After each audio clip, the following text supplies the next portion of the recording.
Wow, almost a year. Let's go.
Good morning, gamers.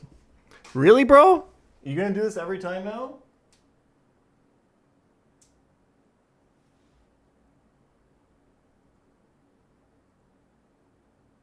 Oh no.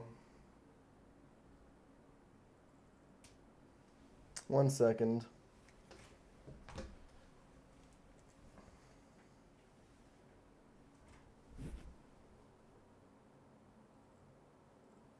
There we go.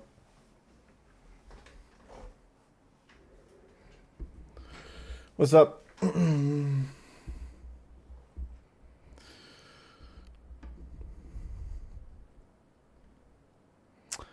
Good morning.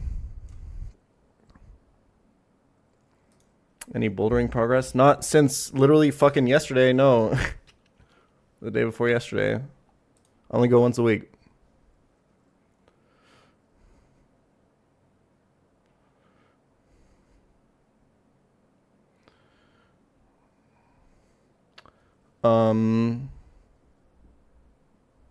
I wanted to say something, but I forgot. No, literally nothing has happened since the last stream. I just went to bed and then woke up. Answered some emails, went through some stuff.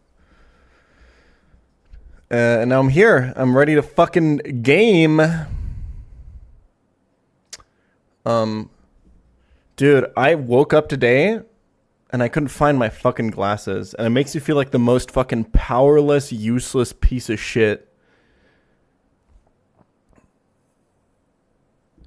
It's so emasculating. It was like lodged like between like my fucking bed and the frame. It was in like the fucking worst position. It took me like 30 minutes to find it. And I don't see about doing the surgery. I don't know, man. I don't think so.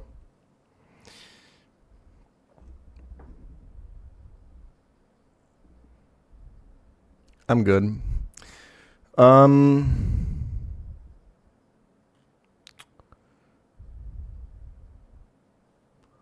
What's your prescription? It's like -2.5, -3 or something.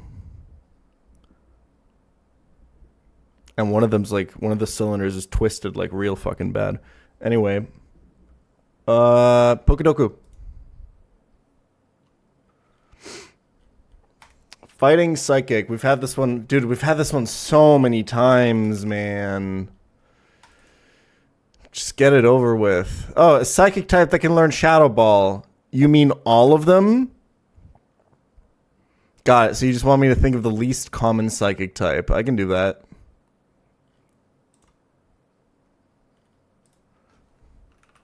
Deoxys forms. Psychic type Mega Evolved. Latios, send it. Fighting type that can learn Earthquake. Oh, you mean like all of them? Can we pick less common moves for these categories? This shit sucks ass, bro. Like, hit me up with the Tauros Paldea Blaze Breed. And move on. I'm just picking the least common fighting type. Okay, can learn Earthquake, can learn Shadow Ball. Time to think of the least fucking popular Pokemon, I guess, because they all learn all of these moves. We just go normal type here. I think we did like Vigoroth last time in a position like this, and it was pretty good. Yeah. A Mega Pokemon. Oh, you mean all of them? That's fucking crazy. Okay, flying fighting type. Flamigo. Ugh, 19% is not great. A flying type that can learn Shadow Ball. Give me Natu. A flying type that is Mega Evolved. Give me Pinsir.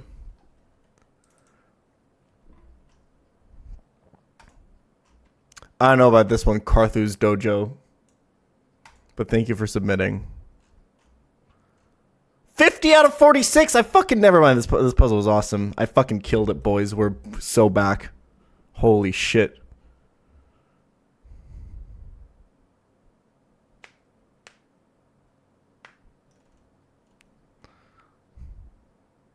I have no notes. Oh, Zapdos Gallo over Flamigo. Sure. If you don't get .0 1% on Shadow Ball Earthquake, you're literally like, I don't even know what to say. Like, how do you... There's actually not that many Pokemon, no? Huh.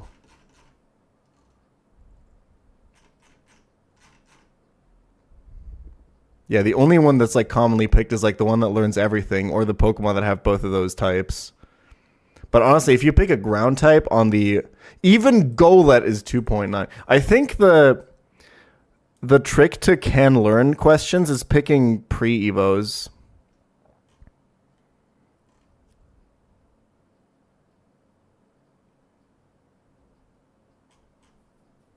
But it literally doesn't matter. As long as you don't pick a Pokemon that literally has both of these types as stab types, you always get like a 1-digit % answer. I don't know, man.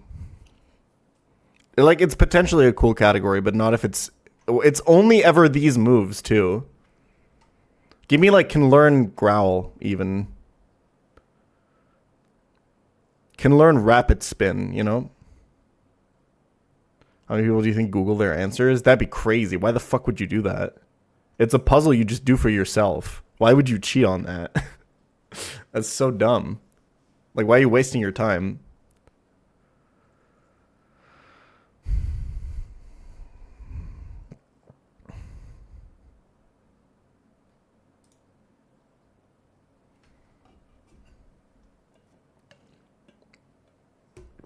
Just start my very first Nuzlocke on Fireleaf Green. Guess you inspired me. Good luck, man.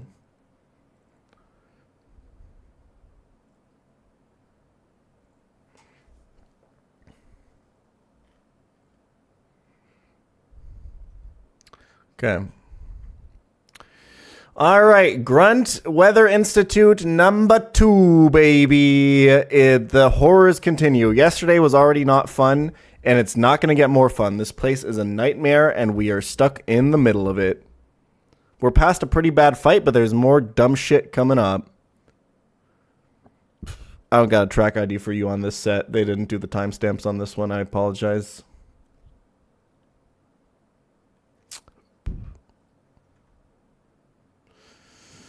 All right.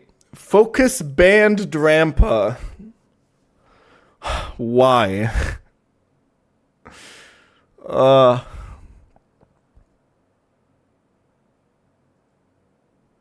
It's not Focus Sash.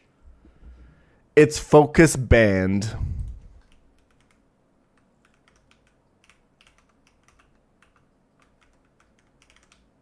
I'm going to Mauville because I'm going to have to pre-damage and stuff anyway.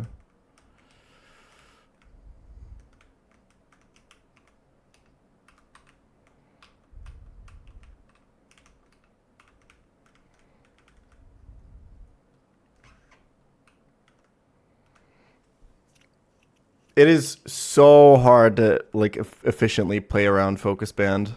I guess I should have kept Poison Powder on Meganium.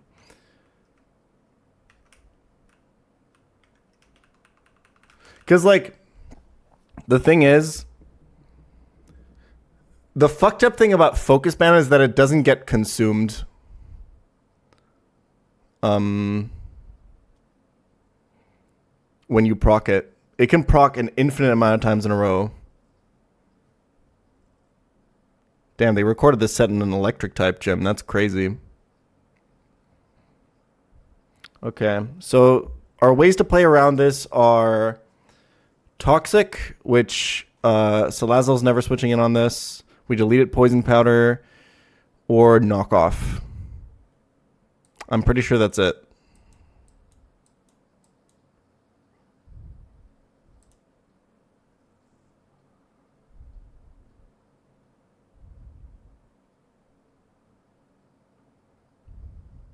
Embargo.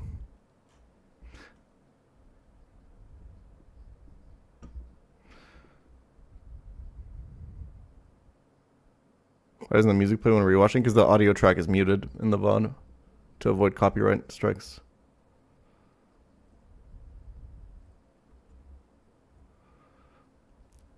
Oh, fuck me. We're already locked into doing Omastar with Meganium at this point, huh? That's not going to be easy. It's definitely possible.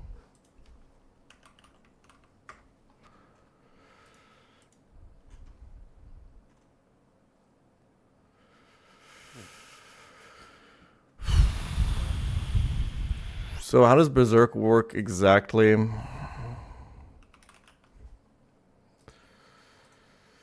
the Pokemon has more than half of its maximum HP and takes damage from an attack, bringing it to half or less than its maximum HP, its special attack is raised by 1 stage. The effect applies after all multi-hit moves. The effect is prevented if the move had secondary effect removed by the sheer force ability. Wait, really? Why? Okay.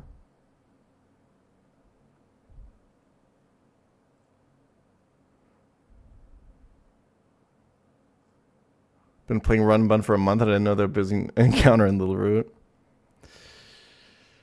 Hell yeah, Dirks.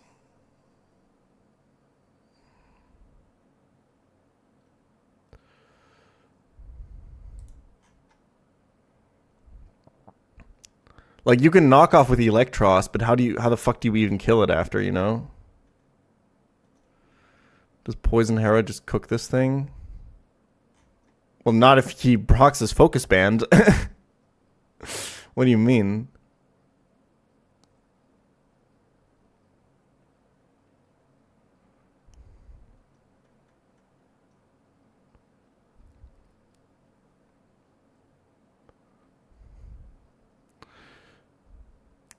I'm assuming Mold Breaker doesn't prevent Berserk, right?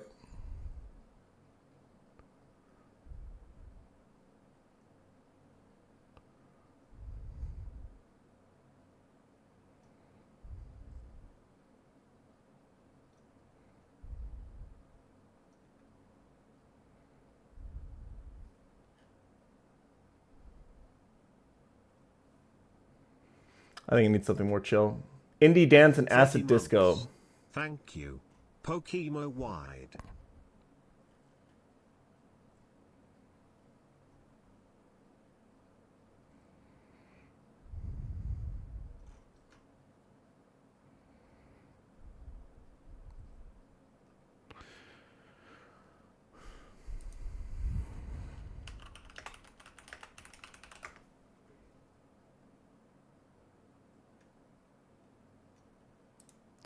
Do we know if Mold Breaker prevents Berserk? The effects of following abilities are ignored when a Pokemon with Mold Breaker is used. It does not list Berserk. I'm pretty sure this still procs it, right? Haven't caught a stream in a while. How's the run?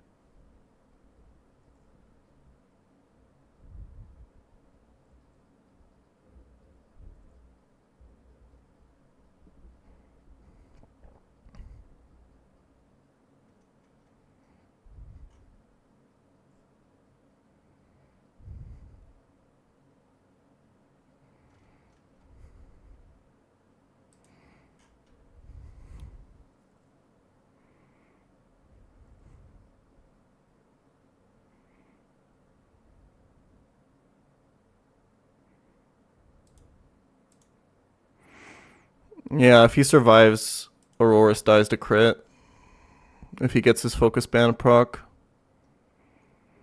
I mean, it's a 1 in 160, but we can do better, maybe. No problem, Bernie.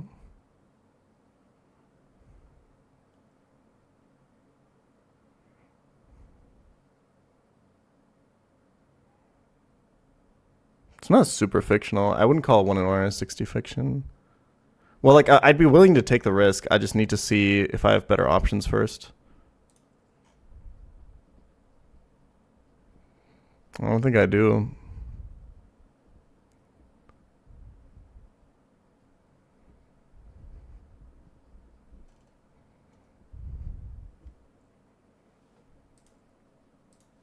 Here's the link to the set. I have a Nidoqueen. Dude, Empoleon probably sucks this guy's ass, huh?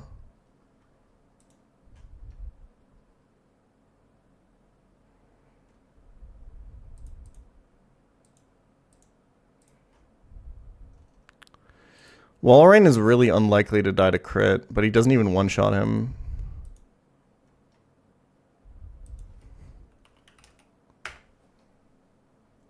So Walrein's kind of out.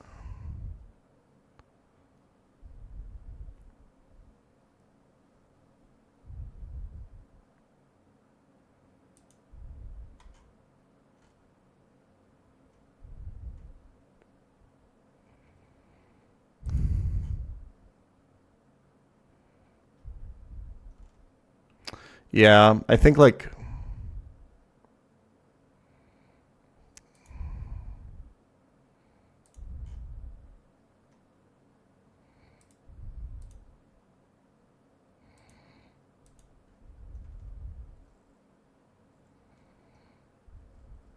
does me and Chef fake out and then take the kill? Not if his focus band procs.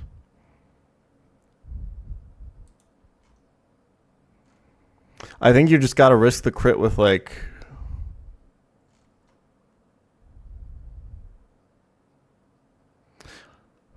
There's no way we have the slots to open like... Burned Electros for knockoff. I mean, you just die to crit, right? It doesn't even matter.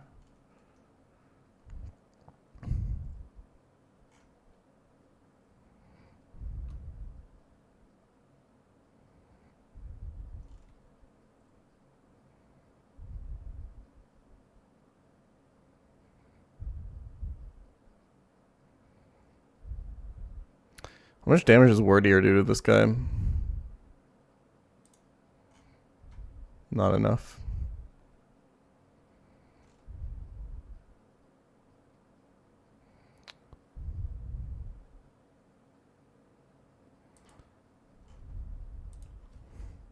Yeah, never mind ice boosts the refrigerate moves.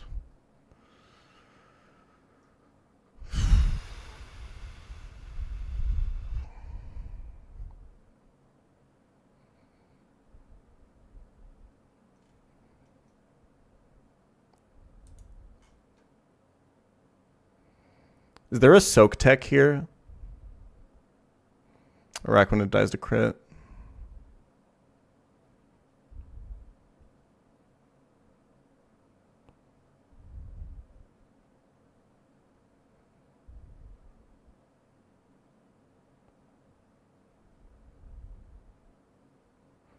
Electros dies to crit, yeah. Somehow. I mean, base 135 special attack is nothing to scoff at.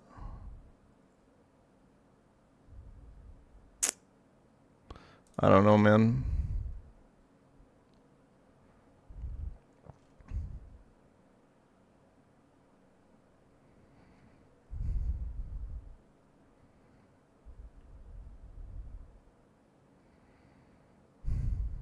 How many Jaboka berries do I have? Do I really want to use one here? It would be a row app and I only have 2.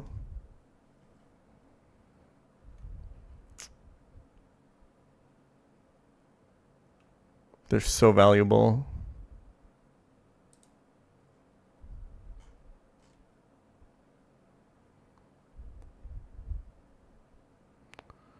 Do we have any other ways of dealing residual damage? I don't think so.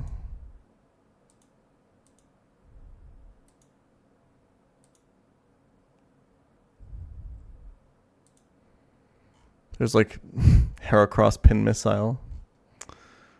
But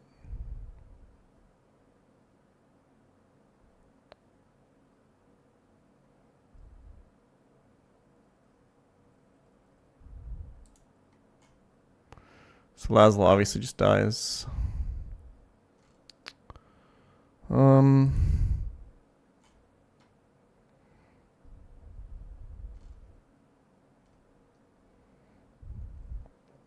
Yeah, I think you just play into band crit, like.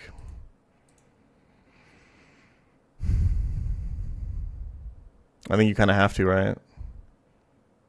We're kind of out of options. I don't know what else you would really do.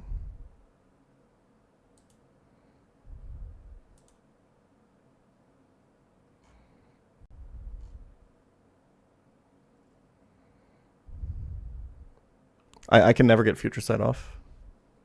Sasha just dies. It also loses to double band, yeah. But like what doesn't? The knockoff mons I have just don't survive.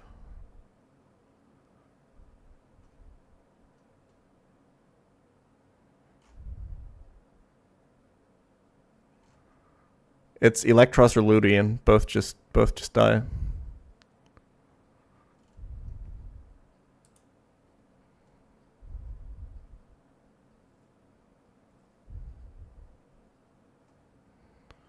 Poison powder wouldn't even help because he just hurricanes, right?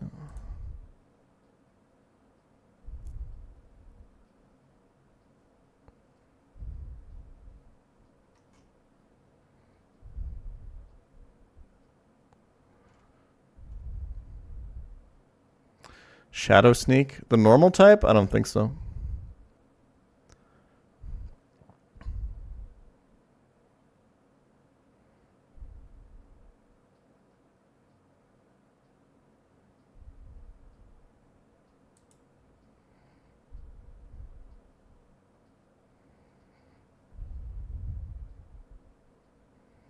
There's no soak strat. Araquanid dies to crit. Yeah, I just gotta... I just gotta gamble. I just gotta gamble with Aurorus. Or alternatively, Granbull. Granbull is technically less risky because Hurricane can miss, but Hurricane can also confuse, and we can't account for it because we need damage boost to kill with Play Rough.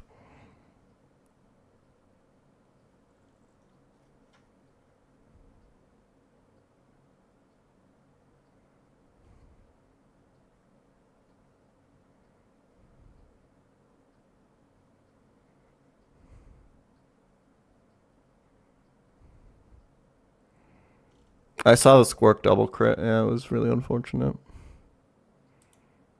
What are you gonna do, man?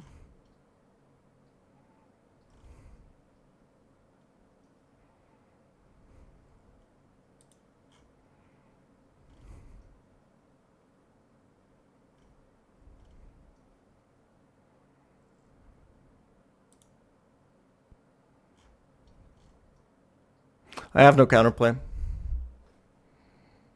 I just gotta send it.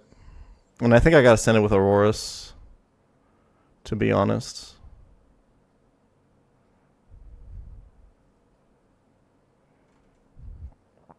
Nope. No multi-hit moves. Nothing of that sort.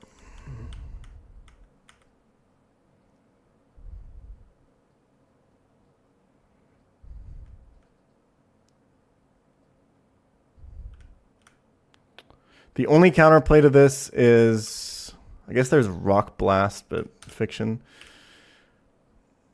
The only counterplay is knockoff or residual damage. Okay, is there a line where that is safe that uses the Roap Berry? I don't know if I would really use the Roap Berry for a 1 in 160. Probably not. Because I don't even think that exists. Because everything that one-shots this also gets killed by crit after Berserk anyway, so you're always risking crit, right? It, like, doesn't really matter. Like, there's nothing on this team that doesn't die to a +1 crit from this. The Pokemon just doesn't exist.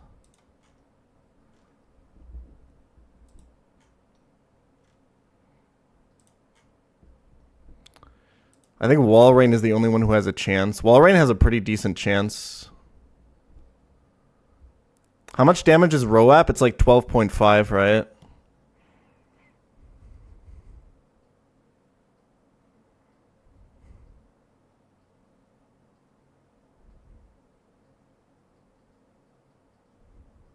I can't Gastro Acid. Same reason I can't knock off. Electros just dies to crit. Well, I guess it doesn't die to crit. Wait, hold on. Wait, what the fuck was I? Oh, hold on. Okay, wait. Maybe there is a line here.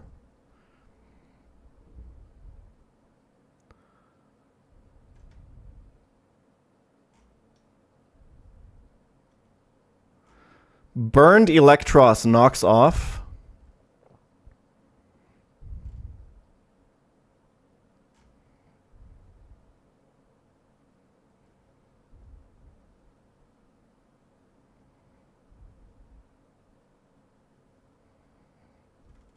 Rope only procs if it procs banned. Yeah, that's 10%, right? Also, everything needs damage boost to reliably one-shot.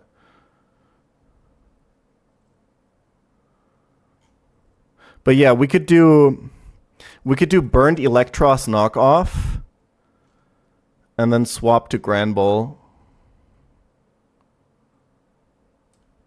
Let's see if we have the slots to do this.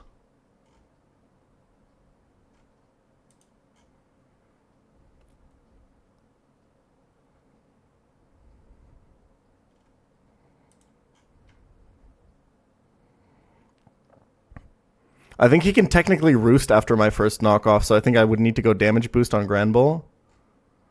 If he crits me with Dragon Pulse, it's a random move, which is really annoying because then he almost never crits into Hurricanes, though.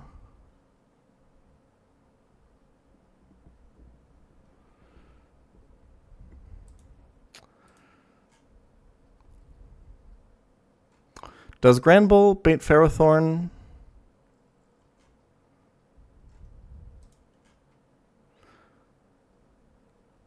I wonder if that's even that bad. You gotta bait one of the explosions mon. You gotta do one of the explosion mons, not last, right?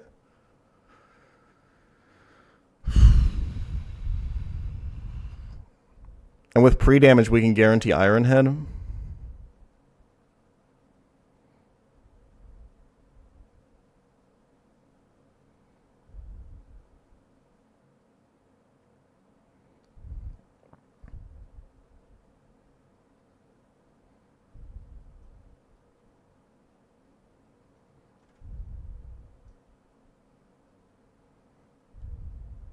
Can he roost here after a burned knockoff? Probably not, right?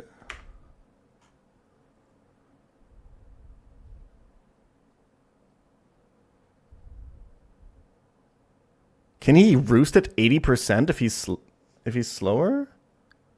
I think recovery AI is like really complicated, right?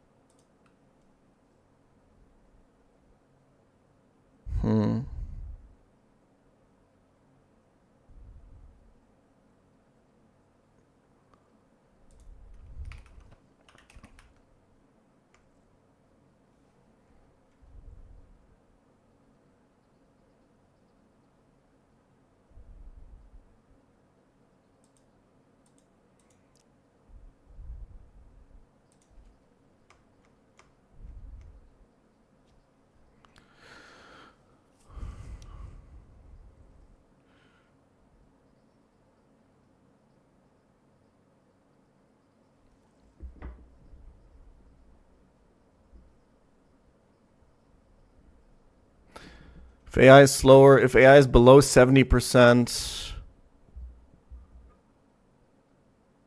Okay, so if he's above 70%, he never recovers, correct? I think. So we don't have to go damage boost on Granbull, so we can account for crit into Hurricane.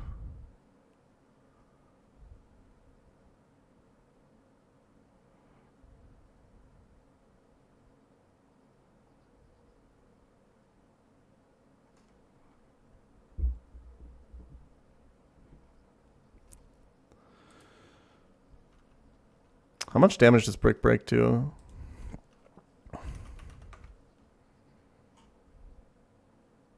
That's actually pretty good.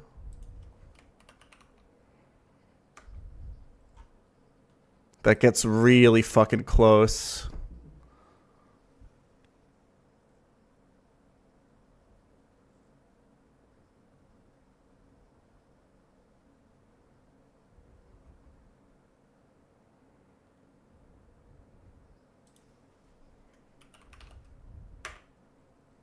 It's just not quite there. Oh, that's so fucking close. Fuck.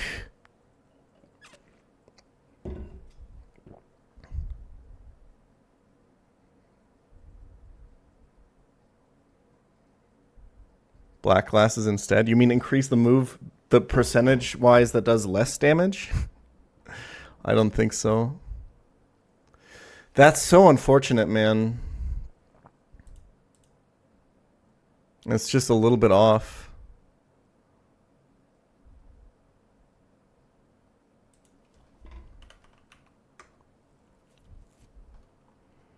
Muscle band is like 10 HP off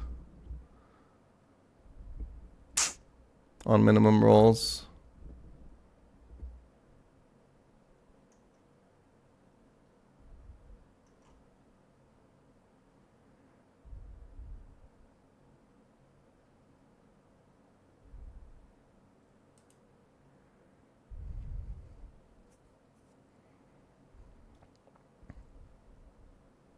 Reminder that Muck does this too, but better. I don't want to talk about that right now.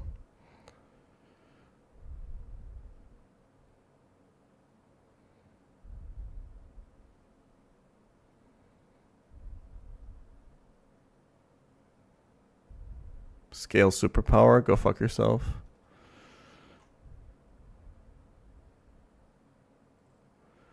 Second highest roll doesn't even close to get us there, right?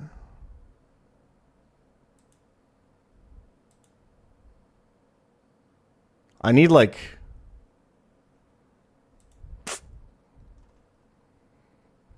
It's just not quite there.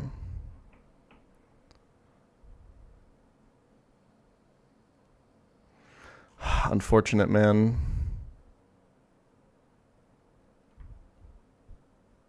Insane drop, holy shit.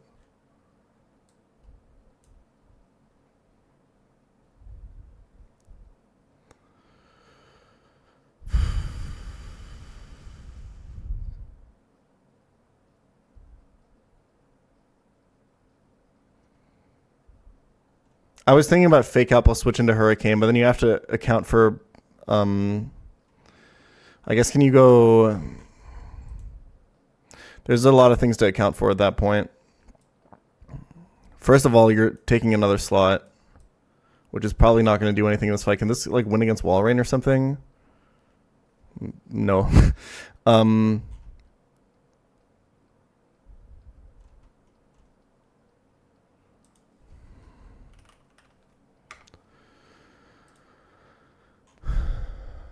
34 and 52. 62, 96. It's 148? No. 168. No. 158. Fake out does 26. If we damage boost this fake out, we get there. I think. Yeah.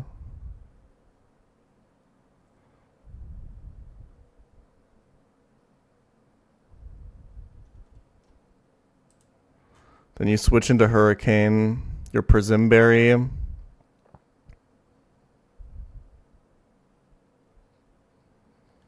But then knockoff puts him into Berserk, right?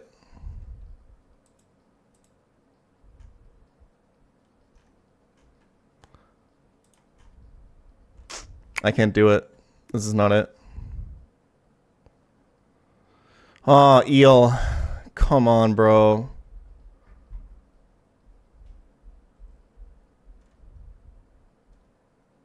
Let's try around a little bit more with the Eel into Grand Bull line, maybe. Because we can pretty precisely pre-damage Grand Bull, because it should always be switching into Dragon Pulse.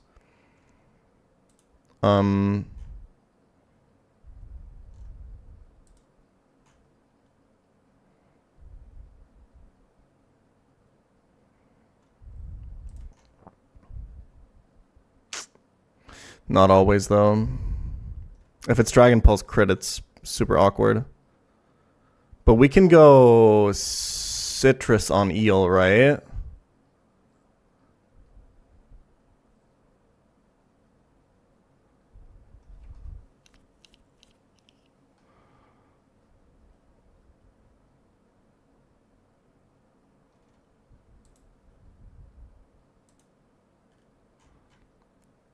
We can try to bait Omastar here.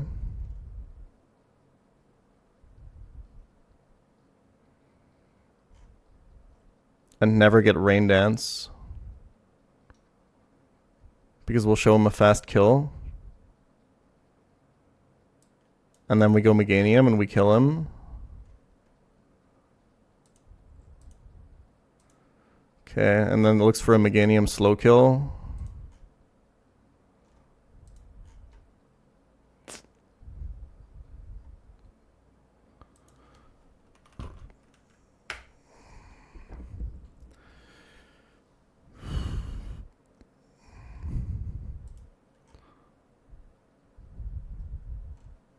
Ferrothorn is under speed out damage.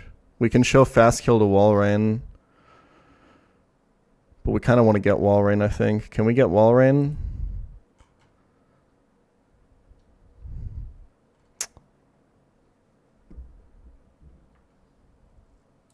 I think we can... Can we guarantee Surf? No, there's overlap. This is really awkward.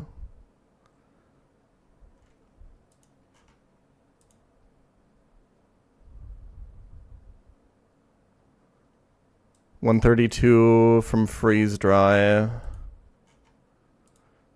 45. If we pre-damage to 177, I think that's safe.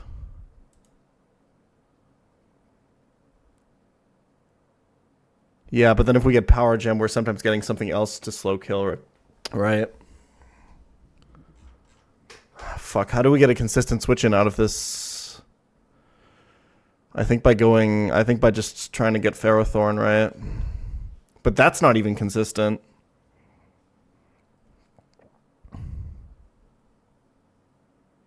Because Executor does more damage.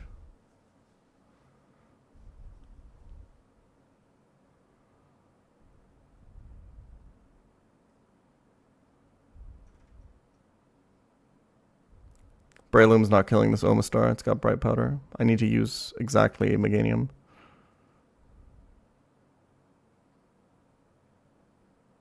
That is not possible, Quandrian, no. Fuck.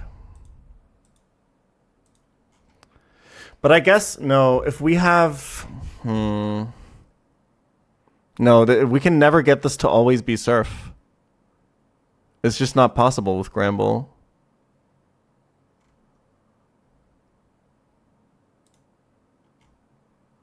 Oh, we're also not baiting Omastar. We're actually, if we're baiting a fast kill, we're baiting Executor.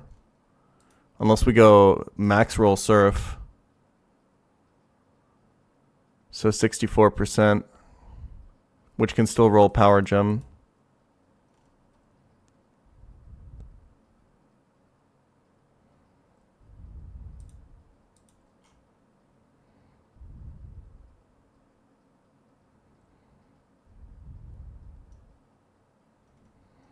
Well, the reason Granbull is nice is because we can very consistently pre-damage. Because Aurora's has to account for getting crit by Dragon Pulse and stuff like that.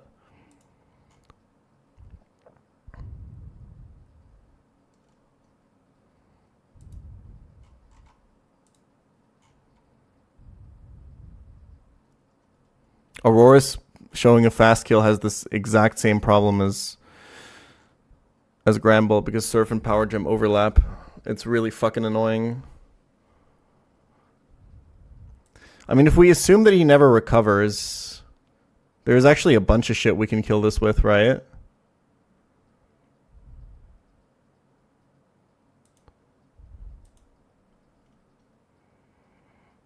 Because we're always doing 17.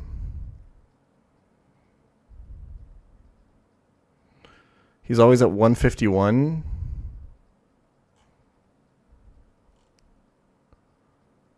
And we're always switching into Dragon Pulse. Okay.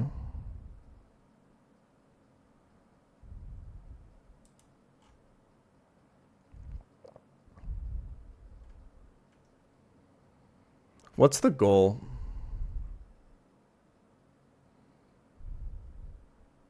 If we can consistently get Omastar Surf, we can consistently get Walrein after. I think that should be the routing. Let's try to aim for something like that. Let's try to aim for something that consistently gets Surf. It needs to do 151 damage, outspeed Drampa, take a Dragon Pulse.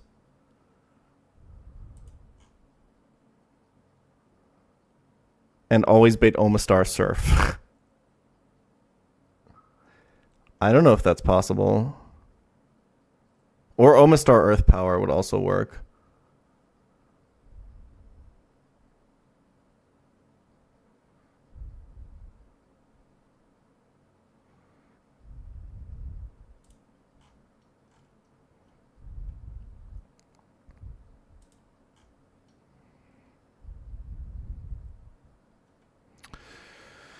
I don't think Nidoqueen got the damage, man.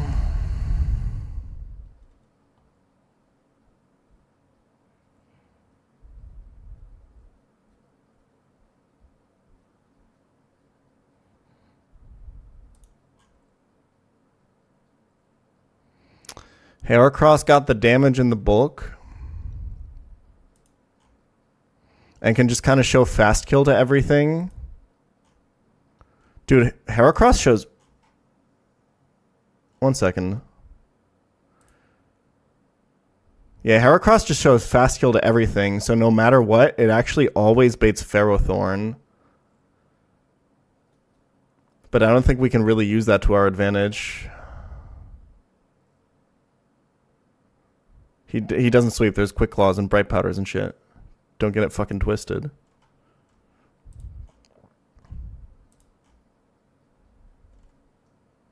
This is just nice because no matter what Drampa rolls on this Dragon Pulse on the switch in,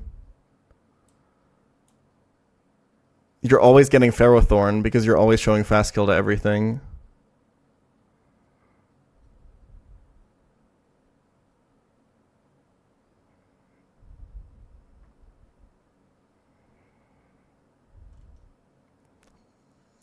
You're -1 and you're always taking a Dragon Pulse. So you're at 58 max. I don't think you can afford to pre-damage like at all.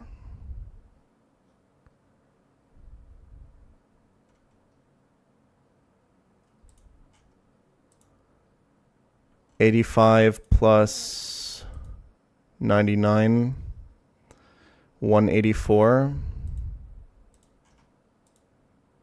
That's safe. It just means crit gets random move from this. Or does it? Puts us at 31.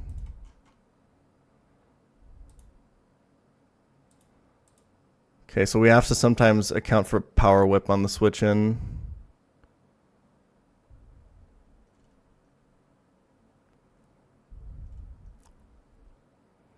Can we do something with that?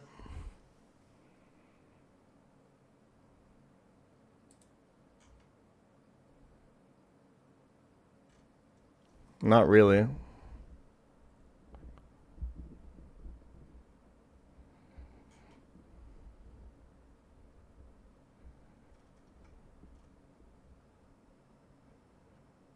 Can be literally any move. No, it will be Iron Head or Power Whip. Oh, Bulldoze AI? Not if he sees... Well, we're assuming he sees Slow Kill. Because we're pre-damaging.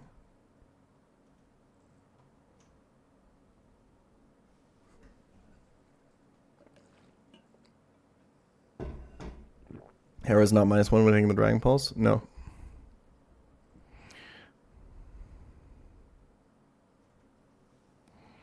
You have to deal with one of the Quick Claws. I don't know if I can deal with either.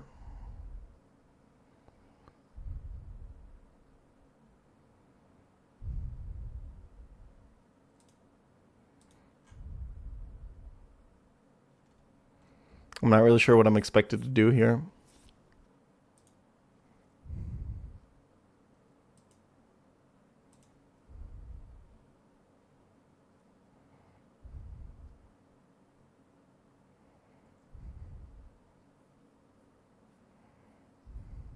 We ball here. Like, even if I just think about the routing in general, neither of these, because I can only bait one of them last. So I have to deal with one of them being able to explode, but I can't really do that. I don't have an answer to either with explosion active, I'm pretty sure.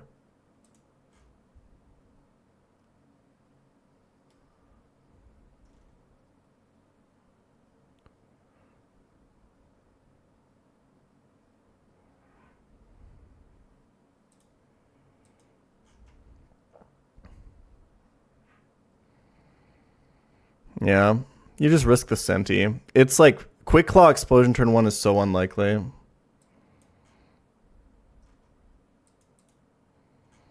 And then you show fast kill to Egg.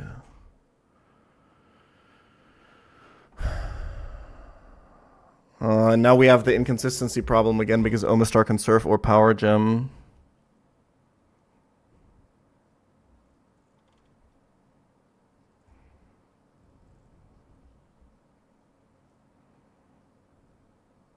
The issue being if I switch Meganium into power gem, it's slow kill Executor.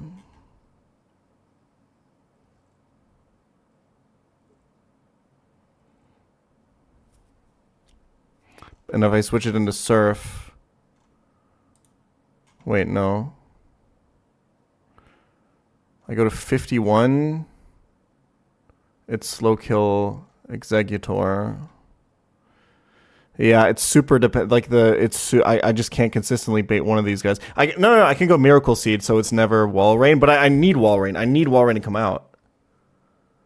Fuck. But I don't have the fucking... I can't kill Omastar with anything else. I have to do it with Meganium. And Senti's always switching into at least one move from Ferrothorn, plus he can take another after Quick Claw. Oh, also, you know what else? Okay, yeah, no, if you get Bulldozed, it's still Omastar at least. I mean, like, can you at least, like, find a pivot?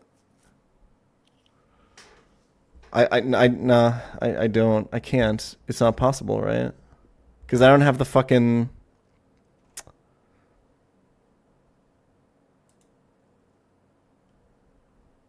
Oh, yeah, I'm White Smoker, right? Yeah, it doesn't matter.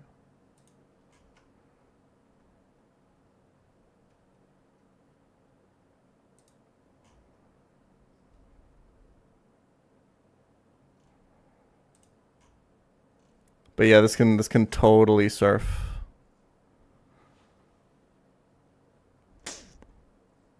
It's literally roll dependent what comes out after. If it's the minimum roll surf, I go to... I just can't reliably get Wall Rain. And Executor coming out on Meganium is like GG.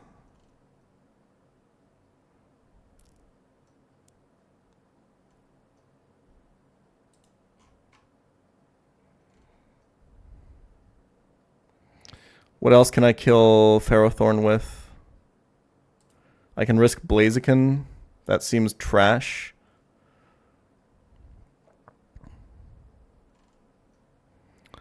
I can risk...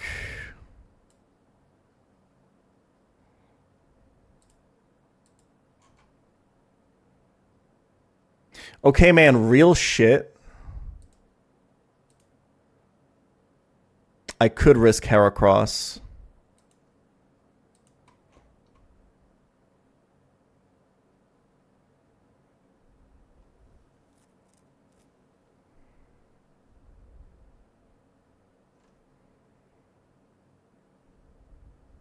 It's bad. It's really bad.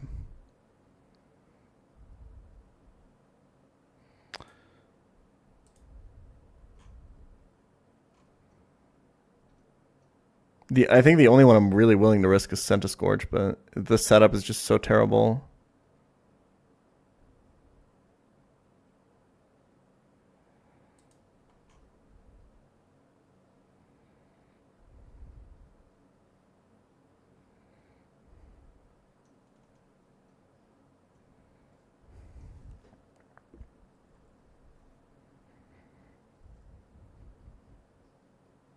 No other Pokemon makes sense here.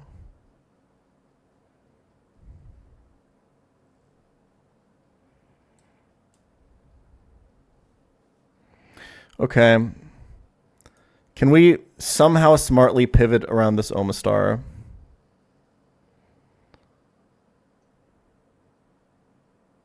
We're currently getting guaranteed Surf or Power Gem.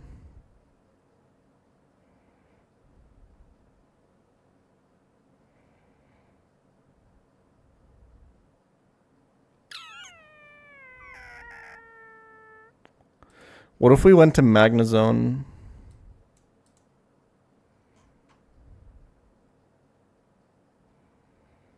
Surf can bait Surf after.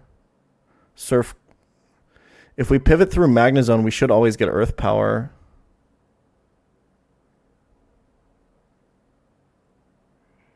Or Power Gem.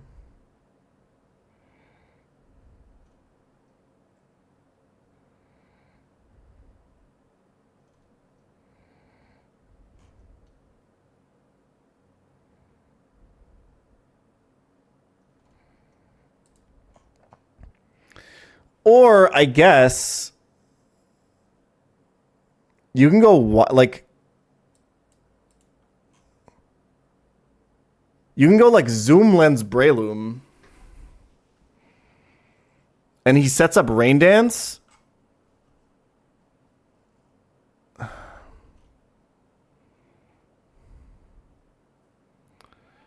No. Breloom has the exact same issue as... Like, Breloom just baits in fucking Executor. I don't even have a Dark type to switch into Exeg. I can't do Breloom. Well, I think if you pivot through Magnezone, you should always be getting Earth Power on this Meganium switch. And the question is this not horribly slot inefficient? Oh, bro, what if I get Earth Power dropped or anything? I just can't fucking do it. I can't get this Wall Rain.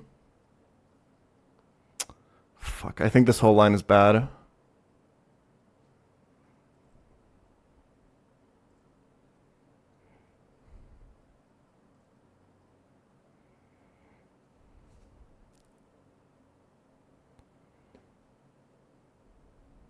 Yeah, okay, let's throw out the whole thing. Start over. What if we do the Grand Bull thing?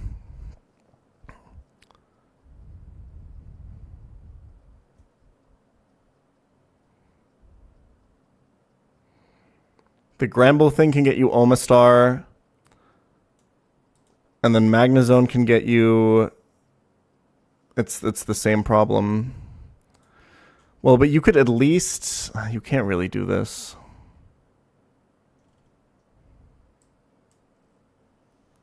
Dealing with the Wall Rain is not the problem right now, my friend.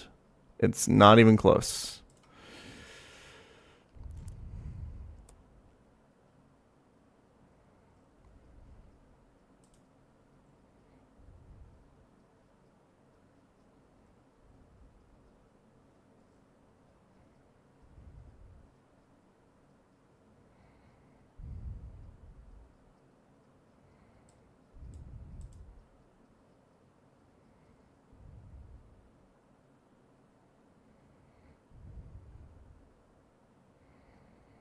The Sigilyph bait Wall Rain. Sigilyph doing what? What is Sigilyph doing? How is Sigilyph? How is he doing anything here?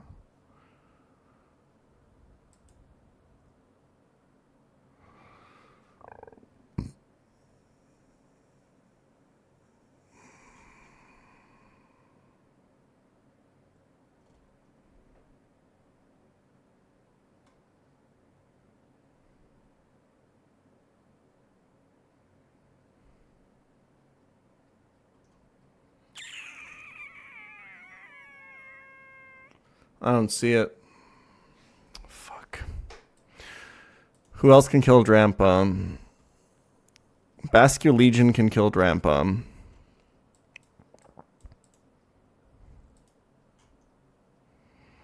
And bait a consistent slow kill from Ferrothorn. This puts us in the exact same position as before. Unfortunate. There's no upside here at all.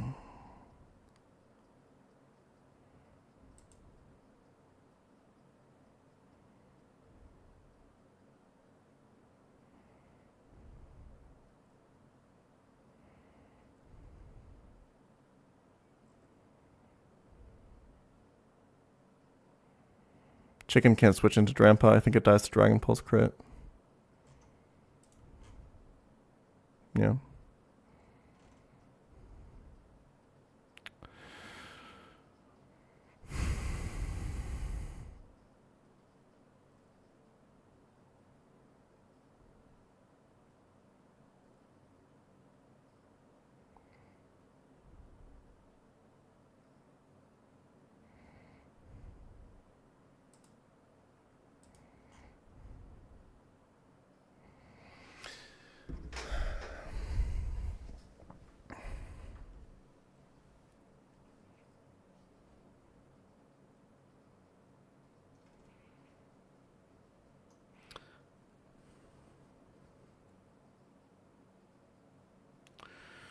Do I just try, like...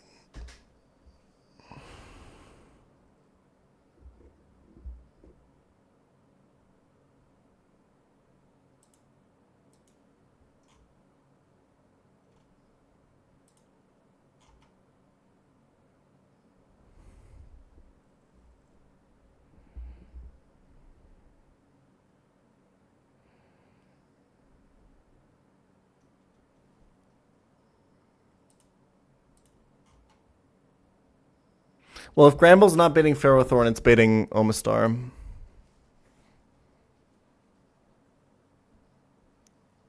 God damn, okay.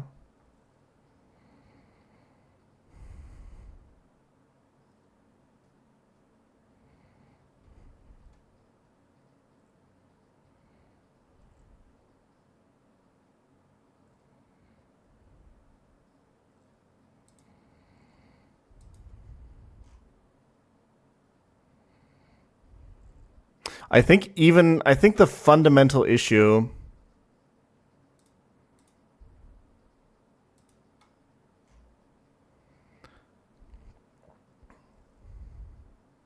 Arcanine just baits random move from Omastar. The fundamental issue is even if I need consistent surf. So the goal is if I can get consistent surf from Omastar, I think not even then though. Because Psychic from Executor versus Frost Breath from Walrein. Okay, so the difference is... Okay, wait. Well, we can just think about it, right? If we could get... Let's say we had a situation where we can get consistent Surf out of Omastar. For 45. And we need to get... Freeze Dry. We would pre-damage to 177... If the Surf crits, we would go to 168. Sorry. If the Surf crits, we would go to 98. And now we're already baiting Psychic. So we just need to accept the fact that there is no way for Meganium to consistently bait Walrein if it's consistent Earth power, right?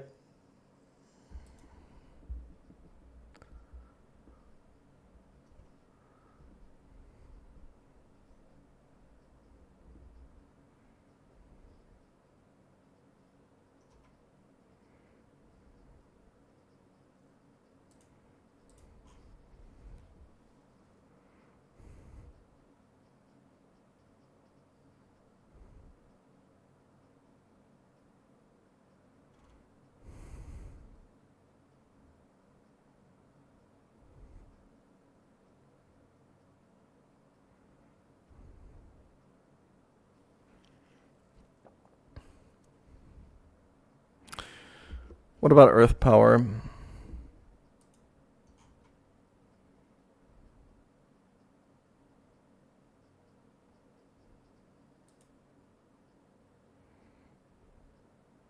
We'd have to pre-damage even lower. Like, it doesn't make any sense. Do you tolerate not much thought suggestions? Just don't fucking suggest any plays if you don't know, if you haven't, like, played this game to this point. That's all I ask. Senti not kill 2.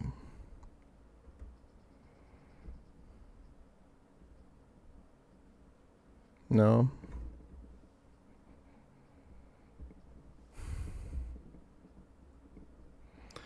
Okay. We can think about Ferrothorn last.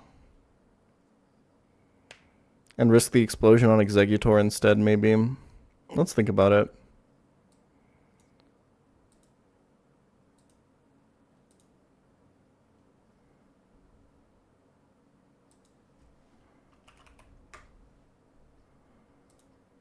Oh, this is actually so close to working. I think Iron Ball Basculegion, it doesn't outspeed Drampa, so it doesn't work. But if it did, it would still outspeed... If it had like 5 more speed, it would outspeed Ferrothorn and not Executor. So you could get a consistent Executor attack. And then go... Okay, can we do something with that? Let's just bait Executor with Grand Bull. Right? Just bait Fastkill Executor with Grand Bull. The only issue is it's random move, so... And Senti doesn't want to switch into Psychic.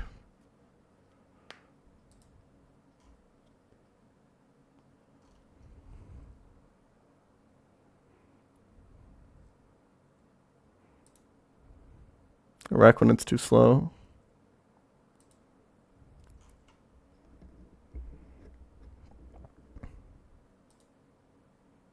But like at some point, you gotta risk something. I think this is the best I got. And then you show Fast Kill on Ferrothorn, so he goes Omastar. And then you can do the Meganium thing. This is way better. Because now Executor is out of the picture. So now you just got to pre-damage to be dead to Wall Rain and not. You can just come in on random move and pre-damage to be dead to Wall Rain really easily. There shouldn't be a lot of HPs where... Oh, what if it hits you into Overgrow with crit? I think you go Citrus here to stabilize your HP a little bit. And you just make sure that that Surf always hits you into Freeze Dry range.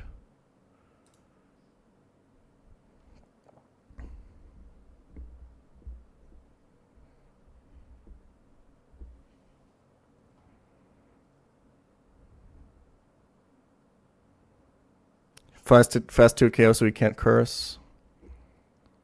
Okay, now we have to find an answer to Walrein. So you have to show 132 plus 45, 177. If it's Power Gem crit,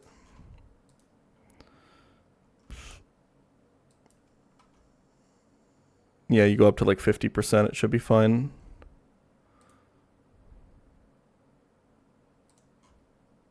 Oh, but sometimes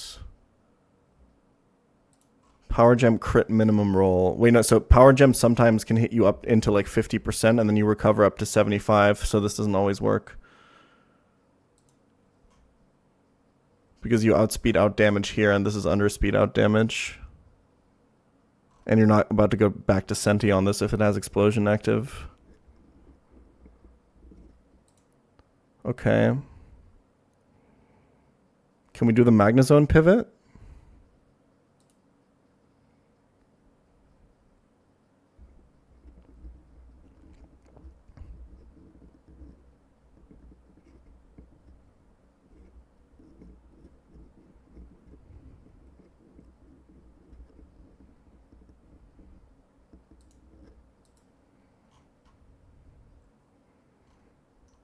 Let's see. If we do the Magnezone pivot,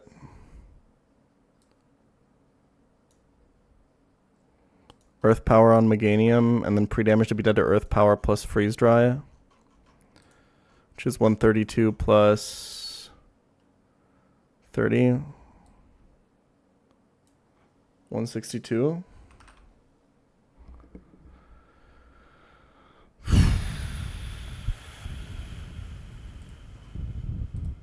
Okay. But now Magnezone is basically out of commission, but we only need like a... Can we go back to Magnezone? Not really. If we want the consistent pivot, this needs to be Citrus Berry. So we can't get Magnet to like kill this.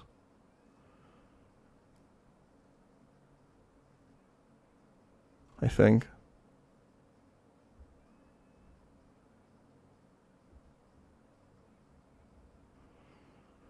So instead, what can we do?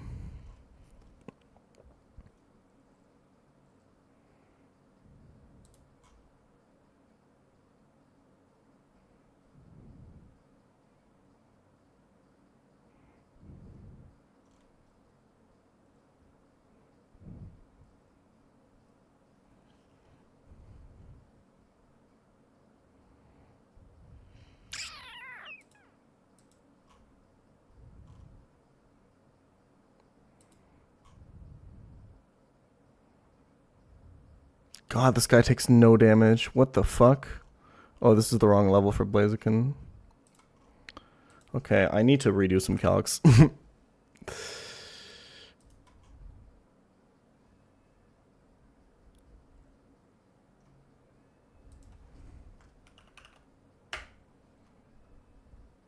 But this doesn't do it.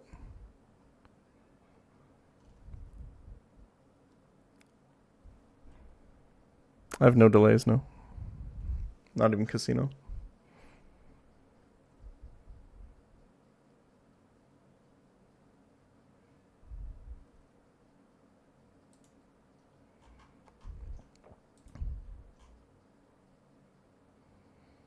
Yeah, you just Heracross here.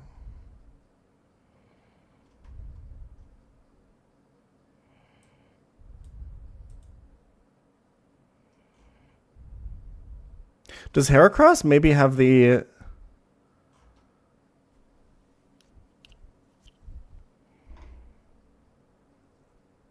No. I mean, this is really risky still. Wait, no, because he can't explode. Heracross just kills both. Yeah, you can just chain kill with Hera.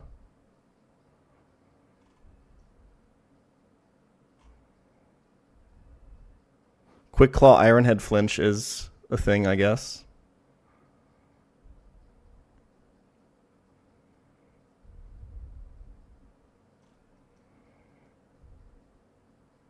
Okay, I think this works. I think I have it.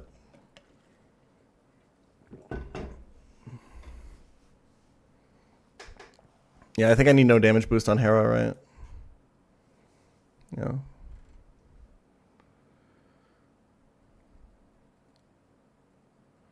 Yeah, still probably goes for Bulldoze. Yeah. So, burn Electros, knocks off, tanks a Dragon Pulse, your Citrus Berry. You always tank Dragon Pulse after you go to Grand Bull. He can't recover. You fucking kill him with Play Rough. I think you can afford to go Pixie Plate on this, to be honest. And then this is pre-damage to be dead to Executor, Psychic / Energy Ball.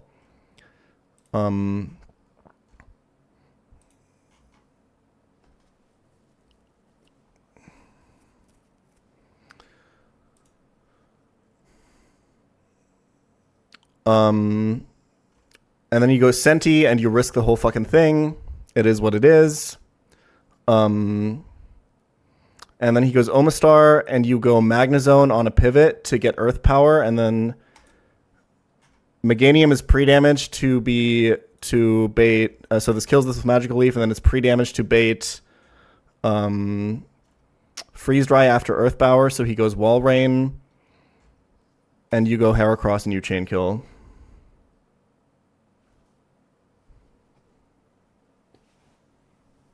Thoughts?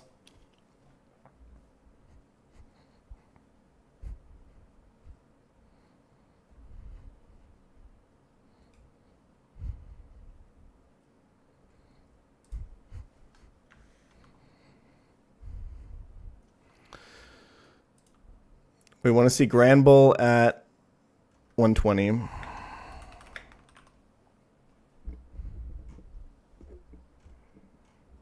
We have to make sure to not go damage boost on Meganium so as to not show fast kill to Walrein.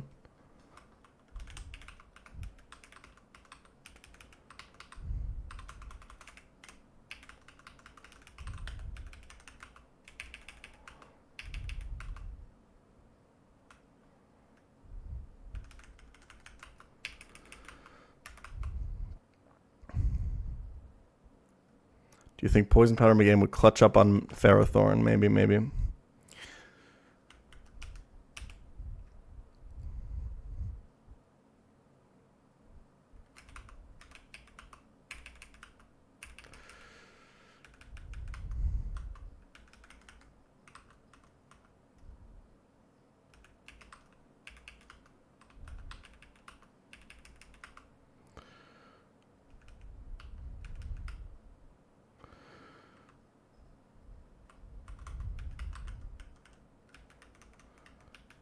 Any items I need? Might as well take these Andrews off.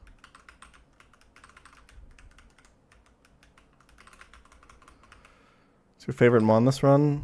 It's gotta be Xatu.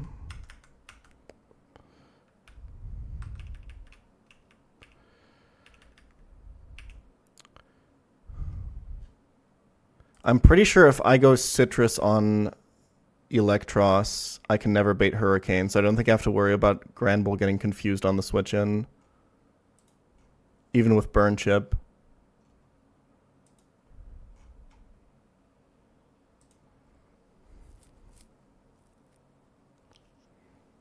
So just in case I misread the recovery AI, I'm going damage boost on Granbull. And then this is Citrus. This is Citrus. Item on Meganium doesn't matter, it just can't be Magical Seed, Miracle Seed. I think we just go Citrus. I think it basically doesn't matter.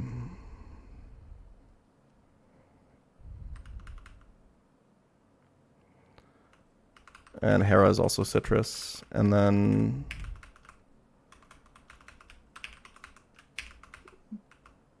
Burn Eel. Burn Hera. And pre-damage these two Andrews. 120 and 162.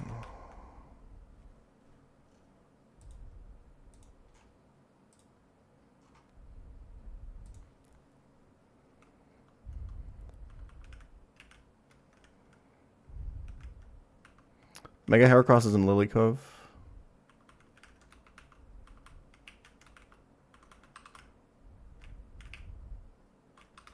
Which is kind of insane.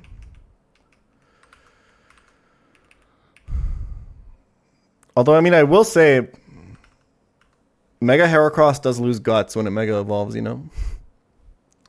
It's a different kind of beast. Well, ideally, Meganium Citrus Berry never procs. Because we're always switching into Earth Power. No, we can switch into Surf, right? Is that a problem? I don't think that's a problem. If this is Surf Crit for 53, yeah, that shouldn't be a problem either. Yeah.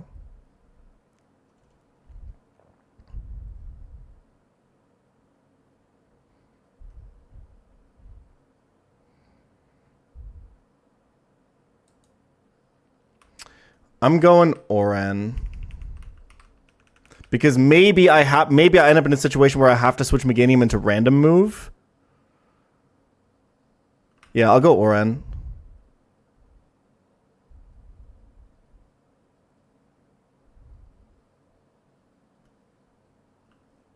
I know the song.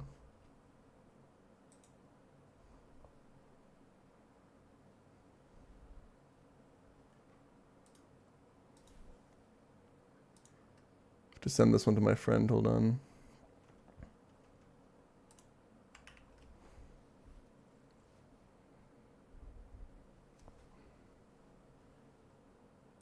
The song is called Moving Around by Jordan Nocturne.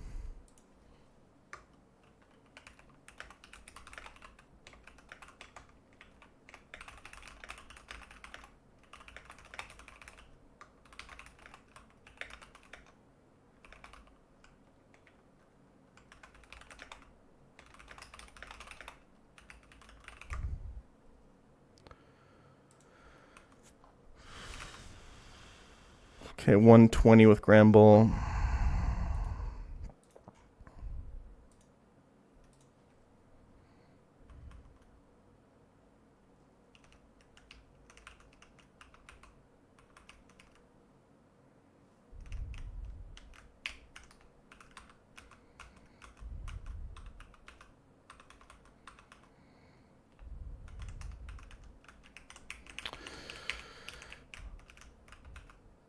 All right. It's definitely not riskless, but when is this fight ever riskless? I think we have a pretty good shot. Full HP Quick Claw Explosion is what? Like...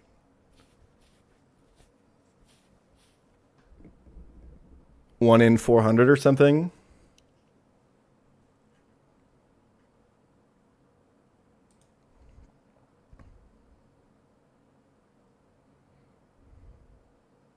No. It's like 1 in... No, it's like 2 1 in 20s, right?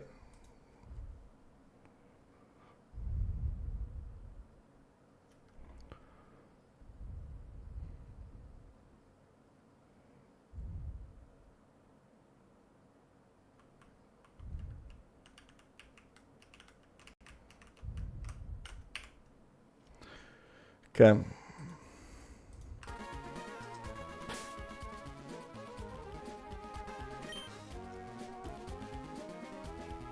Corvin, I got double fire punch crit. Anything can happen.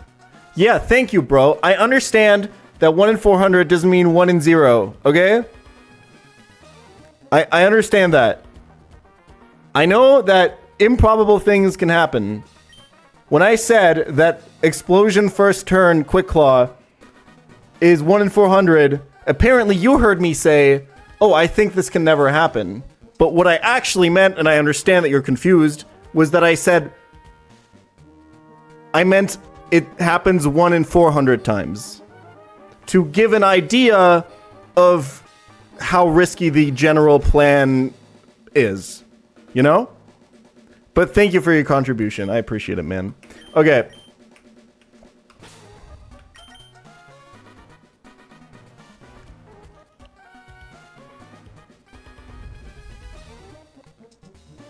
Oh, hold on. One more. I'm so sorry. We have to go back because Granville needs to be at every psychic roll, not just the highest, so that it can't explode on the fucking switch, obviously. All right, 1 second. So we don't need to go to 120, we need to go to 102. I have to go back and poison.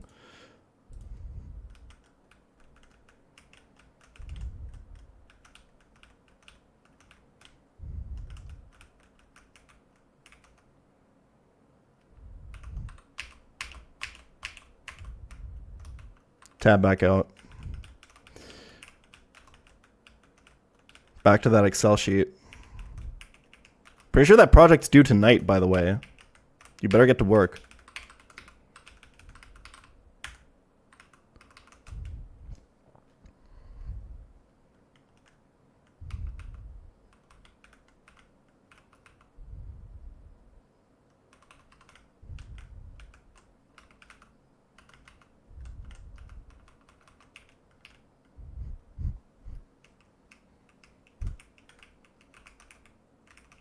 You guys going out to party tonight?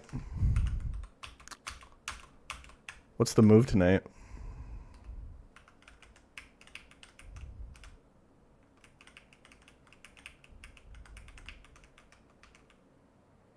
It's 1 in 100, by the way. Oh, right. Yeah. No, obviously, because Quick Claw is 1 in 5. It's a 1 in 20 and a 1 in 5. That's pretty bad. It's a 1%. It's not like we wipe, we just lose Send to Scorch, which is bad, obviously, but...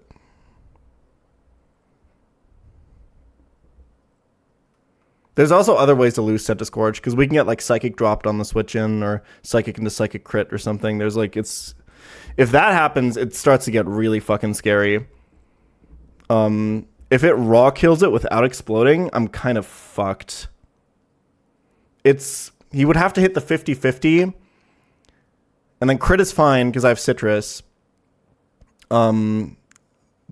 he would have to hit the 50-50, get the drop, or hit the 50-50, get the quick claw. Yeah, so 50-50 drop, quick claw, or 50-50 no drop and quick claw crit. It's all quite risky, but what are you gonna do?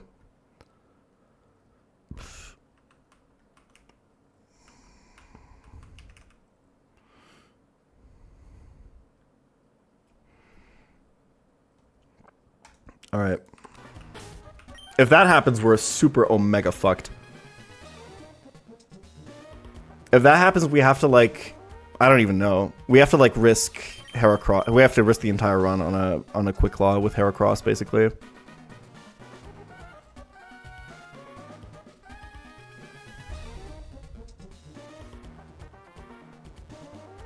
I don't know.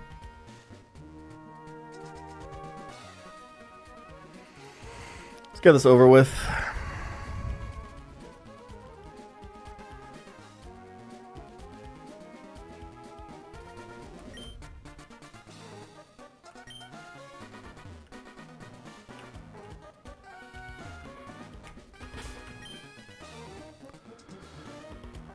Okay.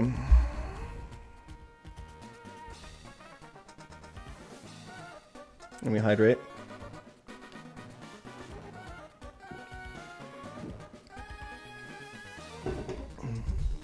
Chill little 90-minute cook for this one. I'm not super happy with it, but...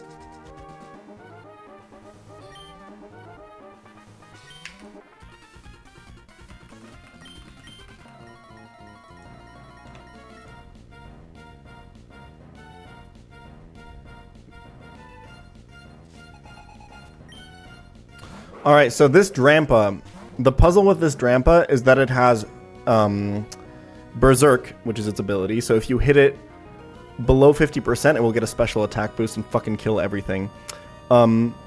It's also holding a focus band. Not a focus sash, a focus band. Focus band is just whenever you take lethal damage, you have a 10% chance to survive on 1 HP. No matter what. It can proc multiple times in a row. It's basically just RNG hell. The counterplay I have is knockoff. Now you might notice that Electros is burned here. That's because if I want to deal less damage with knockoff. Because if I wasn't burned, knockoff crit would put him into Berserk, giving him a special attack boost and killing Electros with crit. So to prevent that, we're burned. We do enough damage later on anyway. We're gonna knock off the focus band here. Wonderful. Take a Dragon Pulse. If this crits, we have Citrus Berry.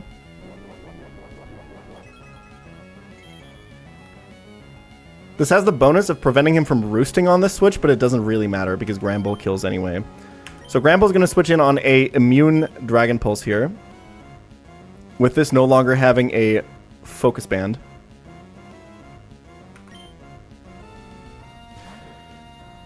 The core problem with this trainer is that he has 2 Pokemon with a Quick Claw and Explosion.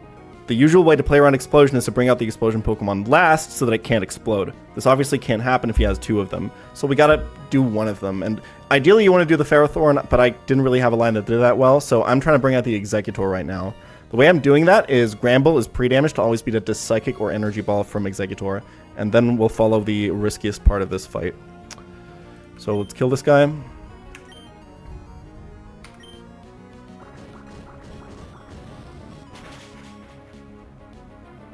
Crit doesn't matter, obviously.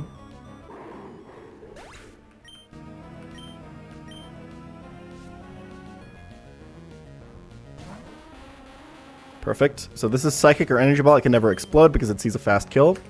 And now Centiskorch has to clutch up. There's a lot that can go wrong. So he's going to go Energy Ball or Psychic here. We obviously want to see Energy Ball. If it's Psychic, we really don't want to see Drop. But even if it's not Drop, it's still risky. We're faster than Exeggutor. And we one-shot with Leech Life, but he has a Quick Claw. So there's just a lot that can happen. Let's just see if we find Energy Ball here, maybe. There's definitely a chance to wipe. If this is like Psychic Drop. Okay, that's really good. No drop? Oh, we're White Smoke, actually. There's no drops. We're White Smoke. Okay, I forgot about that. Okay, so it's not actually as risky as I thought. So it was only psychic to psychic crit after with Quick Claw. Okay, so now we still have to dodge a 1 in 100. Because it's 1 in 5 to Quick Claw here, and then 1 in 20 about to explode. And we win.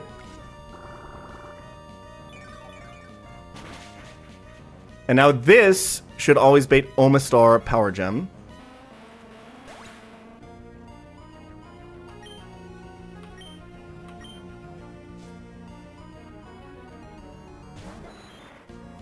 And we're going to go to Magnezone, which is only here to pivot. This Omastar has a Bright Powder. We're trying to find exactly... Earth Power from this Omastar. That's what Magnezone is here for. He should never be able to Rain Dance here because he sees kill.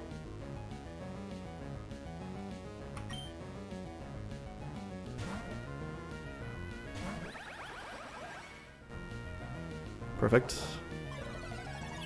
And now we show slow kill with Earth Power. We go to Meganium, which is pre-damaged.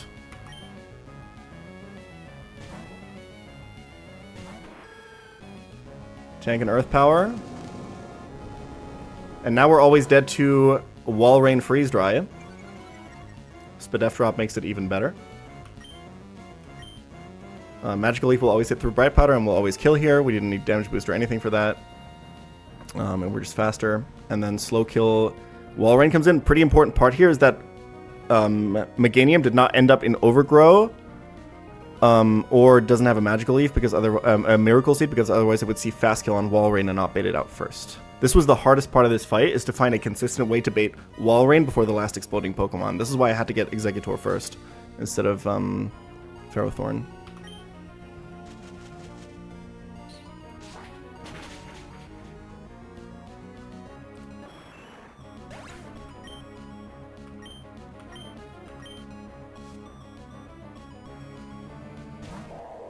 And this is a guaranteed freeze dry from our friend Walrein, which means we can switch into Heracross, who tanks the fuck out of that. And can't get frozen because he's burned.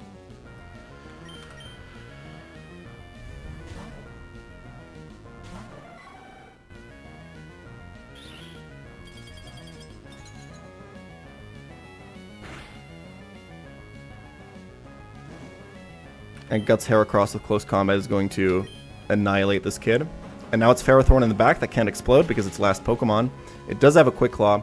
So what we need to think about is we're -1. He could Quick Claw Iron Head. He's more likely to Bulldoze, but he can Iron Head. Or I think it might be same likelihood, I'm not 100% sure. And he has Iron Barbs. We have Citrus Berry. I think we're just dead to Quick Claw Iron Head crit. Yeah.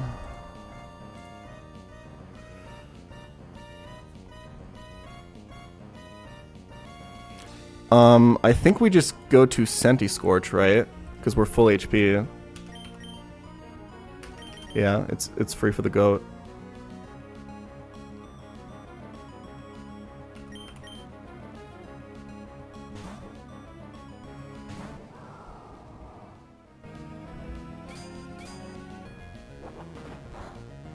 Interestingly, Heracross outspeeds and one-shots every single Pokemon in this team.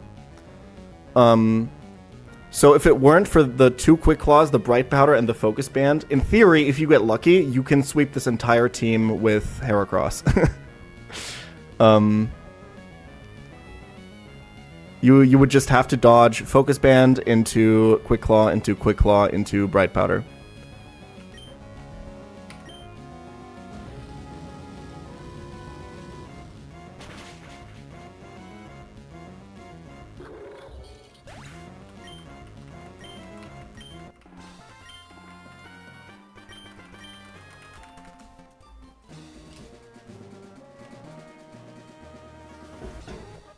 Alright. Pretty risky, but we got out. And this next fight is not easier. Fuck me. It just keeps going. It's only 4 Mons, but it's not an easy puzzle.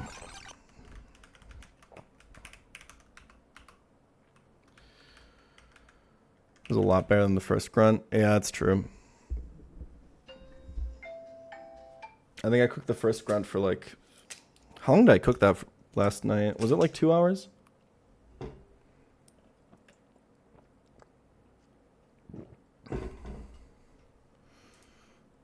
But also, the first grunt was way riskier.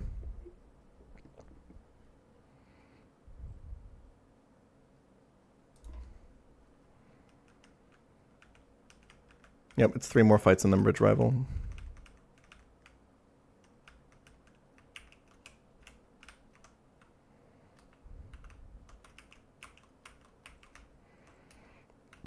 Like that, the whole Scalipede line. I don't know what else I was supposed to do on that. I'm not gonna lie. I honestly can't tell you what the alternative would have been to using Rhyperior. To be fair, the fact that Rhyperior came out in the first, I think the way I stabilized that line yesterday, I think I can do some with the Magnezone pivot. I can do like some pre-damage plus burn plus Citrus Berry or Oran Berry shenanigans, where even if I get crit by the Starmie, or probably with Citrus Berry, even if I get crit by the Starmie, I don't get random moved on the Heracross switch in. I think that's achievable. It's difficult, but yeah. Or at least you never get Rock Tomb on the Heracross switch in, which I think was the main problem.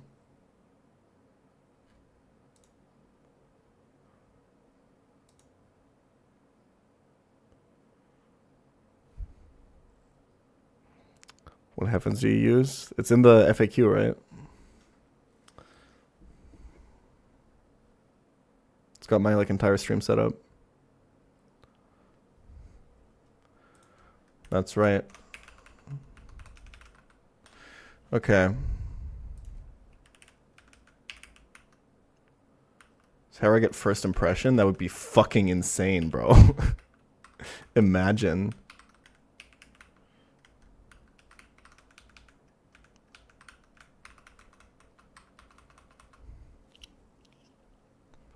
How many sacks on Bridge Rival you okay with?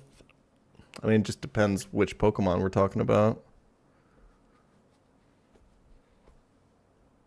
Like, there's definitely Pokemon in this box that I'm willing to give up at this point. I think Seismitoad has overstayed his welcome a little bit, maybe. I think, Wordier, obviously, right? Like, Electros is probably okay, but, like, are these really coming to Bridge Rival? I think Nidoqueen is kind of done.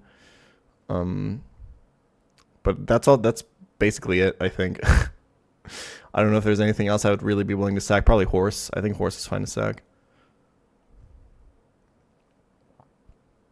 I mean, Ludi definitely peaks at some point here, but yeah.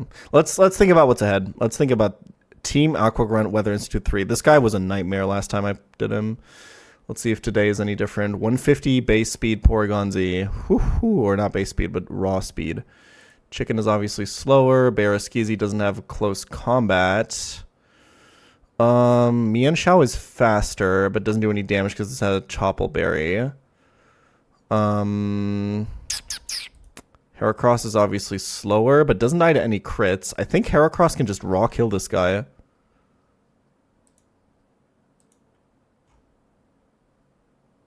Right?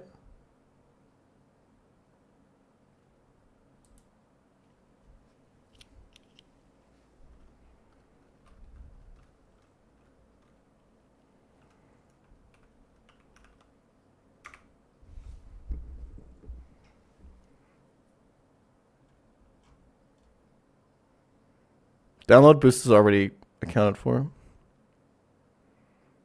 He downloads attack on Heracross because he has better special defense. You'd be dead to burn if he crits? No. Burn famously does not do 28% damage per turn.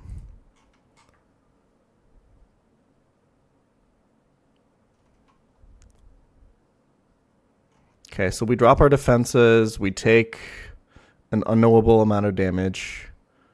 But it's probably around the 50% mark. The 40% mark, I would say.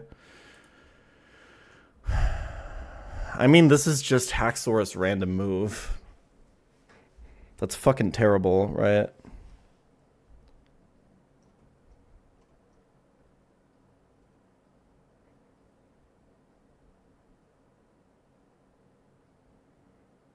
Do you have to dodge some status shit? Not if you're already burned, baby.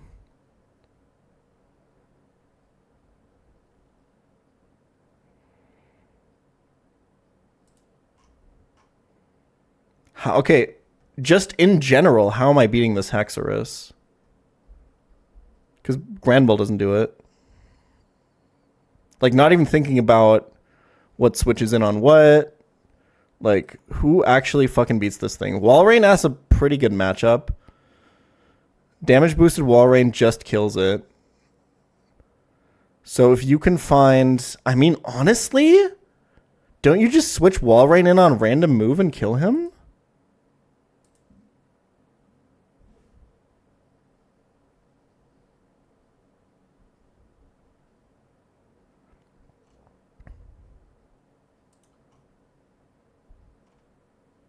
He has to crit 2 of the 4 dual chop hits and roll really well on all of them.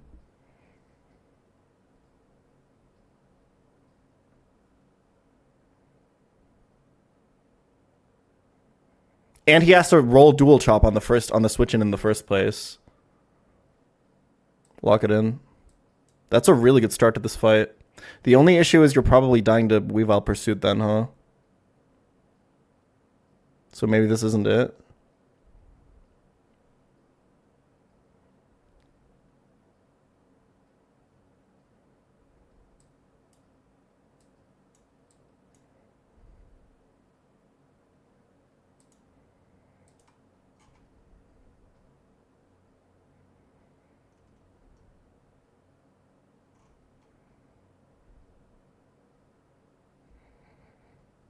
You can't pivot Gramble. It just dies to Iron Head crit. And it's random move on Hera.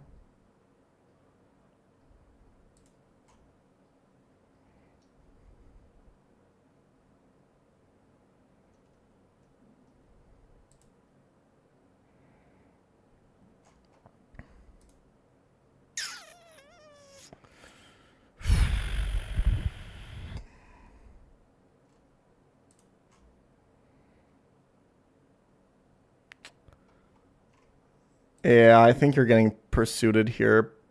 I mean, even if just one of them crits, if one of the 4 crits, let's just say you take 160, 180, you go down to 38 HP. You're just dead.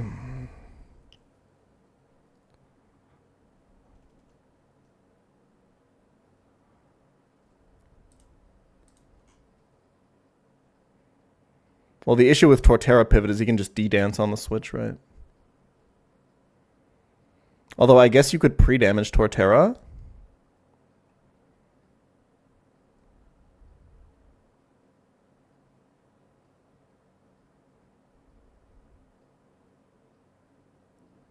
This doesn't achieve anything.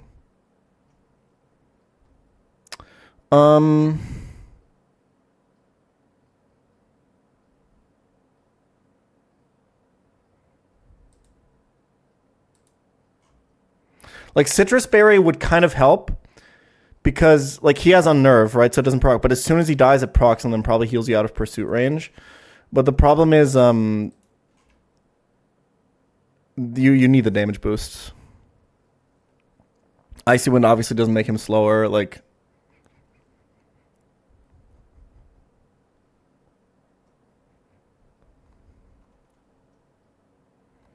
I think we should look at different leads.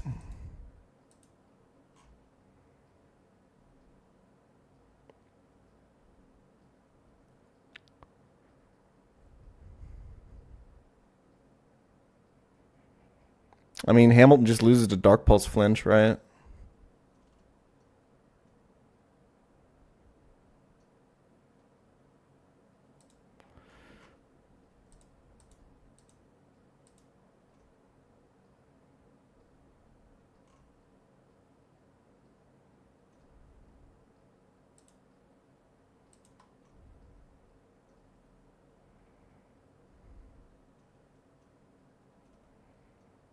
Damn, you guys just jinxed each other. I think Araquanid is just kind of never killing this, right? Oh my god. Wait, holy shit, bro. Okay.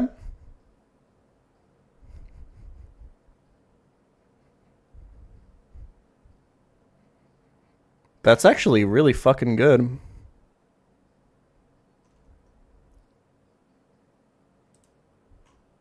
I think this doesn't really change anything.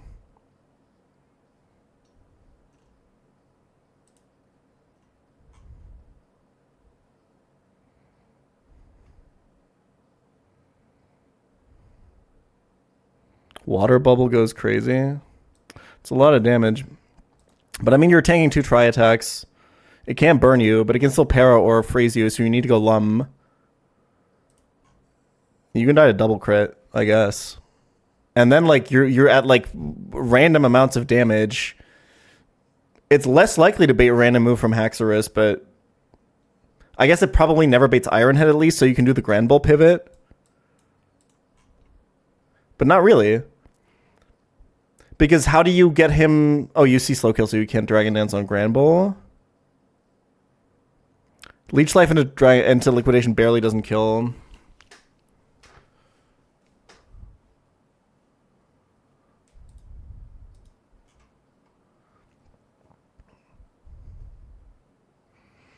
You can like liquidate first and see how you roll.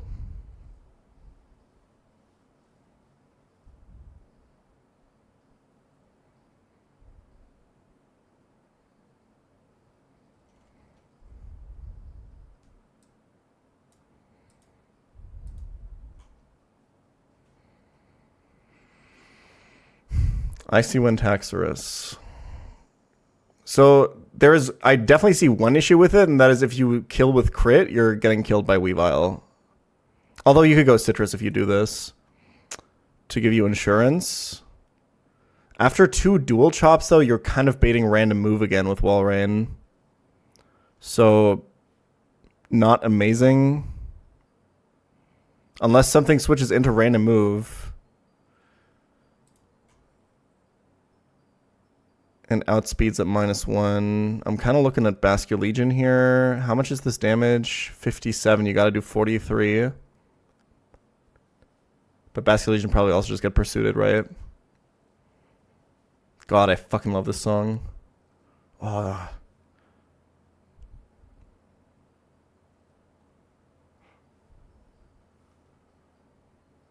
It's a fantastic remix. Yeah, we're going to be hearing this set on stream a lot. This is, I think this is my favorite one we've heard so far.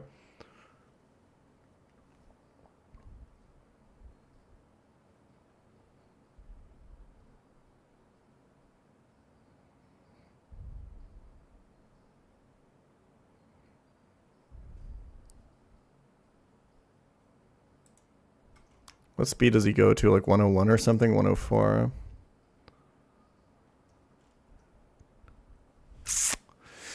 Okay, I kind of liked this Araquanid lead a little bit more. But honestly, though,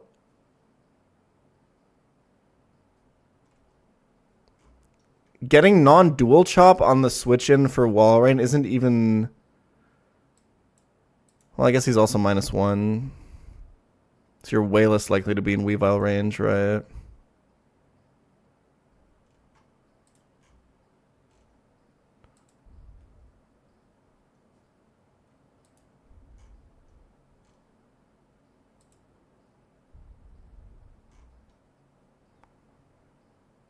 Now you need to find exactly dual chop if you do Aurora's pivot. It's the exact same as Gramble.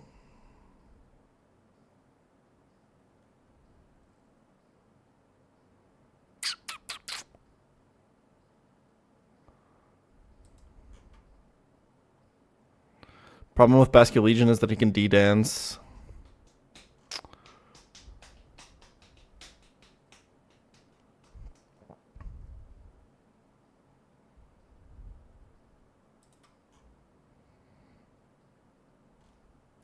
And also, yo, if you like crit the fucking, if you do the Araquanid lead and you crit the Porygon, with Araquanid. He just goes Haxorus and he fucking D-dances. It's like really bad.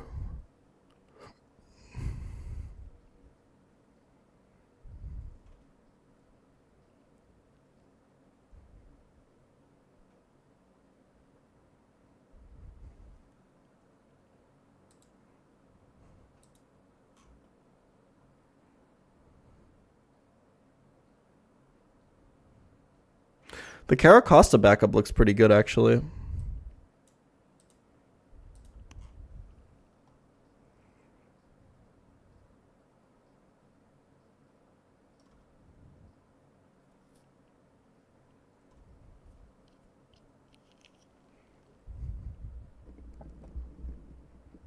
Yeah, I think you go Citrus Walrein, and you just Frost Breath. And if you miss the range, you go to Caracosta as backup. Does Caracosta ever bait like this fucking guy? You do kind of just out-damage Weavile, right? Depending on your HP. So the line gets kind of complicated at this point. I'm not a huge fan of this, but... A Nerve on Haxorus Citrus doesn't work. It works if he dies. It'll instantly trigger and then get you out of pursuit range.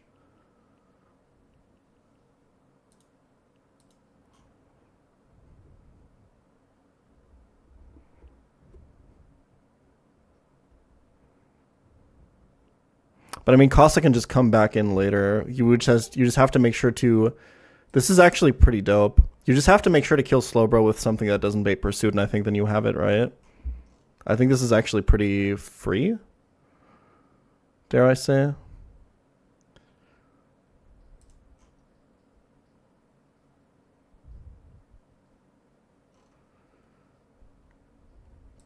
So if he goes this on Caracosta, he's usually Scalding. Shell Sidearm is what side effect?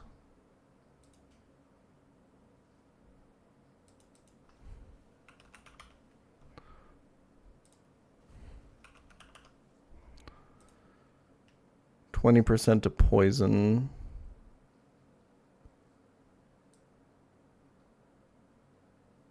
This is a joke, right? What the fuck is this?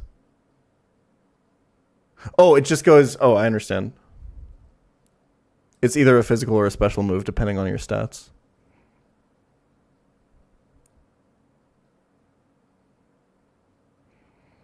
Okay, what is my Slowbro counter? Seisme just kind of obliterates this guy, huh?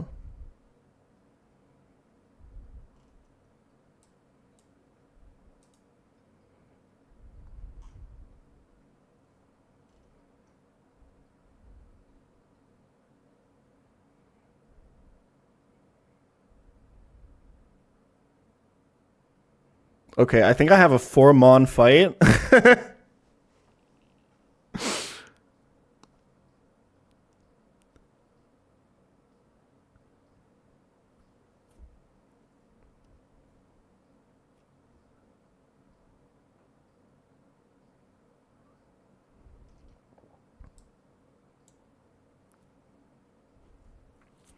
I think definitely Granbull in the back for pivoting on Haxorus, because there's situations where you only bait dual chop. And then...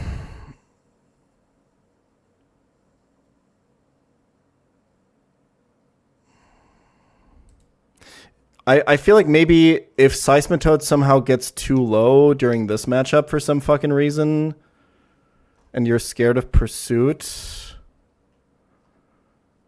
you maybe want to bring backup to finish off Slowbro. Right?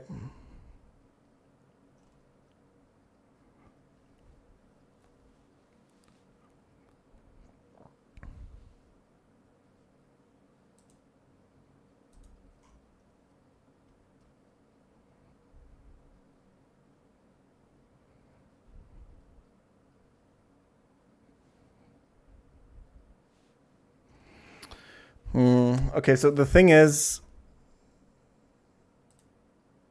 if I do the backup strat on Haxorus,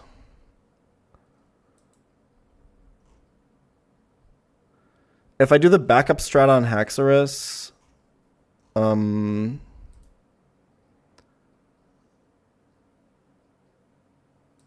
Costa kind of takes too much damage to safely deal with Weavile.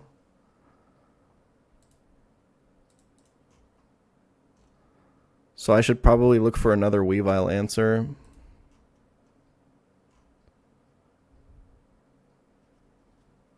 Which is honestly kind of hard.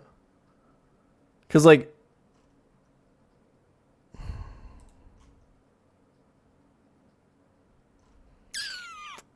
Dark Gem's a lot of damage, man.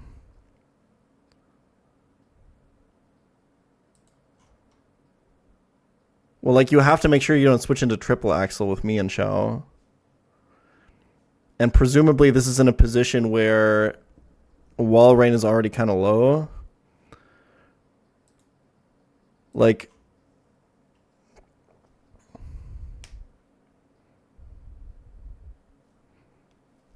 Blaziken. This has Psycho Cut.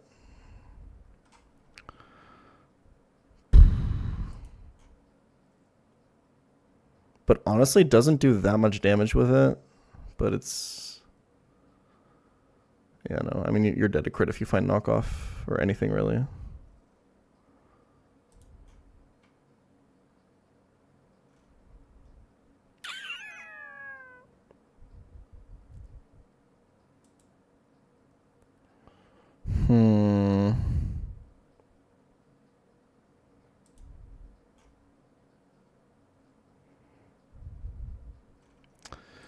Do I need to go itemless on...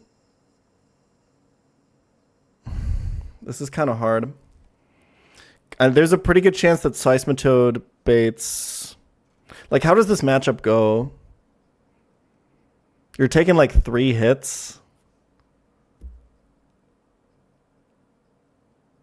Sometimes you're only taking 2. Sometimes you're taking 4.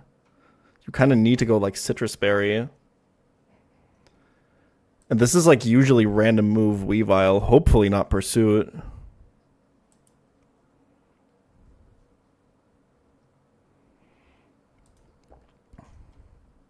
And, like, if Costa didn't take damage from Haxorus, it's fine.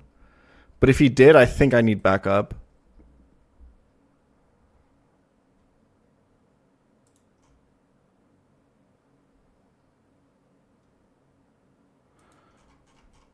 Lycanroc, unfortunately, just fucking dies.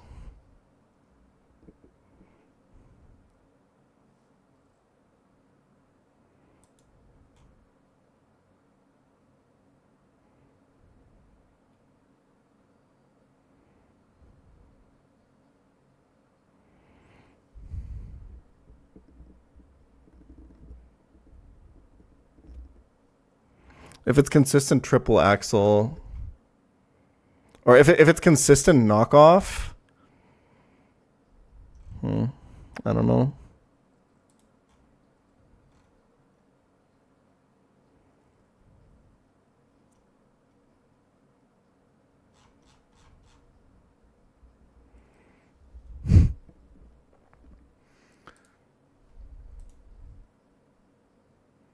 Yeah, so I was randomly looking into, like, my Nightbot stats today because I was, like, changing some shit. You know how I always talk about that Dorillo and Zisu are always in chat having a mid-off on the backseating? So there's a stat on Nightbot for your most active chatters.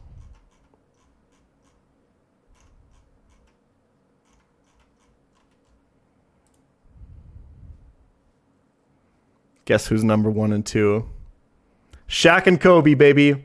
Shaq and Kobe.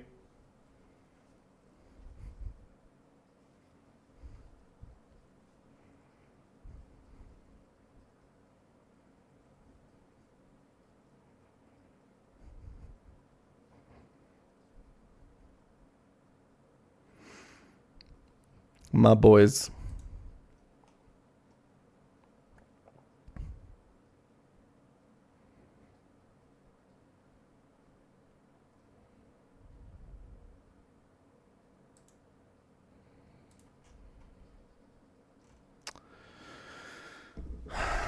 I don't know.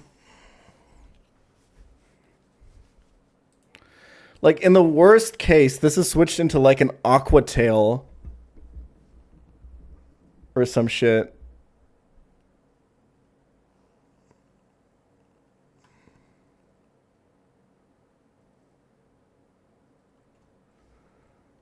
Or, like, even a dual chop. And it's sitting at, like, a 65%. You can just die.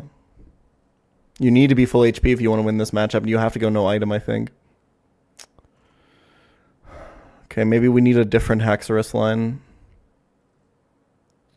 Wait. Can we just... No, okay.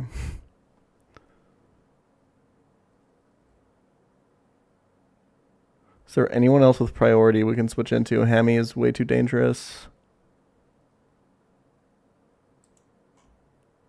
Basculegion? Shadow Sneak? How much does he take from Pursuit? Holy fuck. Oh no.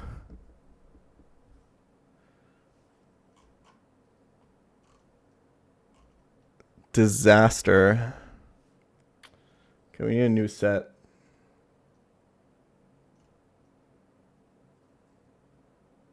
Rooftop sexy Euro house mix in New York City.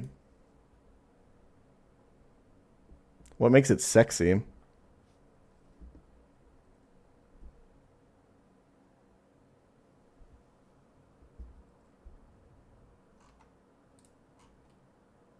Like if you're taking a dual chop here. Well, okay. Hold on. Yeah, like if one of the dual chops like crits you, it's super fucked, right?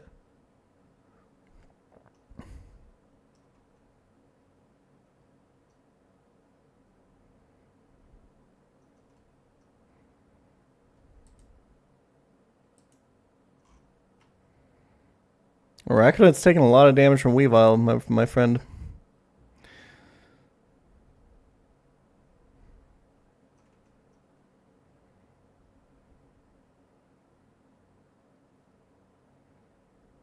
Well, like, presumably, in this situation where we've taken 2 dual chops with Walrein and we've missed this Frost Breath range...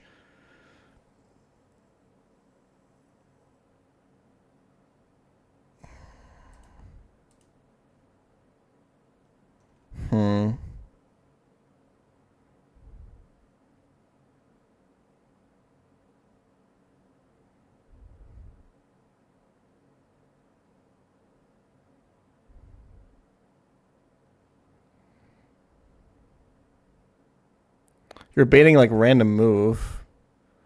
Like, you've taken, like... You can totally bait random move here. You'd be at, like, 80%. Or at like, 20%.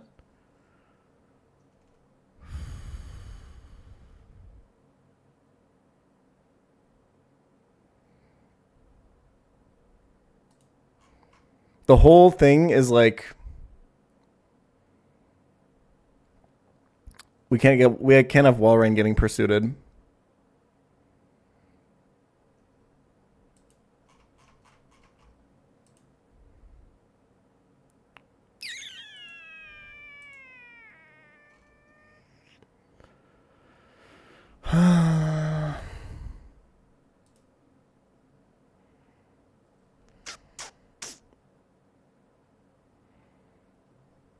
Nobody really switches in. Basculegion does, but it dies to Pursuit. Is there any way around this?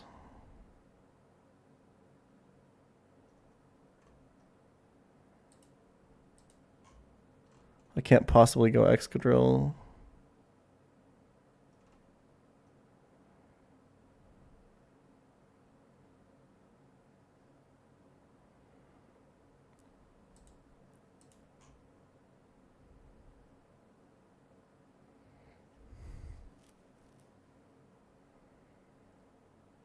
Electrode Volt Switch kill would obviously be great, but...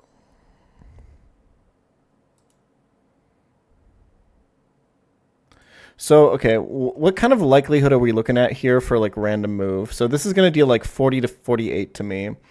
I'm sitting at a cozy 60 to 52, and I'm at -1. Even without crits, he can Iron Head on this switch. This is kind of the worst of both worlds, dual Chopper, Aqua Tail, or sometimes Iron Head. Because it means that dual chop is still more likely on the switch into Wall Rain. If it's never Iron Head, we can go through Grand Ball. But we're also taking Burn Chip, so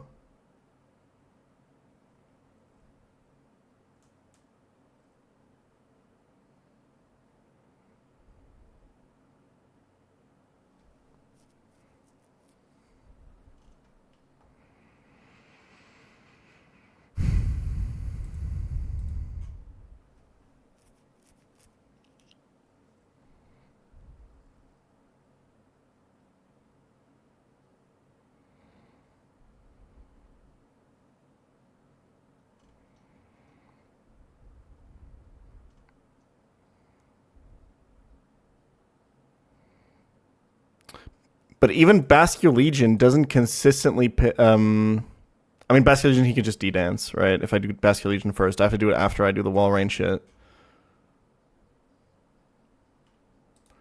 75% to 1 a KO.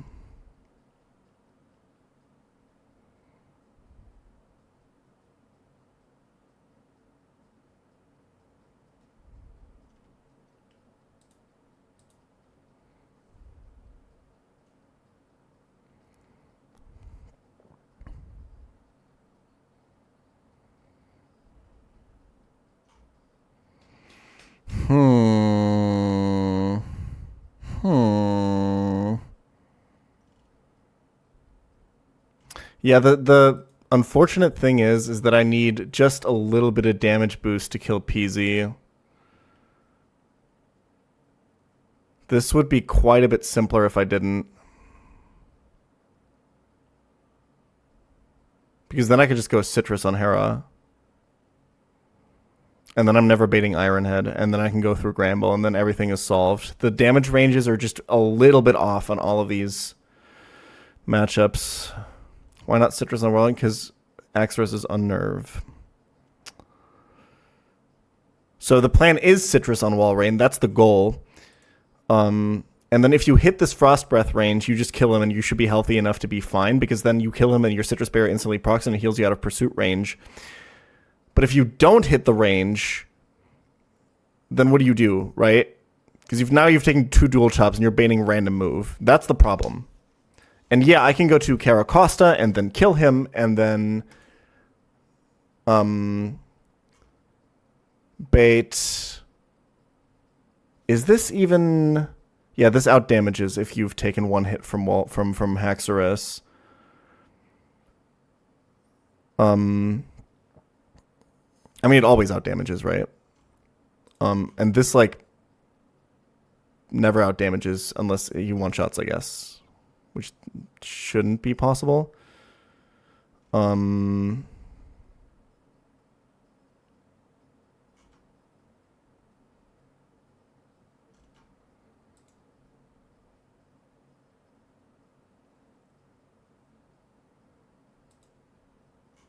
Yeah, Rock Slide kills.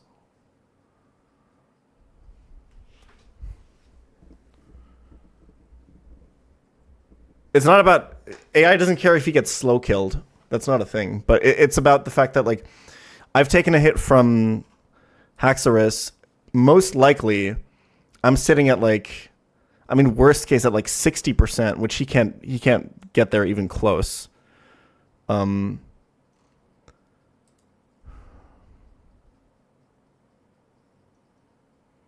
Regardless, if we need Caracosta as the... So the problem right now is if we need Caracosta as our Weavile answer, and it seems like we probably do, then we can't really use it to tank this hit from Haxorus if Wall Rain doesn't get the range. But if we go Never Melt Ice, we're baiting Pursuit from Weavile, and then we just fucking die. So there's 3 ways out of this. 1, find a different Weavile answer. 2, find a way to get Wall Rain in on like... and like an Iron Head here, especially preferably with like a Grand Bull pivot for an Intimidate. Or 3, finds something else that switches into Haxorus after Wall Rain and kills it. And Bascule Legion almost does that, but then Bascule Legion also kind of dies to pursue it.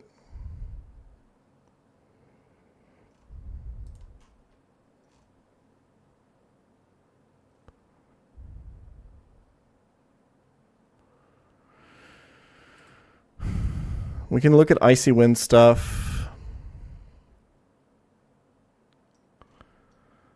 a little bit more. Lycanroc can never switch into Weavile.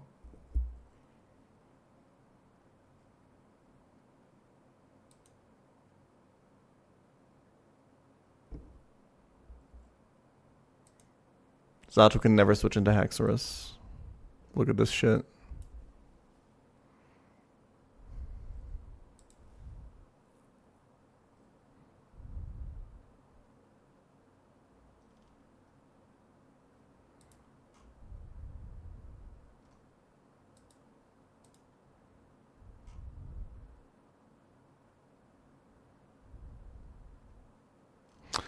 How much are we doing with Icy Wind? 57.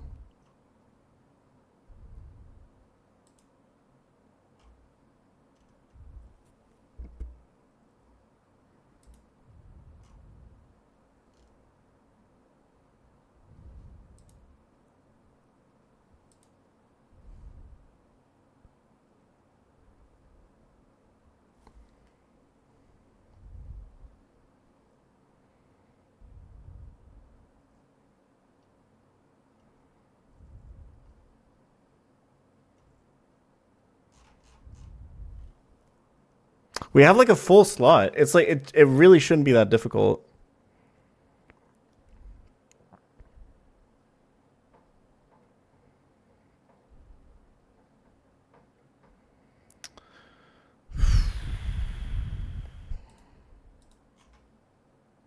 This damage is just so fucking inconsistent.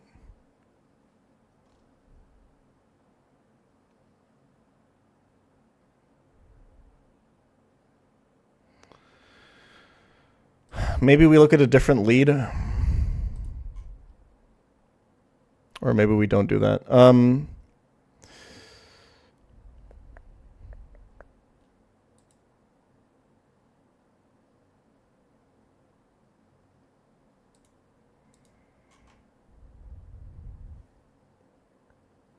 I keep thinking, let's say we do Icy Wind.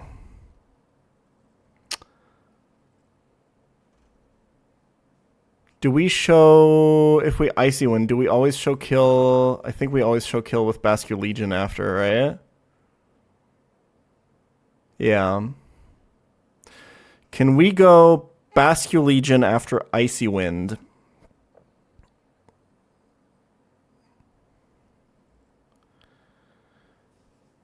Like, isn't it basically impossible?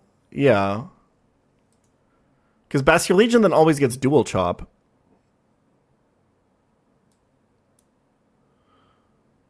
Okay, Icy Wind with Wall Rain. Go to Bascule Legion. Confirm dual chop. And then drop the Grand Bull. And go...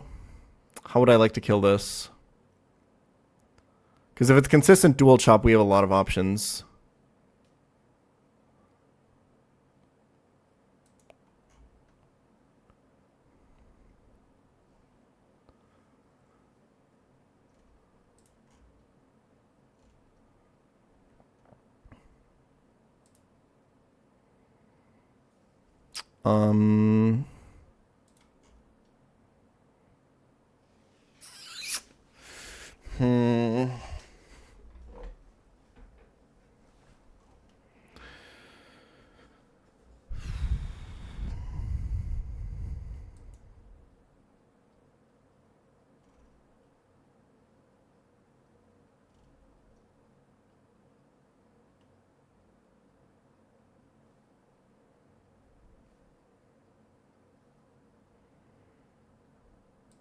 No, you don't want to go Gramble into consistent dual chop. That doesn't achieve anything. You're just going around in circles. This is after he gets icy winded.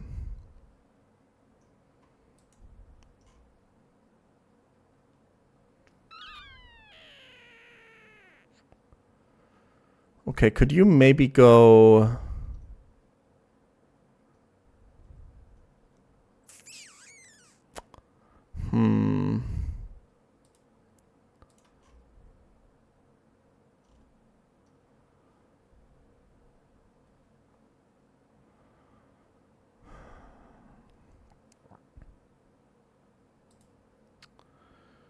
I'm really close.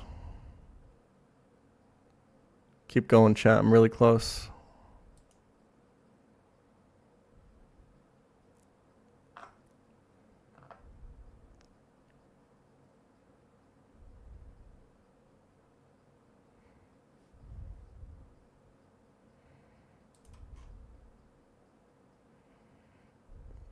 I'm trying to think if you can go Excadrill.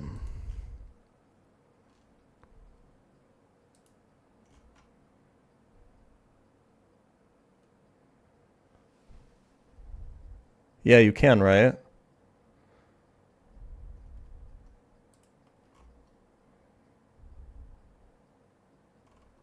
How likely are you to get pursued here? You can just go Citrus and make it completely unlikely.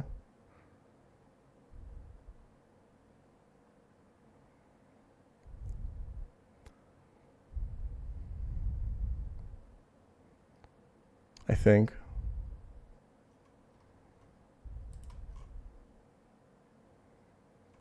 Yeah, he just needs to C-kill with triple axle.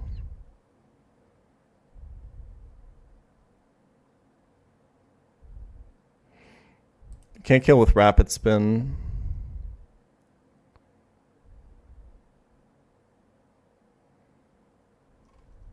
Okay.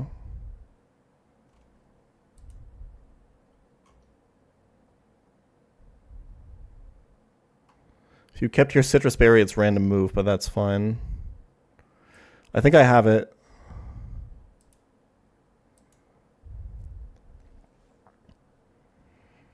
Dude, Walrein gets so close to just soloing this fucking thing, man. It's a little bit annoying.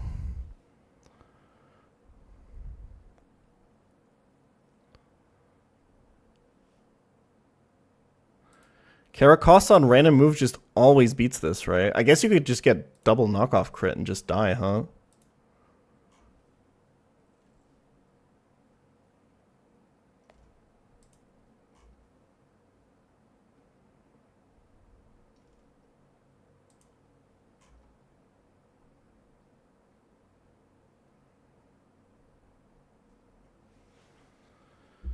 Oh yeah, it's Dark Gem, you're right. Okay.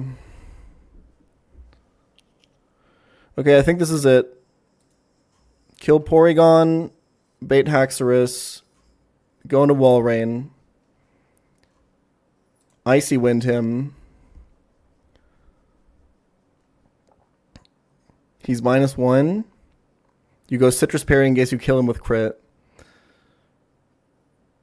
He goes potentially random move. You go through Basculegion to confirm dual chop. Or if you're already confirming dual chop, you just go hard Exca.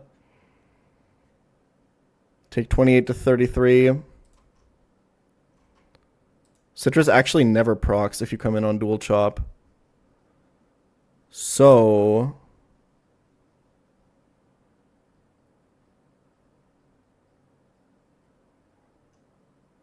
I mean, it doesn't matter. So I think you go no item on Exca to never get knockoff here. Sure.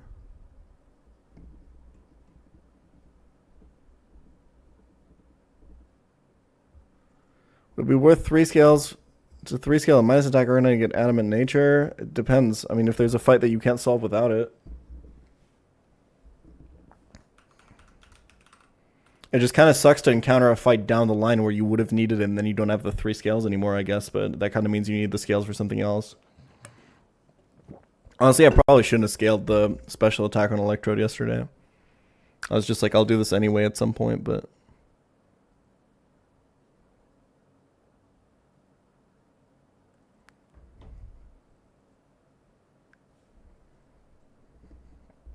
Why didn't you evolve Combustion? Combustion's just good at like baiting shit with Detect or double battles. Yeah, pre-Flannery, there's no way you have 3 scales for Adam and Hamilton.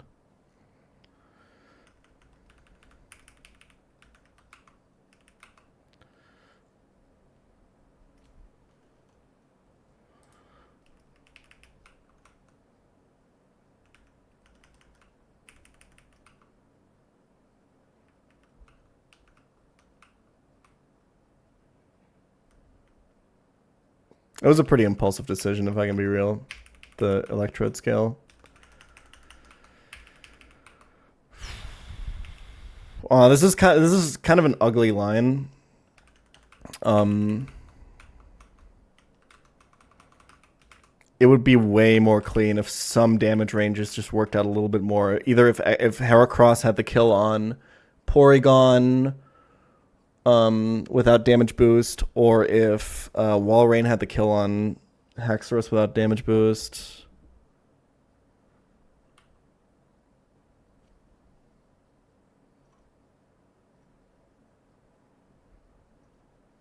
It's not how you spell sex at all.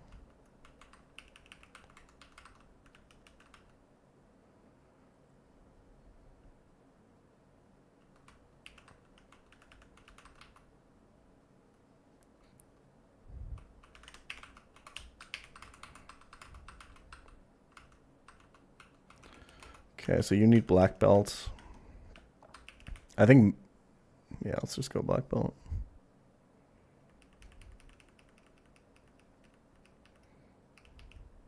Am I black belt yet? Nope.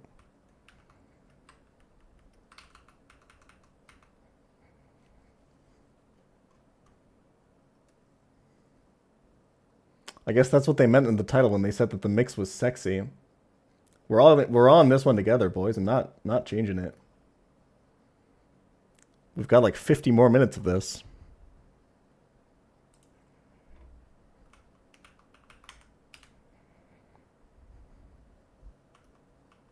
No item on these two Anders, I believe, is correct.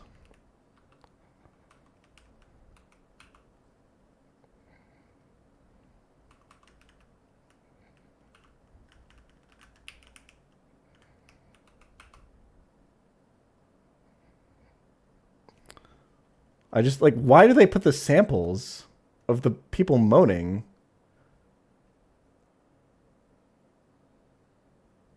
It's, like, not even hot. You know?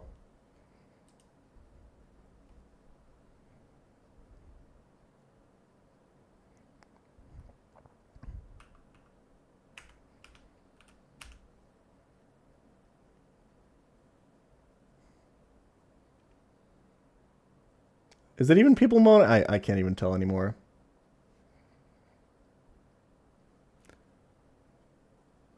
Yeah, I think what's happening is this is not even part of the song. I think the DJ is putting these in. These, like ad-libs. Because he already switched to the next song. Okay, I think we're past it. I think he's done now. Proud of you. Okay. Nope, he's still doing it. This is so whack, bro. Why are you doing this?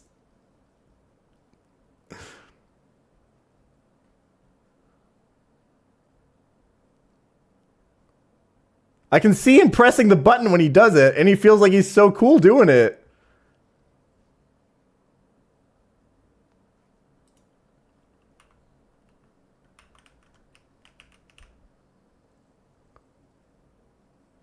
The rest of the mix is good, man. All right. We're going next, boys. Groovy deep house music makes outdoor cooking in Alps. Okay, this is no, this is dog shit. Never mind. This is not even book club radio anymore. We've landed on the bad DJ side of YouTube. All right, bring me something soulful house and R&B.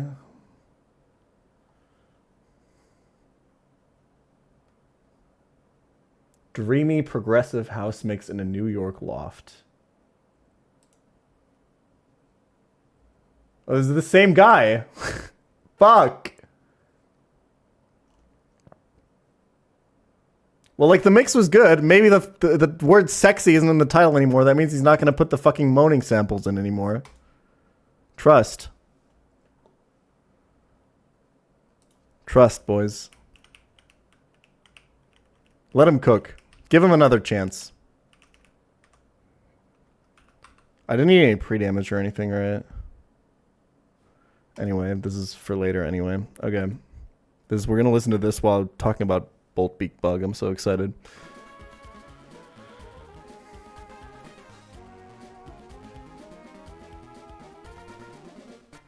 Make your own mix then?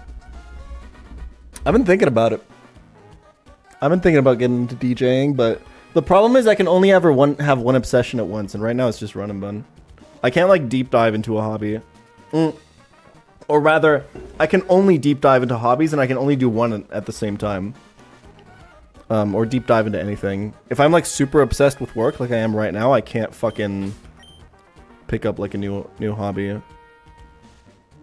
That's why I also don't play League anymore right now, because that game's only fun if I play like 10 hours a day. You know what I mean?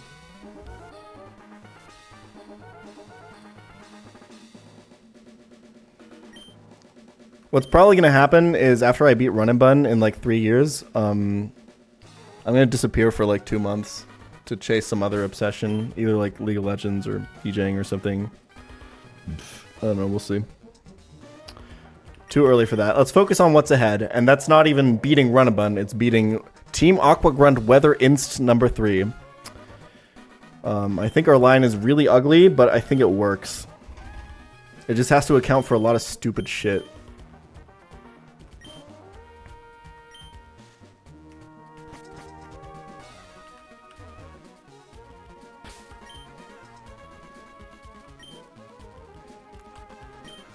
Alrighty.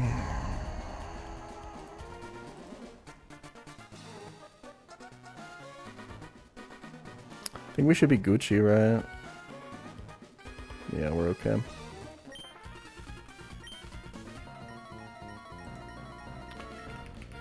Okay.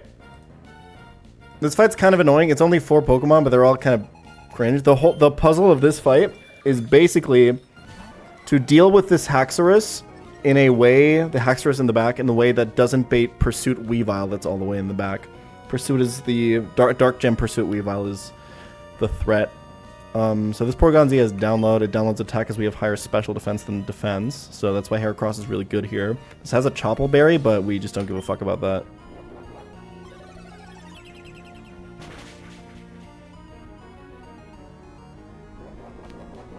It's really unfortunate because I needed a damage boosting item on this. Because I had like a 97% range to kill or something. And if I didn't need that, I would have gone Citrus Berry so as to not bait potential Iron Head from Haxorus, and then my pivots would have been super, super clean. But as it stands, I need to switch Walrein in on random move, so it can get really awkward with the Weavile. The reason this Haxorus is so good at getting the Weavile kills is because the Haxorus has Unnerve, so you can't eat your Citrus Berries until you kill it. It makes this whole thing like super fucking awkward. So Walrein is arranged to kill this with Frost Breath, and I couldn't go Never Melt Ice because if I did, then if this was Dual Chop and then another Dual Chop, I'd be dead to Pursuit after because I wouldn't be Citrus Berry. Okay. So now I'm kind of punished for not going Never Melt Ice, but I think the line that I chose is always consistent anyway. So what we're going to do is we're going to Icy Wind. If I crit kill this, it's fine because I have Citrus Berry. And if I don't, we're going to do a little bit of a pivot back and forth. Or maybe just hard Excadrill. It's all kind of fine. So yeah, Icy Wind here. That's a crit already. Yeah, so we're going to Icy Wind. Get him to -1. He cannot D-Dance in any of these situations. He saw kill on Heracross, and he sees that I have a kill with Frost Breath. So he can't D-Dance, and now he can't D-Dance because he just sees a kill. What does he see a kill with? He definitely sees one with Dual Chop. He has no more Water Gem. Does he see a kill with Iron Head? It doesn't matter. As long as he doesn't see a kill with Aqua Tail, I can just go hard Excadrill. I don't even need the Basculegion pivot here. Bastion Legion's like the backup in case I took like 2 dual chops and bait random move here. I can go through him, confirm dual chop, and then go Excadrill. But as it stands, I'm pretty sure this is only dual chop anyway. Yeah. He's -1 speed.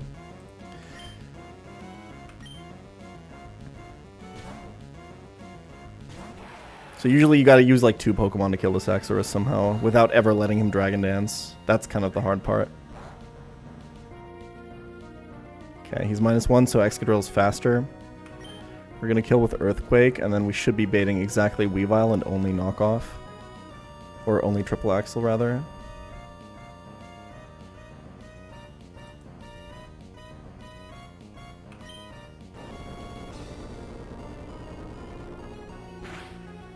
Which is perfect. We're no item on Excadrill to make it more likely for this to be Triple Axle rather than Knockoff. So now we can just go here. It also has no item because of Knockoff. No worries about Pursuit there at all. Because he saw a kill with something else. He even misses the Triple Axle. And now we can just kill with Rock Slide into Aqua Jet.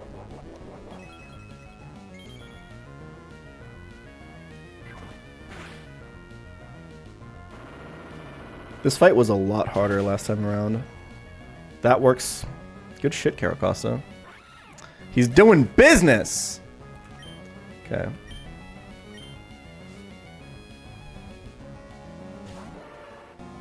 This is always Scald.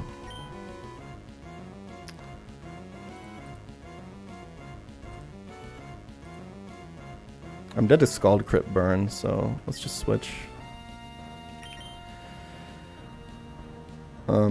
The combination of these two just wins this matchup always. This is Slowbro Galar with Quick Claw and Quick Draw, so he has like a 44% chance to move first every turn in his priority bracket, and he has Slack Off if you can't like outdamage him. But Seismitoad is a really good matchup with this. It sucks that I have to switch. I probably could have pivoted there actually through Bastion Legion now that I think about it, but this should be fine. This is gonna do a fuck ton.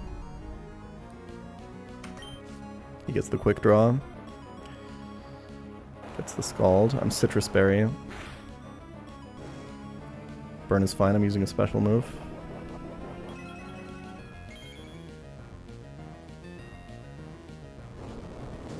I should never be dead to anything from here.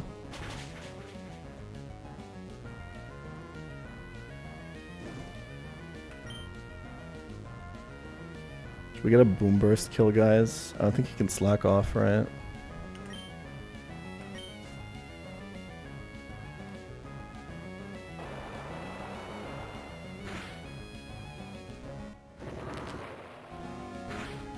Free.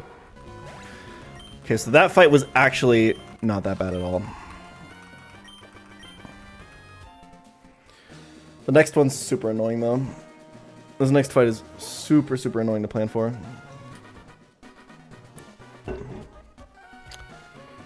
But we'll get there somehow.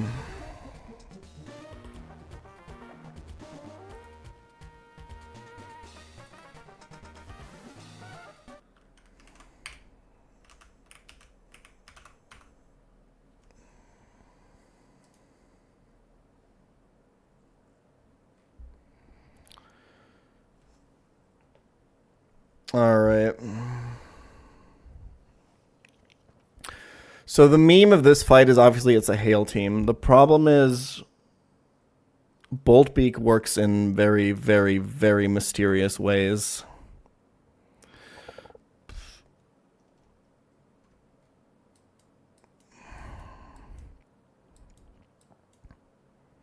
Killing either side first is really hard. So Combuskin, you would think baits Boltbeak, but does it? I already completely forgot how Boltbeak Bug works.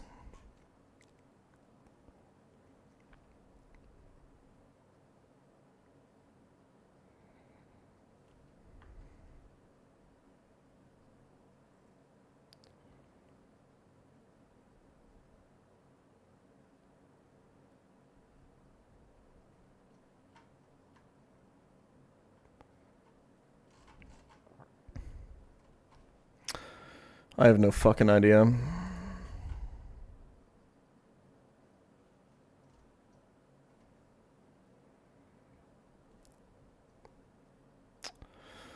Well, anyway.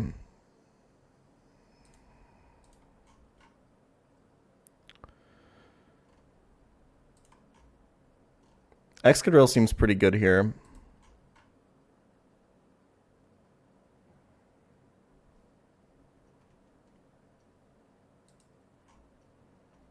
But like, what are you doing on Arctivish, right? Except baiting fast kill. Yeah, so there's a known bugs channel in Dex's Discord. I don't think it actually lists the Bolt Beak one though.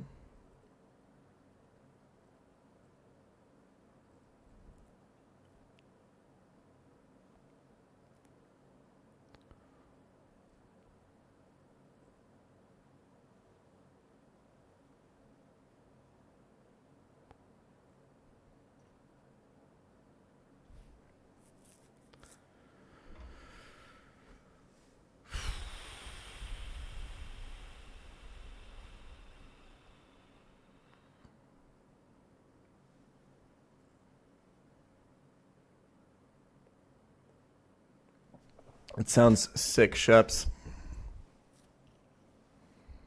But how do you... Because if you're bidding ice moves, aren't you bidding Blizzard with XCOM?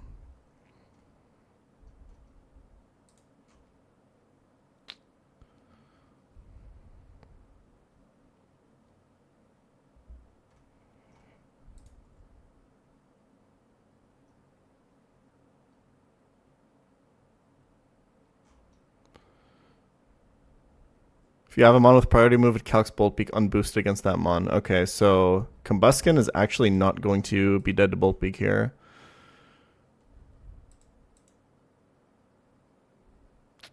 But we can obviously pre-damage to be dead to it if we want to.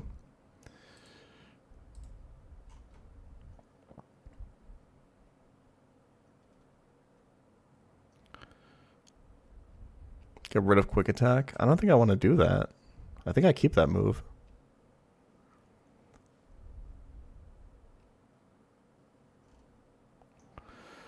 Combuskin baits Psycho Cut from this, right?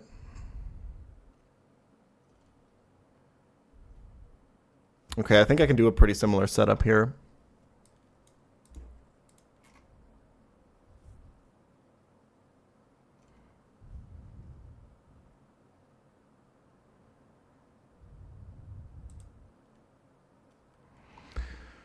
You could lead Combuskin and bait Moonblast plus unboosted Bolt Beak. Earthquake just kills this, right? No, it doesn't.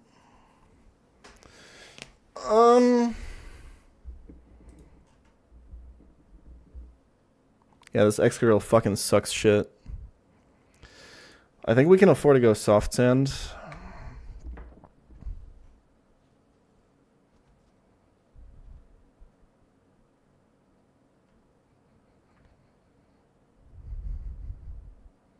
Okay, the only thing with this is I'm switching into Bolt Beak and Psycho Cut on the Combuskin side. Crocodile is crying in the fucking death box right now.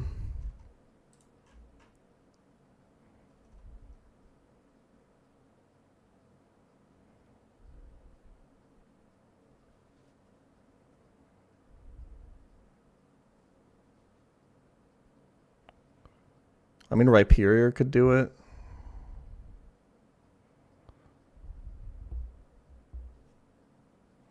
But, like, ideally, like, you're Earthquaking the next turn, right?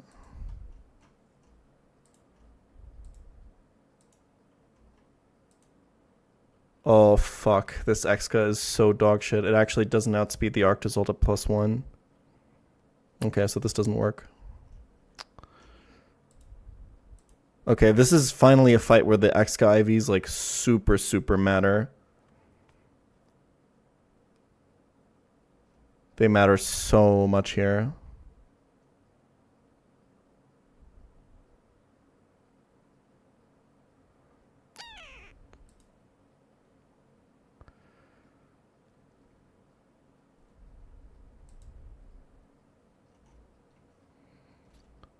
But I mean, maybe you can bait a kill into the other side.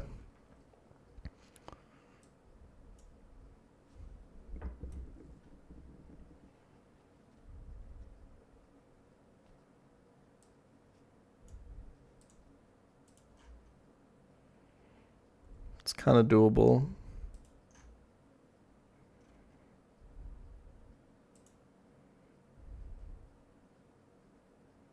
Because Exca should never show this guy a kill.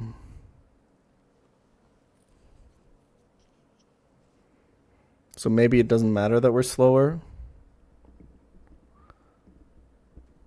So Rhyperior switches in. Maybe it's a little bit pre-damaged. It switches into Psycho Cut plus Bolt Beak on the Combuskin slot. This doesn't have any kills, right? Okay.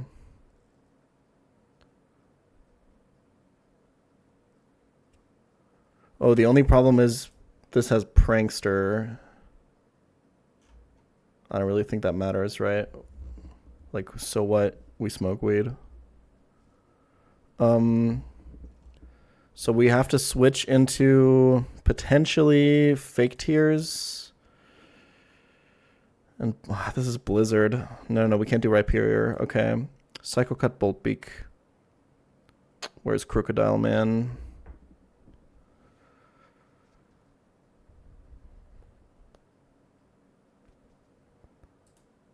Baraskizi outspeeds Arctazalt, yeah. It doesn't have close combat though. I mean, like, do I care about the rapid spin? I guess I need the chip damage here, but the rapid spin doesn't really achieve anything at this point, actually. What if I just kill Lipard? Dude, this Exca is so shit.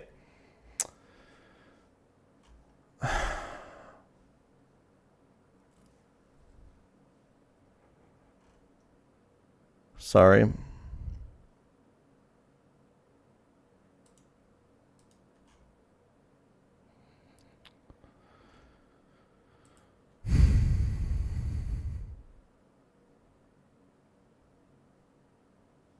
It's so garbage.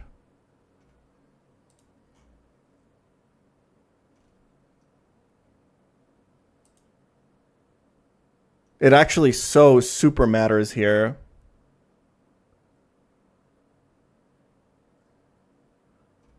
Underspeeds this by 1.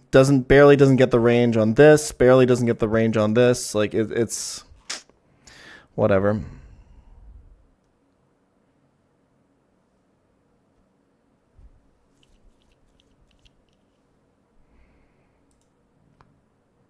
I don't think Mienshao does anything in this fight.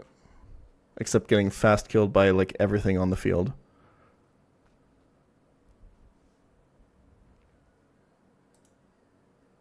How does Hammy do here? You would think Hammy does pretty good in this fight, right?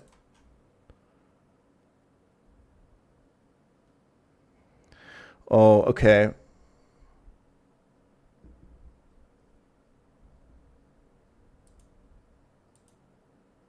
Yeah.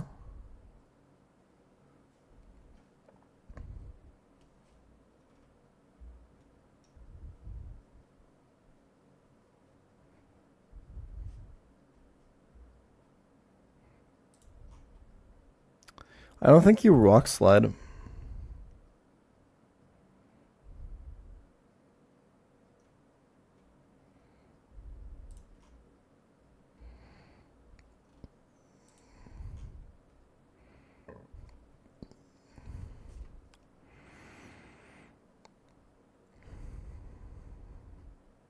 I think it's like lead Combuskin.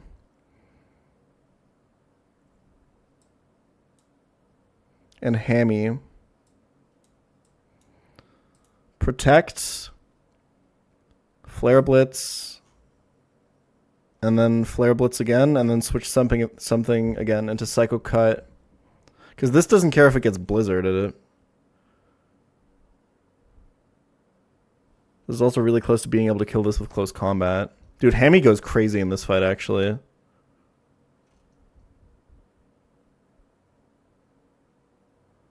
You Flare Blitz both of these, Andrews. Combustion, Detect, and then switches into, again, Psycho Cut, Bolt Beak. What is a good position to get into with that?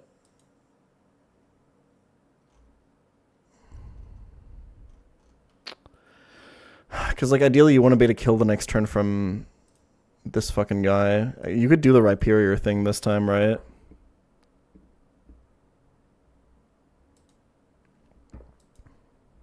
Does Ninetales Hypnosis since dead to Hammy? Is that a thing? I'm assuming he's going to go for the fast kill on Combustion, bro.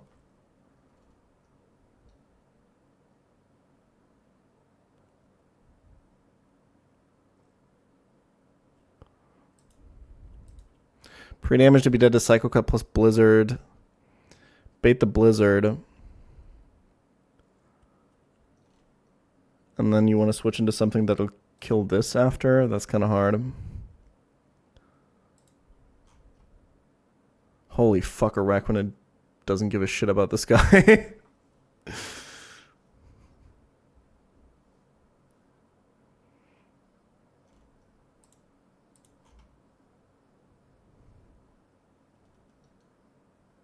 Doesn't Blizzard have a 1 in 3 chance to break Protect? Where did you get that from?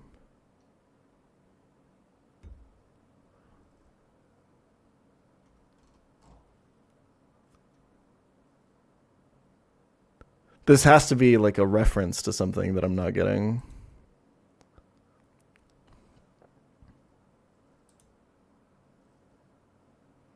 Can you swap me and Xiao in on a Blizzard? Yeah.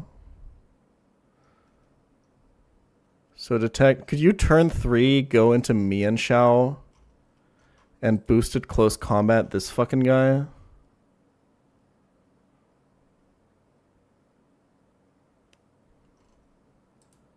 And then he brings out Arctivish, and then I fake out and close combat, and then the next turn I E-speed and Vacuum Wave.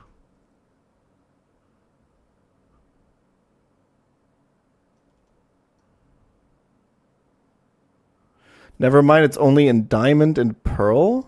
That was a bug in Diamond and Pearl. Really? Okay. Today I learned. Okay. I think I have it. I think I actually just have it. I think you bait Moonblast plus Bolt Beak. Make sure to calc unboosted. On turn 1 with Combustion, and you Detect. Neither of these have a fast kill on Arcanine.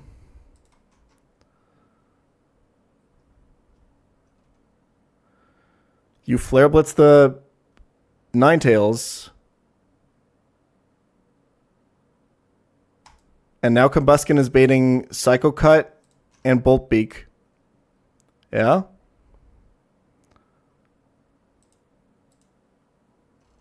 So you switch into Rhyperior, take no damage from Bolt Beak, and you're pre-damaged so that Psycho Cut into Blizzard always kills you.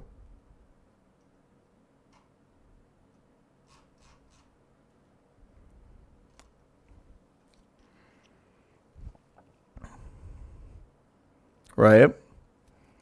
So now it's just this guy. He sees a fast kill with Blizzard and only Blizzard on Rhyperior. So he clicks Blizzard. Hammy doesn't give a fuck about Blizzard.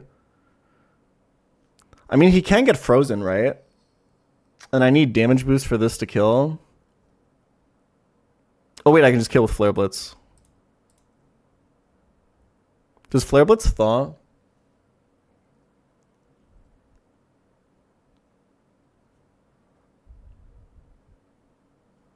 I don't trust you guys. I think it doesn't. I'm actually pretty sure it doesn't. We've looked this up like 3 times already, and I think every single time...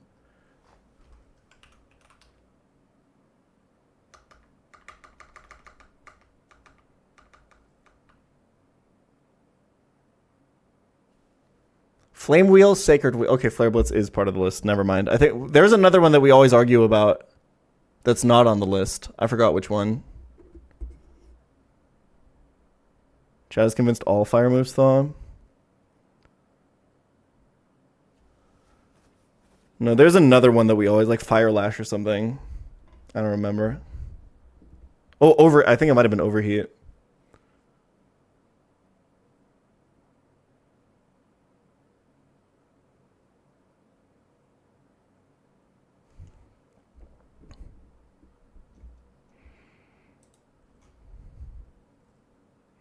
Yeah, and then so on the Blizzard, you go pChal with the fucking berry,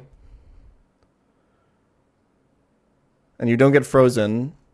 As Hamilton Flare Blitzes this guy's ass, and then this guy's ass comes out, and you fucking fake out his ass, and you fucking close combat his ass, and then the next turn you extreme speed vacuum wave his ass, and then we win.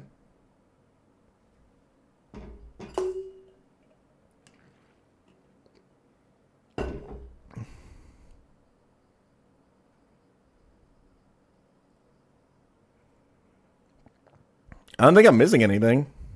I think it's pretty clear cut. The pre-damage is really easy. Like, I can even, just in case it doesn't Psycho Cut for some reason, I can even pre-damage to just always be dead to Blizzard with Rhyperior. We're accounting for Bolt Beak Bug.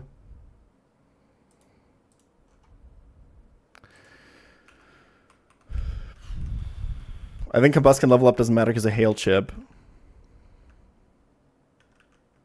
I genuinely thought this would take like 3 hours, but Shelly is going to take like 3 hours.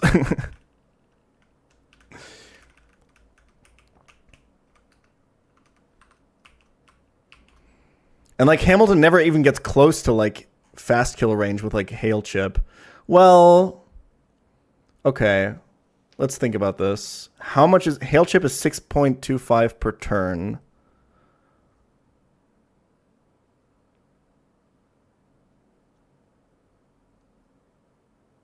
And I'm taking 2 rounds of it before, because I'm taking out Ninetales. He needs to do 80%. Yeah, we'll be fine. Because we're literally killing 1 Mon every single turn. Like, this dies on turn 3. I'll have taken 2 instances of Hail Chip, so he shouldn't see fast kill with Bolt Beak. Okay.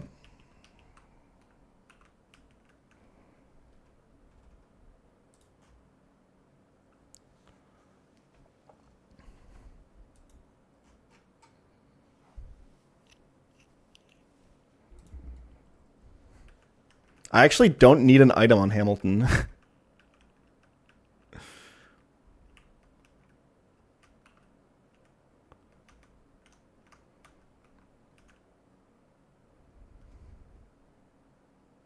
Fake out is plus 20 on Hamilton? What makes you say that? I have slow kill, right?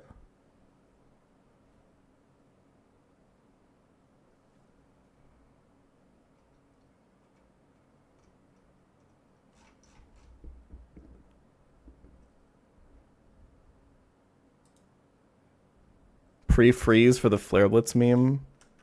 I'm not going to risk that in case it fucks with AI for some reason. But that would be really funny.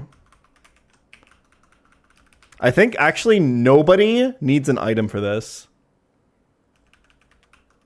Except for Asper Berry on pChal.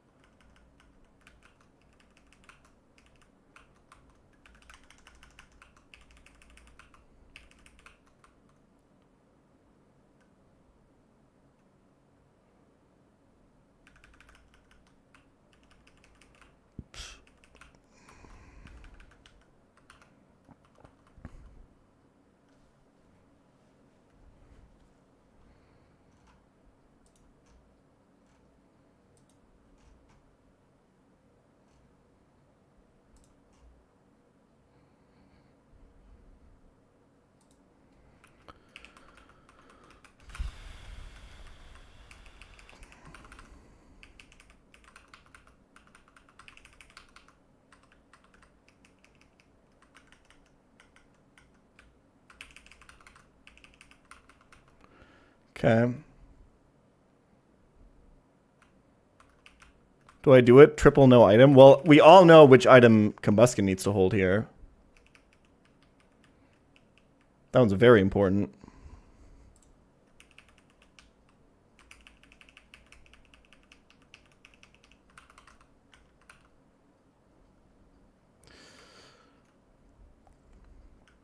I'm going to go citrus on this guy just in case. I'm like baiting something else. It doesn't even matter. As long as I don't bait Boltbeak, it's fine. And I'm never baiting Boltbeak, obviously. Alright. Well, okay, so obviously the thing to do here is we're going to give Hamilton his rare bone back that we got from him. And then I think Rhyperior will have a...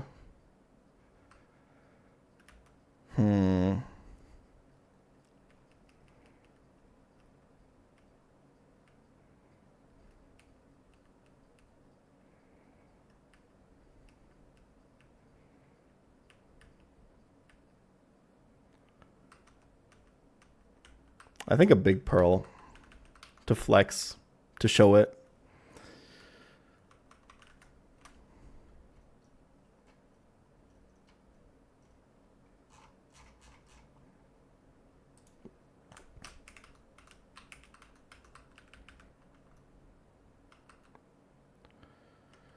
Okay, Combuskin, account for Boltbeak Bug. Okay, Rhyperior, always dead to Blizzard, is 148.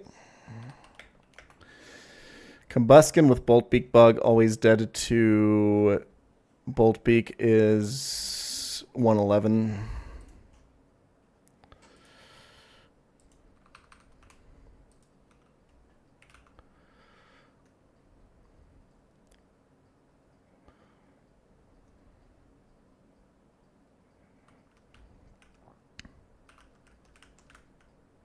This mix is pretty good.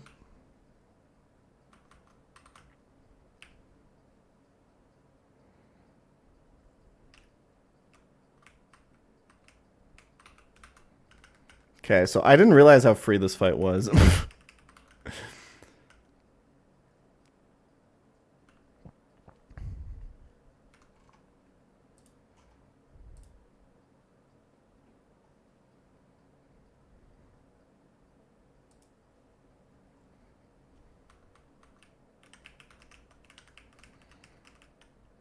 The whole leaving it as a Combuskin thing it's honestly a meme at this point. Because pretty much everything that you do by leaving it as Combuskin, you can do by just pre-damaging it properly. Like, if we assume that this was Blaziken here, you know what? That would actually be kind of difficult. No, it would just be, you would just do the same thing. By just going lower on HP. It's just for the flex. I'm just leaving it as Combuskin until I think I need Blaziken for something.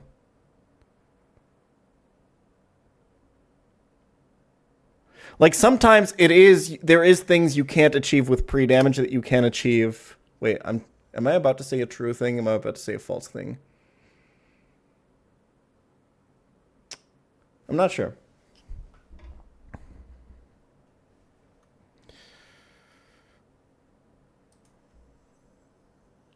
It is relevant in gyms, yeah, but like, I think does Winona even have a double battle in her gym?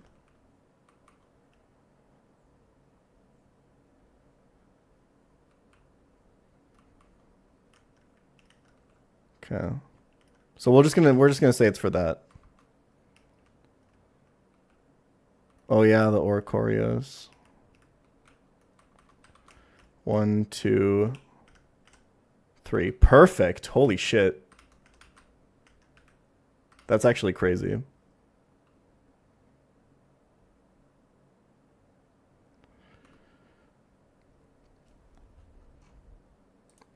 If he Psycho Cut crits me.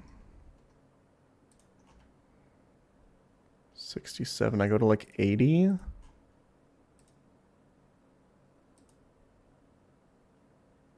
I just don't care. Mienshao doesn't care if he switches into anything that's not Boltbeak from Arctozolt.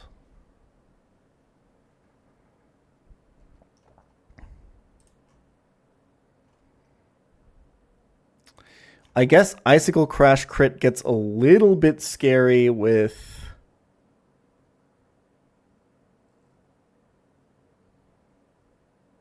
Hail Chip.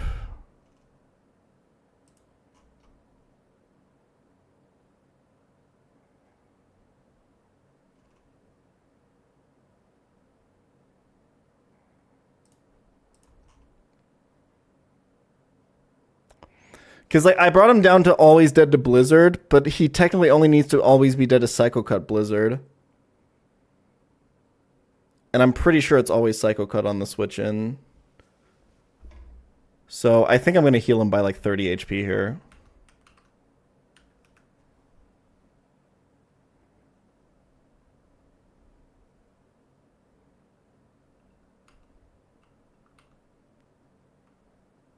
Okay. All right, tab in. I'm so tabbed in right now, guys. I'm so fucking tabbed in. So, fun fact. Apparently, Arcanine just makes this fight kind of free. We're doing the same lead. We're doing, like, basically the same fucking setup that we were doing for Flannery. Except this is a hail fight instead of a sun fight, but, you know. Same shit. I feel like I'm fucking missing something really important, but we're even accounting for the Bolt Beak bug. Like,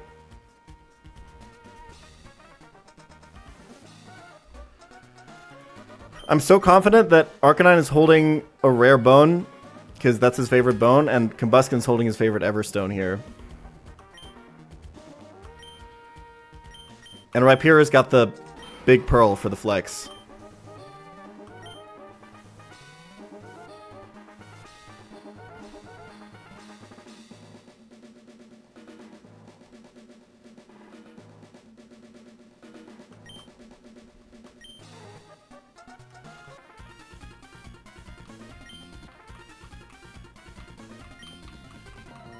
This would be the funniest wipe ever. My brother, have you seen Sickle's Elite Four? Okay, so we had to account for one thing here, and that's Bolt Beak bug. Bolt Beak is really weird. Bolt Beak gets boosted damage if the user is faster than the opponent, right? And this is really fast in Slush Rush. The problem is, on turn 1, AI is really confused on who's faster and who's slower. So he just kind of looks at some stuff, and one thing that he looks at is, do you have a priority move? Now, excuse me while I kill this with Flailblast real quick. We're baiting 2 fast kills into Combusken here. We're going to detect. Because Combusken has quick attack, I think AI thinks that he's faster than Arctozolt. So we had to pre-damage him a little bit to always be dead to Bolt Beak.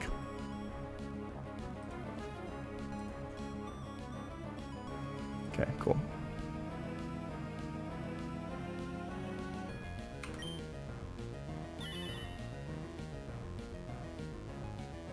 Yep. Yep. Flare Blitz, kill Ninetales. We're Rockhead. We don't take recoil.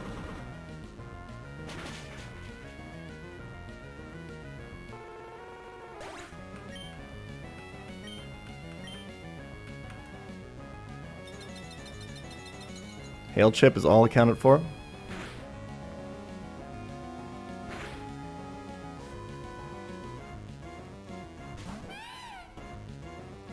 Kill the Liepard.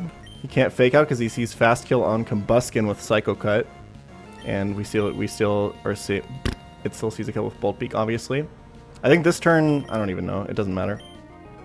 So this is Psycho Cut and Bolt Beak into the Combusken slot.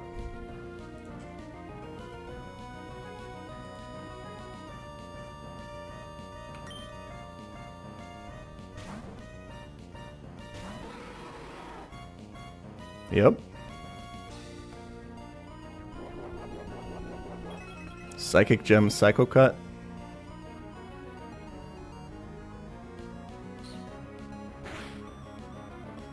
It's all fine.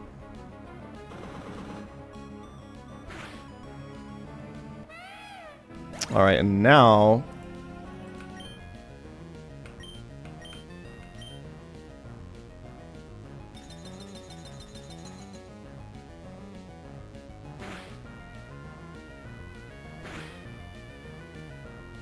$123 and $180. Bolt Peak max roll on Arcanine is 165, and Blizzard minimum roll on Rhyperior is 148.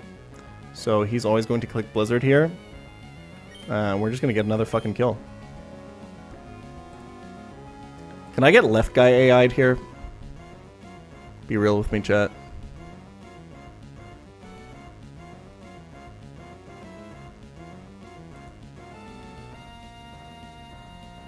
If the Blizzard freezes Arcanine, Flare Blitz is going to thaw, hopefully.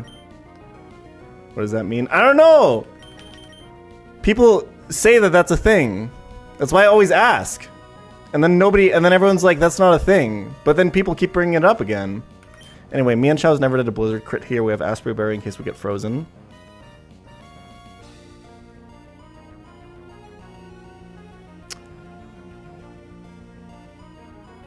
Hold on.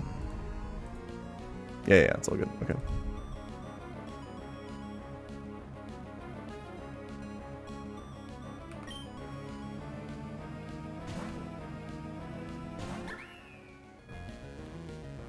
It's completely fine.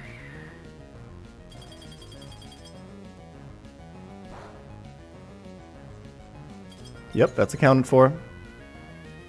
Let's see if Flare Blitz actually fucking thaws. That's right! That's the first time I've ever seen that actually happen.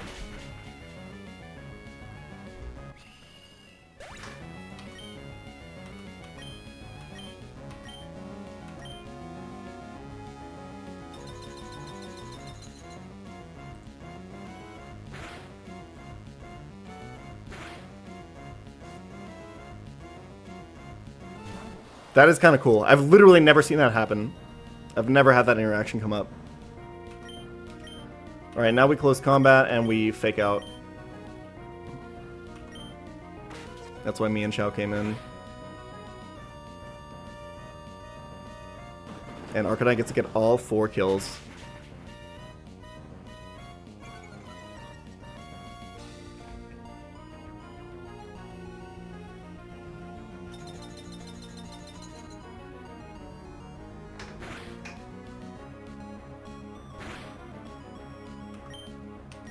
Yeah, I guess pre-freeze Arcanine is actually a tech, huh?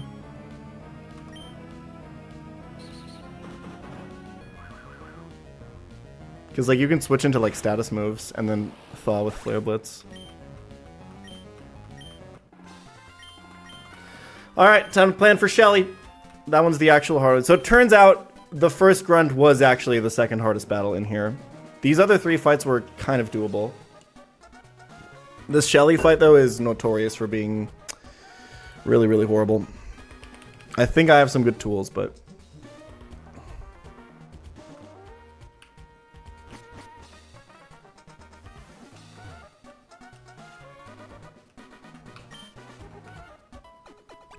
we'll see.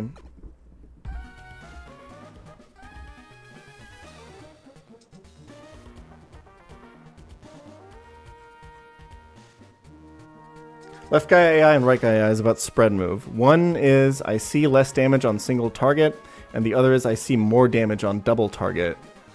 Don't recall which one is which. Okay. Does anyone know how many deaths was I at after Shelly on attempt 2? Does anyone know? Lore Masters?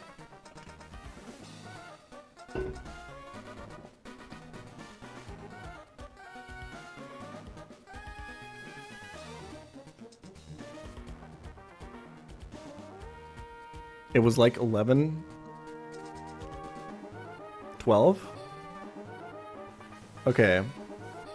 I wish I was that autistic. Okay, so, never mind. Okay.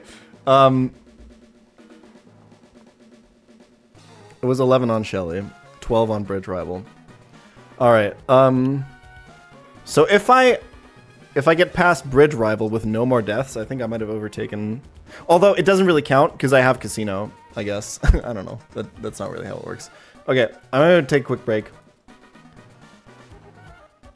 Of like 10 minutes. Just kind of chill. And then we'll log in we'll tab in and we'll plan for Shelly.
Okay.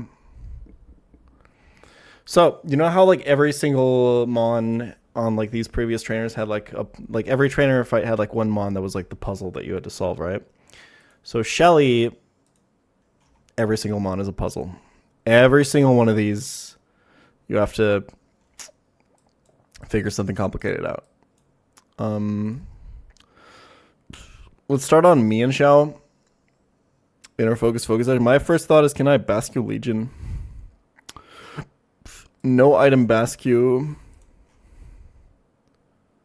you don't do nearly enough damage. It's not even close. Okay.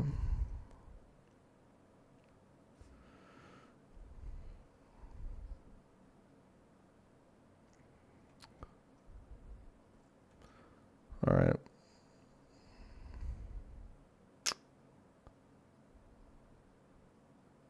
Could you PP stall this guy?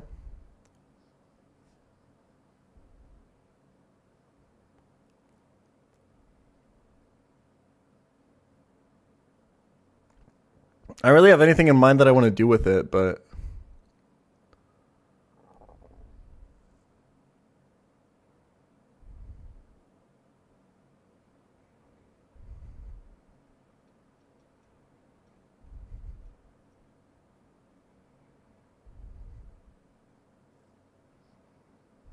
yeah, Gramble does really well against it. That's true. Well, I mean, you say that.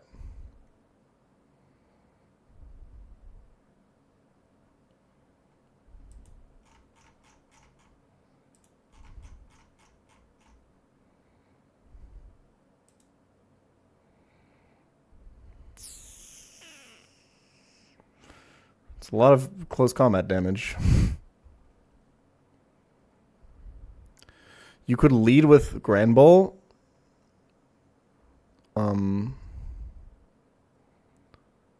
And then finish with Basque Legion. I don't know if any of that is anything, though. I mean, Granbull is good if you can get Outrage out of this choice band, but then if he just switches, right? So that doesn't really even get you anything. -1 from Intimidate, not on Inner Focus, my friend.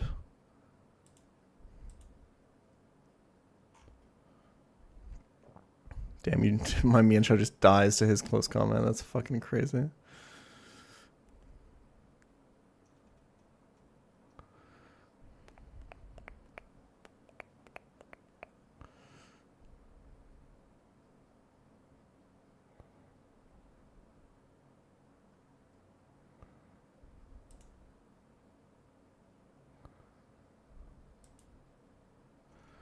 I just wonder if, like,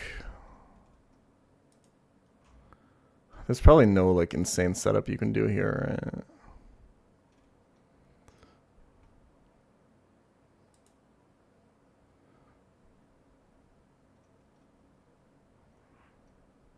Salazzle faster? No. That's unfortunate.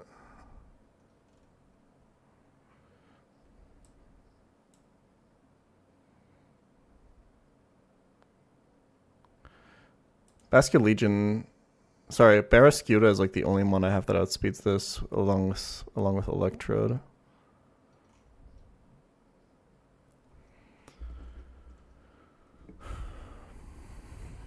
But like, how's your day been? It's pretty good, man. I woke up, made some food, talked to a friend, answered some emails. There's like a lot of ways to deal with this Mienshao. I think we just have to pick one and see where we end up.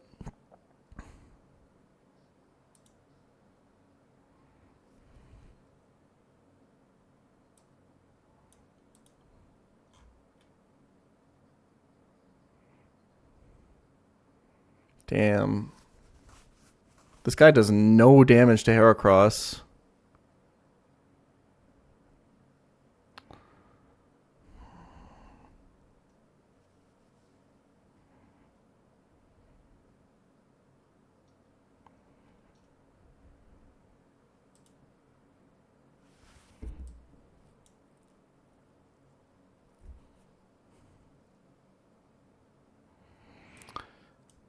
I think Electrode lead is pretty good. You're taking a lot of fake out damage with him, but...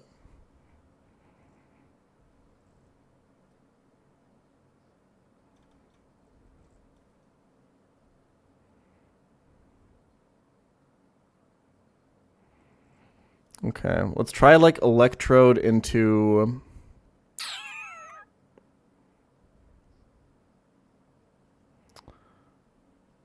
Let me think.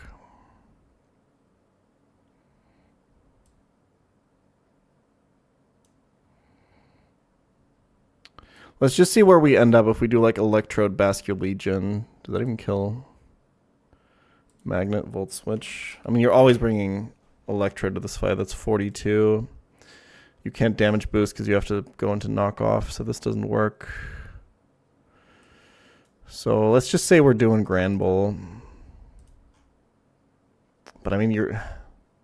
No, this doesn't make sense because you're switching into a close combat and then taking another one. This is just ass. Well, Bascule Legion is fine, right? Because you just liquidate and then you shadow sneak. You can go no item Bascule. You're taking relatively consistent damage. And it's always Meteor Beam, right? If it sees Fast Kill, it's always going for Meteor Beam if it's Fast Kill with all. You actually have a kill on this. That's kind of crazy.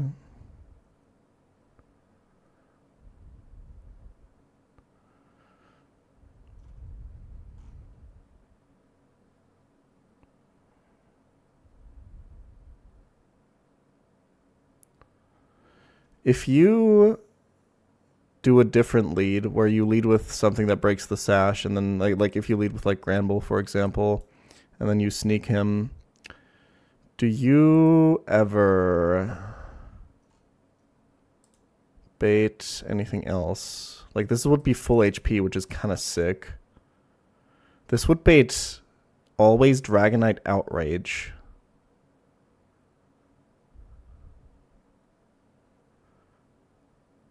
Isn't that super good?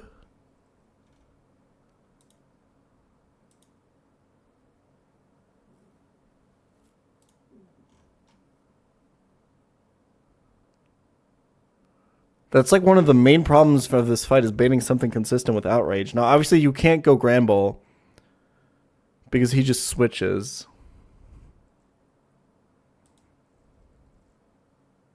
If you... Okay, yeah, the problem... And he doesn't consistently always switch on the same turn, so you just have to like click moves with Granbull. He would switch to this if he switched.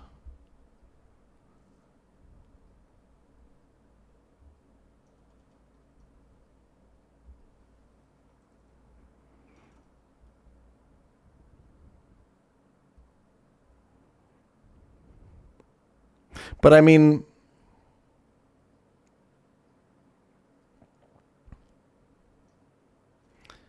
Maybe this isn't terrible. If you just force the Dragonite switch. Dragonite locked into Outrage. Does anyone even fucking 1v1 this? Probably not, right? Like, it's fucking Choice Band. It just fucking kills anything in its path. You kind of can't beat this, right?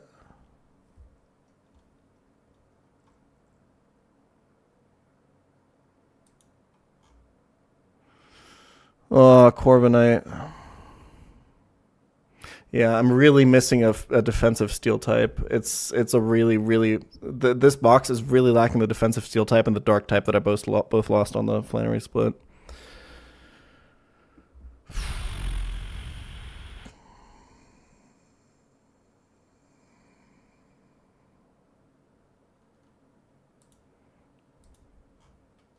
Does he calc +1 for this Meteor Beam?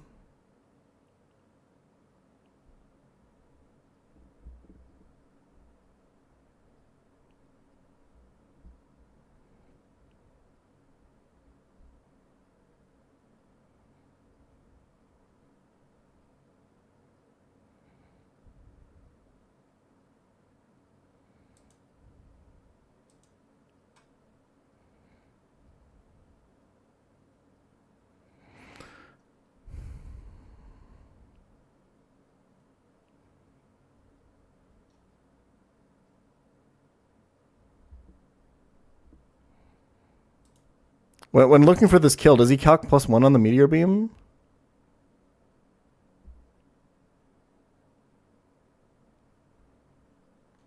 Like, if this came out versus Gramble, would he Sludge Wave always, or would he... I guess we've taken damage too, right? So it's actually always Meteor Beam.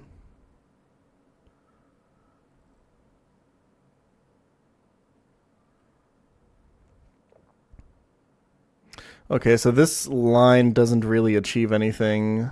It's just this with more steps.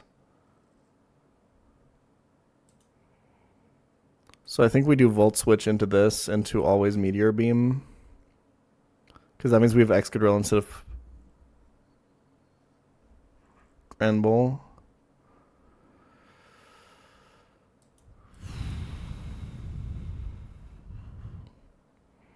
Yeah, Excadrill Omega shits on this guy. It's actually so ridiculously free. Like, you just come in on Meteor Beam, and then you Rapid Spin, and then you fucking kill him. Okay. The problem is... Alright, so... And now, yeah, so this is where this gets really interesting. Oh, wait, you're +1. What are you baiting? Barely slower than Tornadus? This might be good. After one Rapid Spin, we're 1 speed below Tornadus, and I'm pretty sure we're always getting Heat Wave here.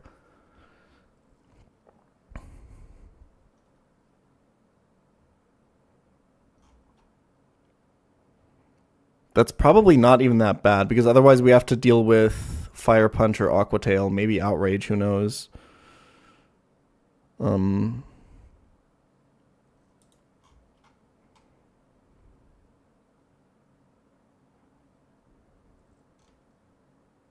I don't even know what the ideal scenario to beating this Dragonite is, but...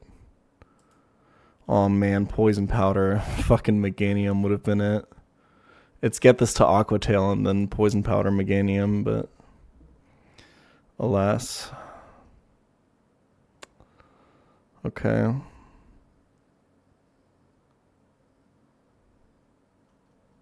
Okay, consistent Heat Wave from this. That's good.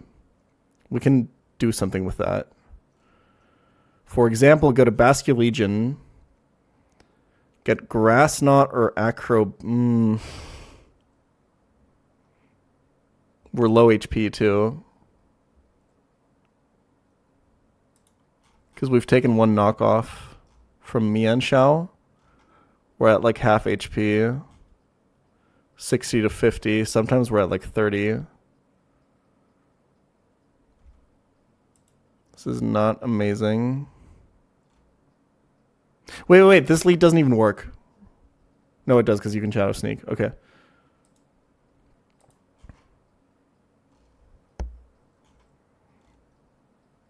So what, do you like Magnezone pivot?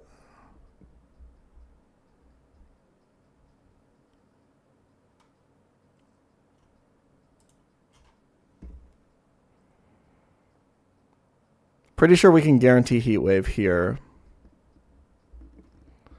But Basculegion is kind of ass now. So you just go to Arcanine and you fucking kill him. Free for the goat. Okay, but...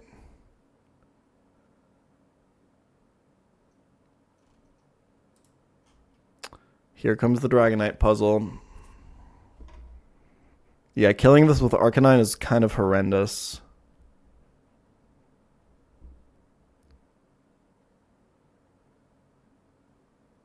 Because now it's Aqua Tail or Outrage, and you just lose.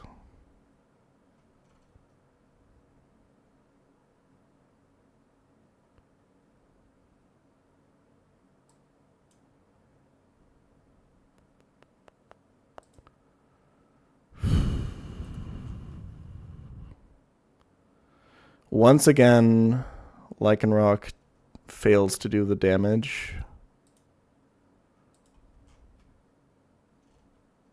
Well, that doesn't matter. You could pre-poison plus Hardstone, but the issue is more... Wait, is he even fast enough? Yeah. But we are in this exact same situation as you are if you go Hamilton.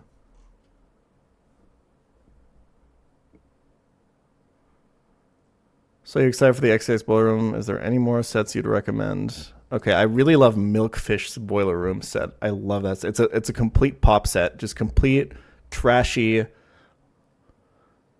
pop music, and it's amazing.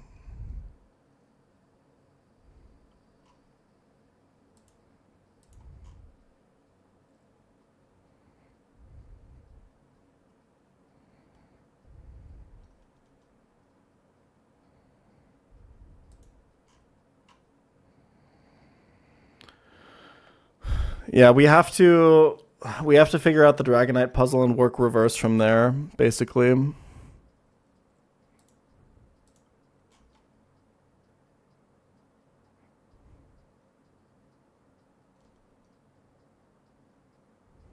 Salazzle slower than Torn.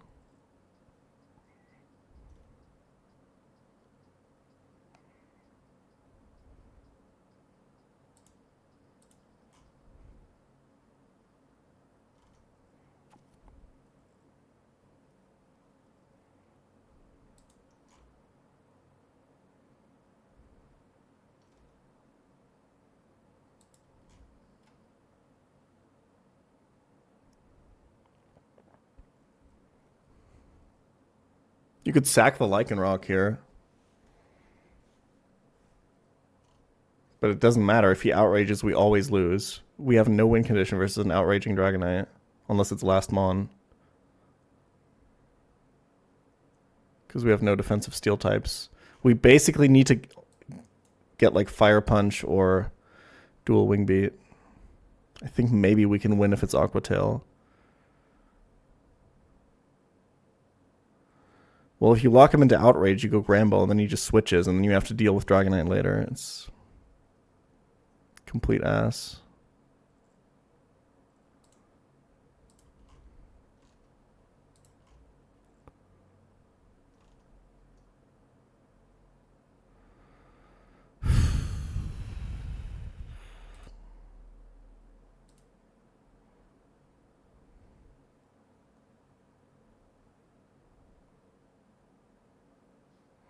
Max speed IV on Excadrill, do the same line with Kill Annihilate Gun beats Dragonite. No, that's super, super bad. Because now you're 50-50ing Aqua Tail Fire Punch. Also, I think there's a chance you go down to Outrage range. I think you would do this with Candy. And not with Scale.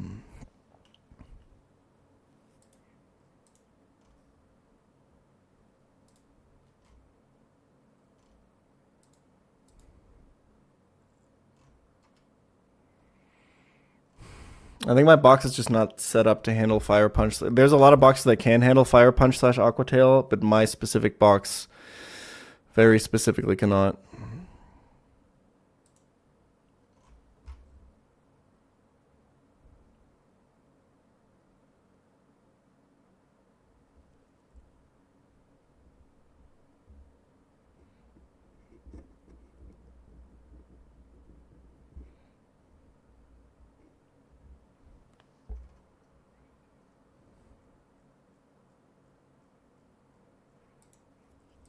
I think baiting Outrage with this, if we do the Candy Excadrill thing, because I'm kind of seeing something here.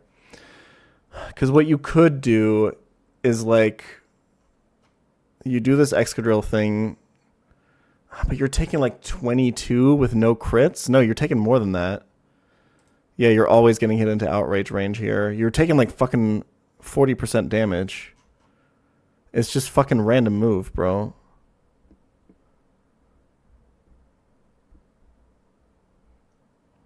It's not possible.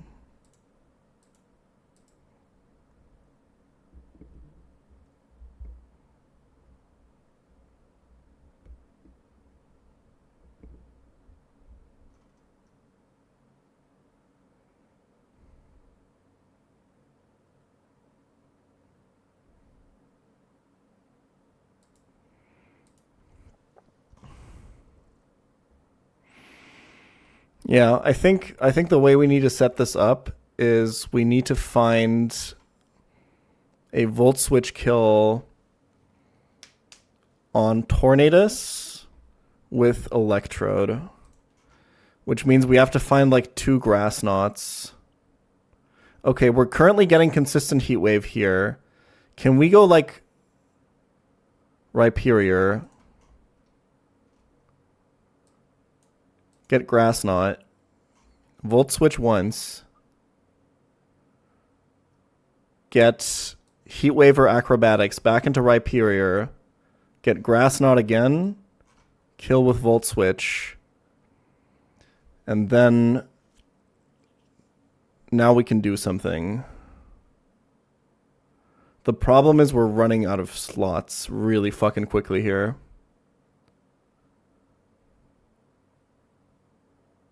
What switches in on the Gramble if D-Knight locks Outrage? It depends on what line I've taken, but there was one line where it was Nihiligo. It doesn't matter. It switches at a random time. It doesn't always switch on the first turn. You can't like, yeah, it's...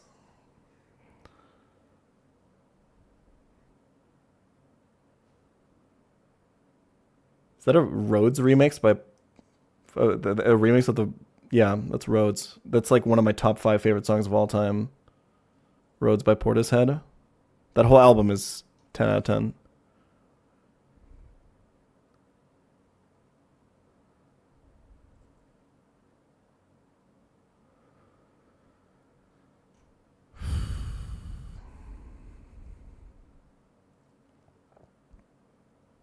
This is a remix, obviously, but... Okay, I have 2 slots left. Fuck. I don't think I can do it.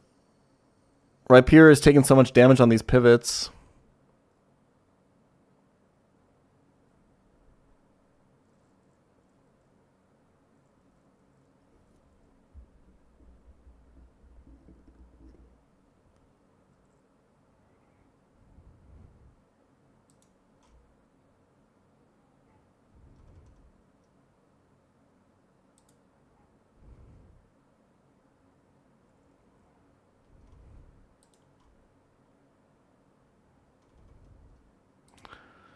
Everyone's taking damage at this point.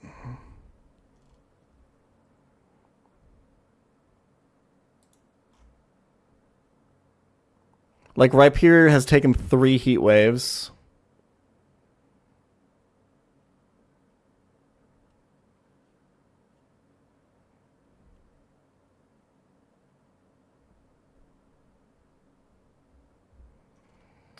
What is full HP Meganium bait? Dual wing beat always.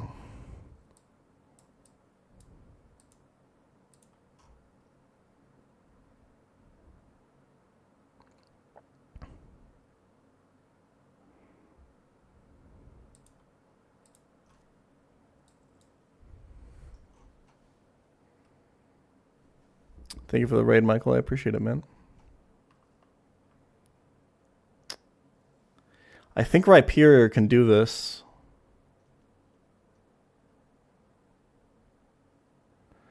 If after the Volt Switch you go Meganium and show Fast Kill Dual Wing Beat and only Dual Wing Beat,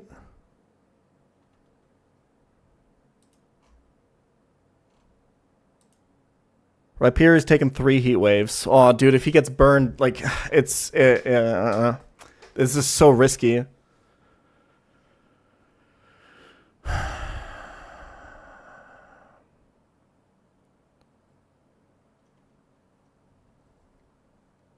It's not always taking heat wave. It's sometimes acro, but...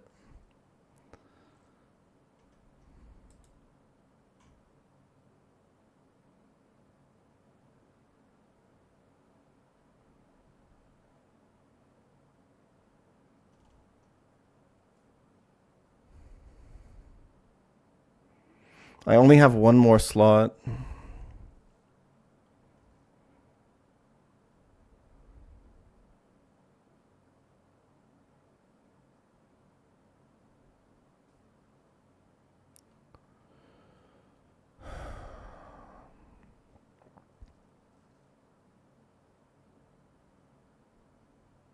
What if I use Caracosta instead of Rhyperior?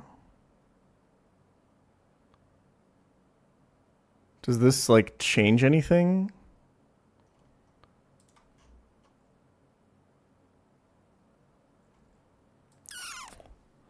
Caracosta obviously does way less damage than Rhyperior.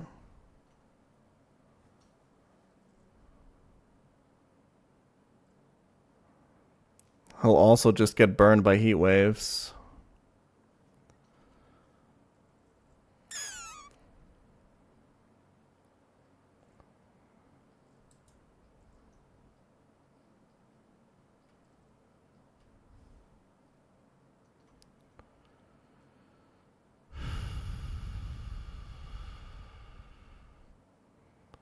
Pray you don't get burned twice. It's not just about that though. If I get like Rostberry, I'm not Citrus, and I'm taking like 3 heat waves and 3 rounds of dual wing beats. All of these do like 20, 25%. You can do the math on that. That's not accounting for crits.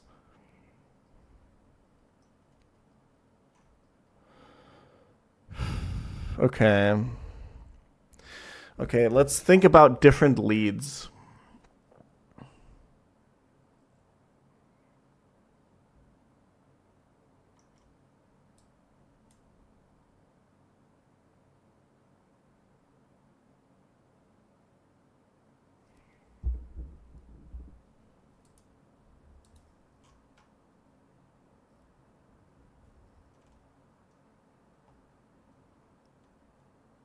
To bait a different move, I guess?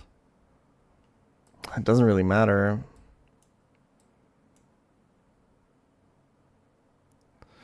Heracross was pretty good.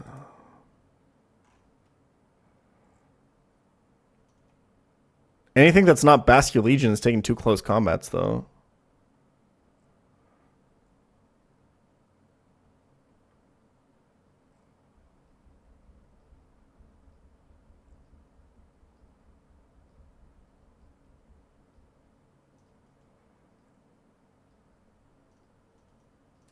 That was the idea, Obs, yeah.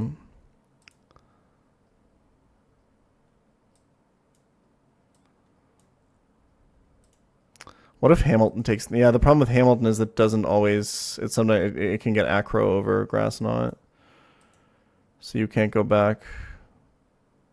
And if you kill with Hamilton, it's just random move and it's just over.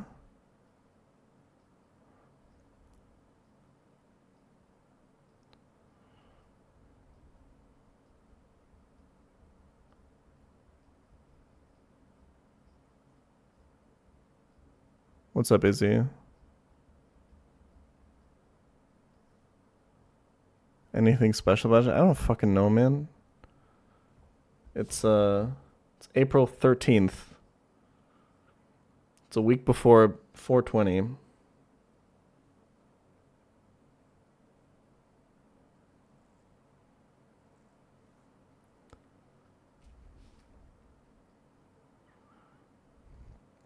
Oh, it's Friday the 13th. No. It's Saturday the 13th. You baited me.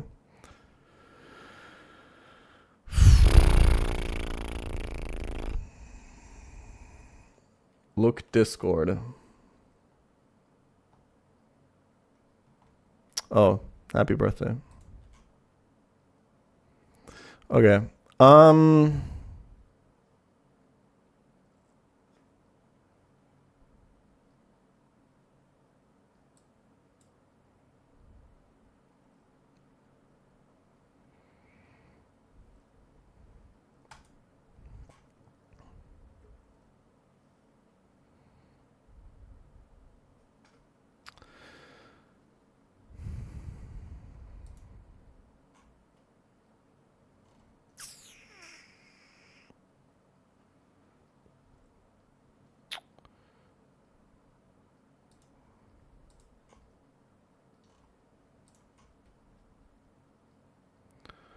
Okay.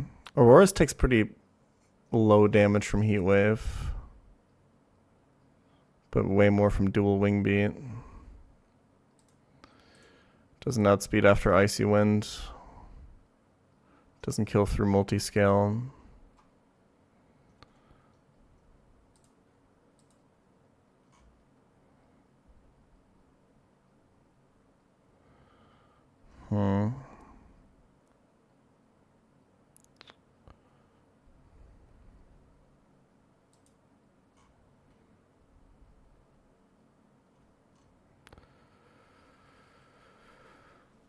My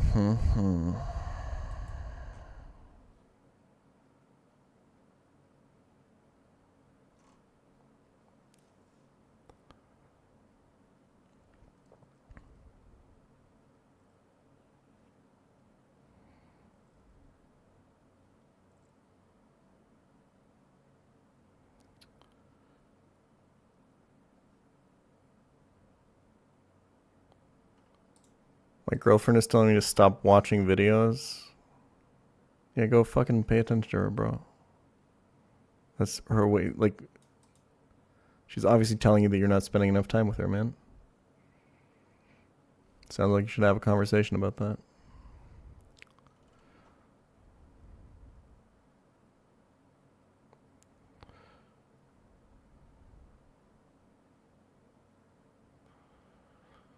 I'm stuck.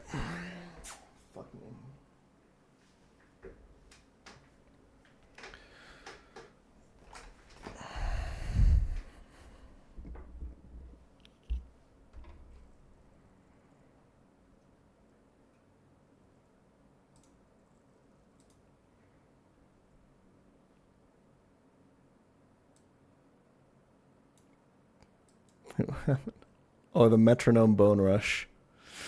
You love to see it. Damn, this guy's bodying him. Metronome growth.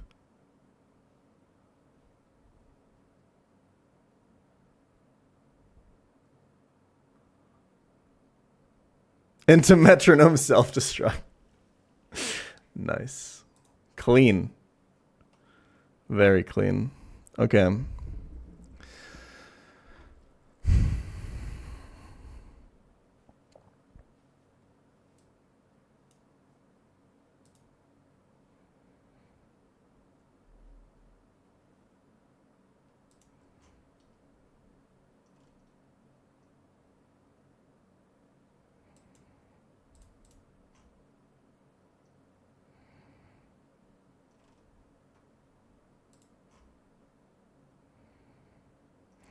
I don't know.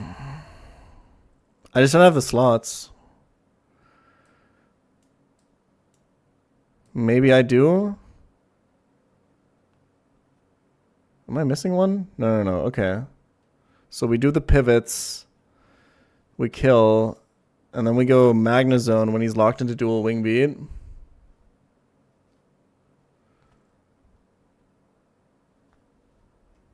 You should eventually kill him with Magnazone, right?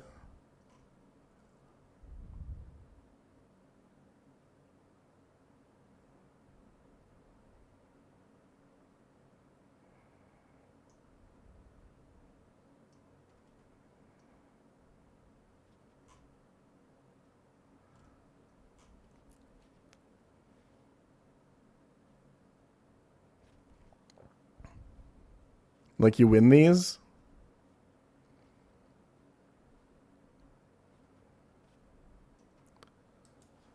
You do one Electro Web when he's on multi-scale.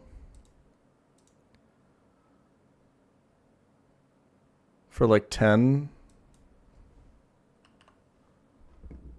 He's a 90. I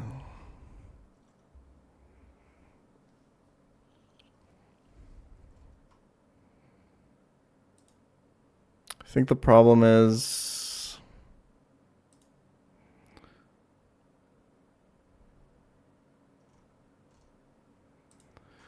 Okay, I have kind of an idea of how I maybe want to do this.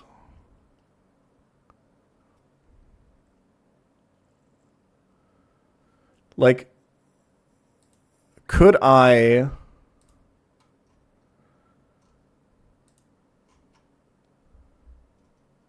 How many Electrowebs? Could I Electroweb him 3 times with Magnazone? Kill with Costa? And bait Lantern electric move?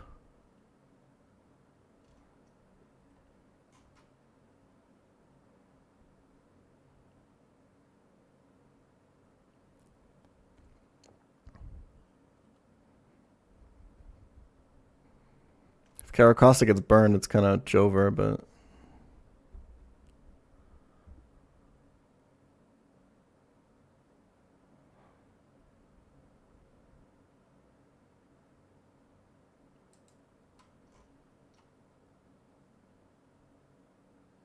God, this Excadrill is so dog shit, bro. Unreal. So you'd have to damage boost here, but that's fine. Why would Costa gets burned? Because it's switching into like 3 heat waves.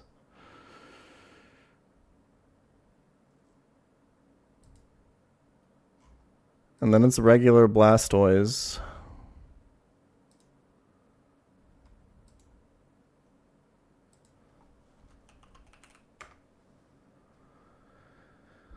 And he can like... He just outspeeds and kills you with Surf. So you go...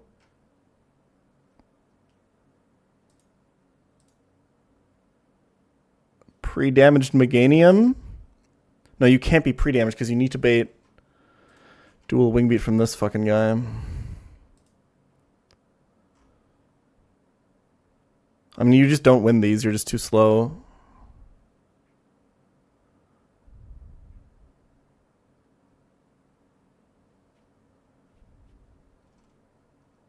I already checked. Torterra also baits dual Wing Beat, but that also doesn't really help us.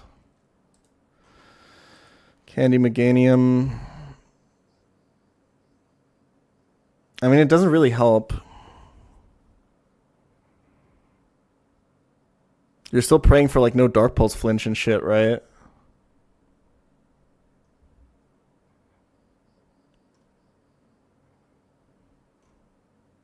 Oh yeah, you're faster, you're right. So the first... But I mean, you do just die to crit though. And you just don't kill, like... It's close, but you don't...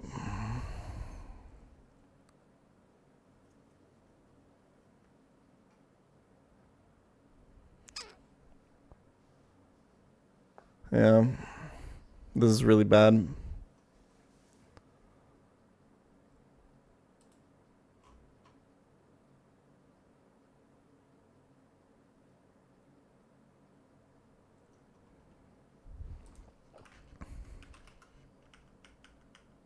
Do I have a grass gem?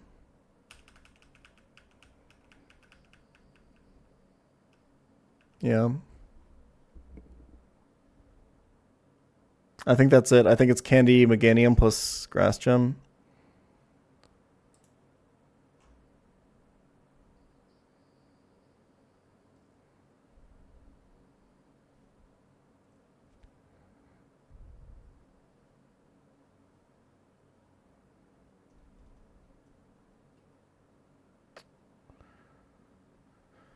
I think this... I can't do overgrow strats. I need Meganium to be full HP to bait. This is the full... The plan relies on that.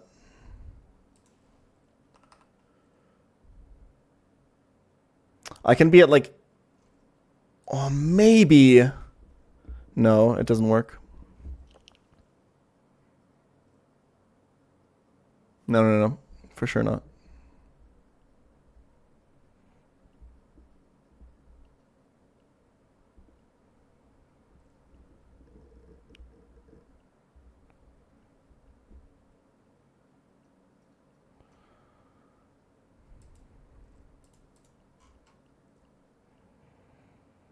Magnezone... Well, the thing is, if you kill this Torn and bring out Magnezone...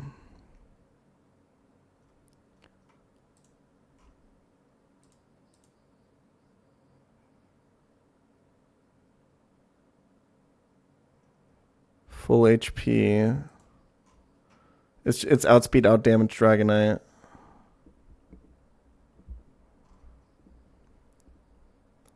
So this way around it also works.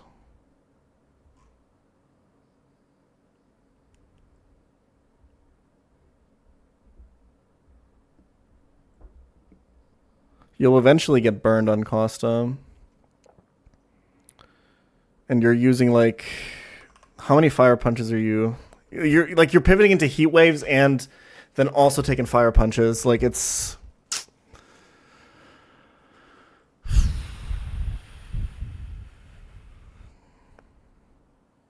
Okay, what about instead of Caracosta, Hamilton then? If we can consistently get fire punch. No, because Hamilton doesn't do the electrode pivot.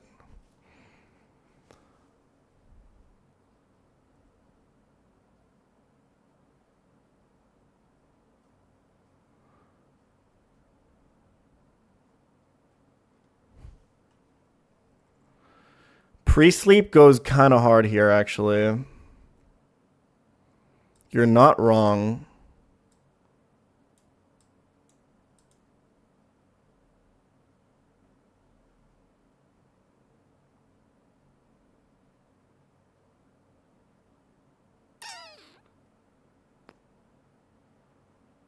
Yeah, I know I can like PP stall the Mian Shao. I'm not really sure how it helps me.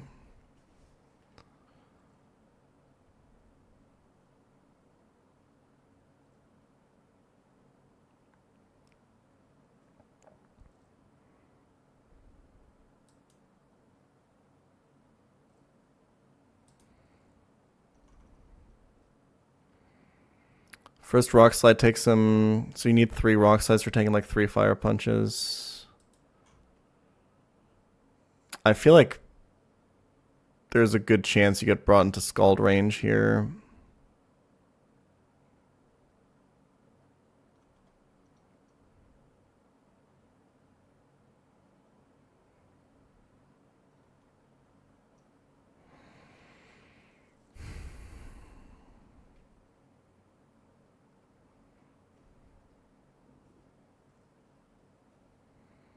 So you would need something to tank knockoffs from Mian Shao and go back and forth until he's out of close combats with like, what, Heracross or something?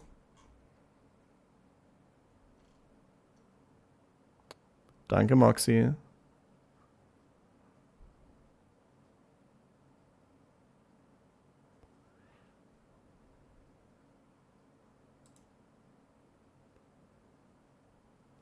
With regen Mian Shao. It's pretty clever.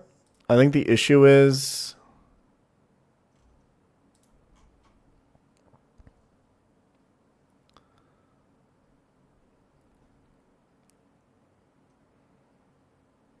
you gotta also kill him then, right?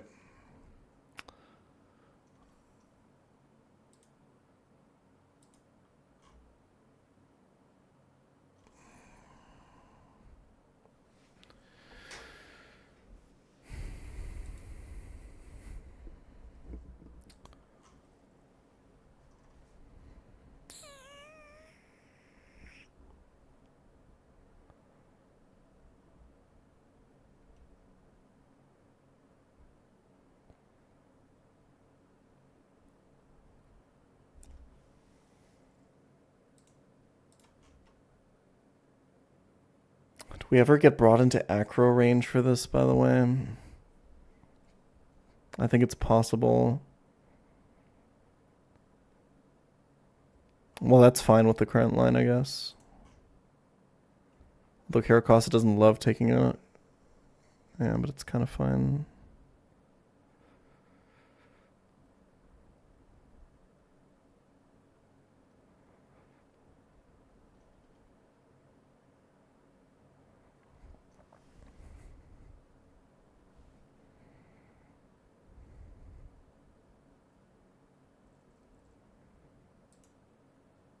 I think baiting Scald from this is fictional.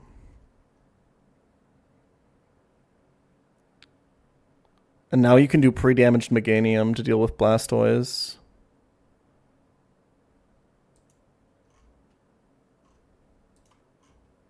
Just gotta make sure Surf always hits you into Overgrow.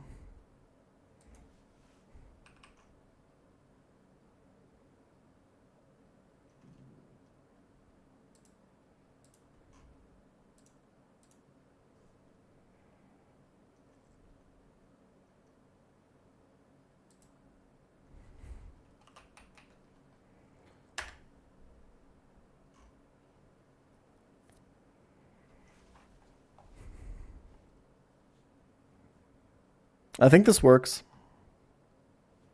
And we get to show off pre-sleep.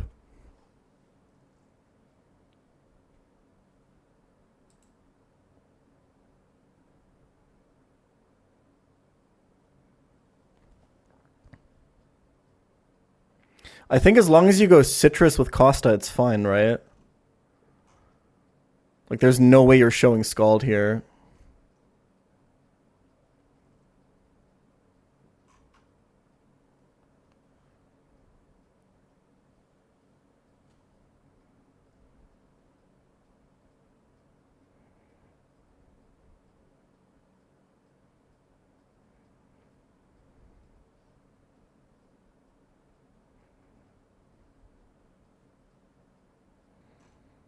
This looks pretty good. Does full HP Magnezone with Lantern, Blastoise, Dragonite in the back? I'm pretty sure it's just outspeed, outdamage Dragonite for always Fire Punch. Right?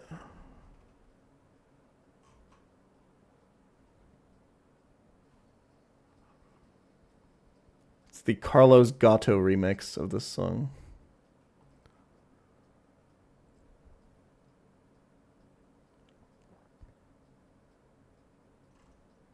All Magnezone has been doing has been pivoting, man.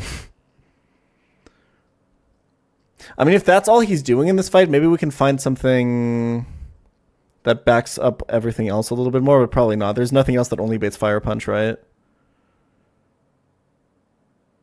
Yeah, obviously not. Okay.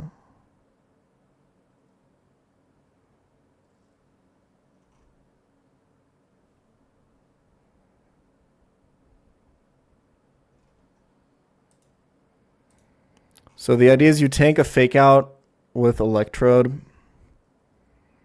and then you Volt Switch on an incoming close combat. And then you go into Basculegion. No item. And then you Liquidate, and if it doesn't kill you, Shadow Sneak.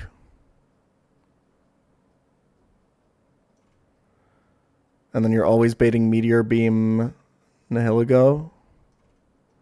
And you go Exca. You tank, and you Rapid Spin once, and then you kill him.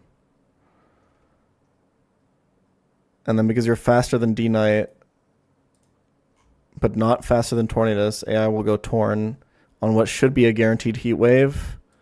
And then you go Costa once. Get Grass Knot. You go to Electrode. You Volt Switch once. Back to Costa. Volt Switch again. Sorry, Switch again. Volt Switch again. Kill. Bring out full HP Magnezone, which should bait Outspeed, Outdamage Dragonite. This is slower. This outdamage, but it's slower. And this is faster, but it doesn't outdamage.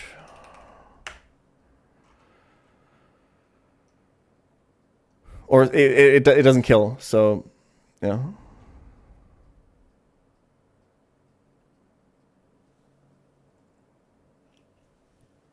Am I crazy, or is this, like, riskless, basically? Like, I think even if Caracosta, like, the only point is Caracosta has to bait, not Scald. Has to be healthy enough. I probably pre-sleep to avoid burns on the. It's 2 Heat Wave pivots.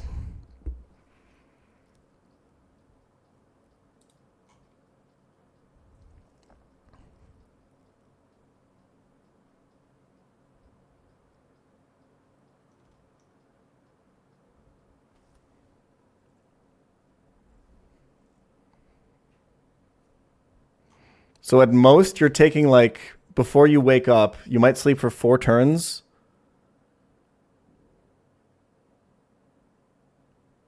Can be Acro on the second pivot. That's true. That's a little bit scary.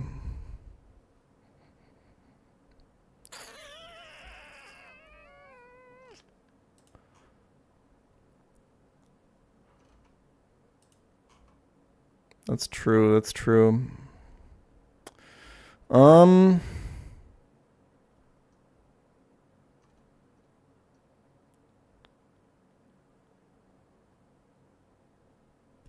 The alternative is to do what I was initially doing, which is bait dual wing beat with Meganium, be full HP, and then instead use the grass gem. That feels kind of safer anyway, to be honest.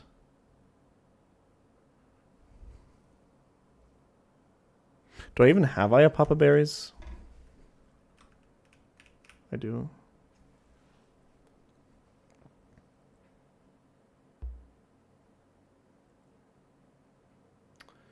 We need new music.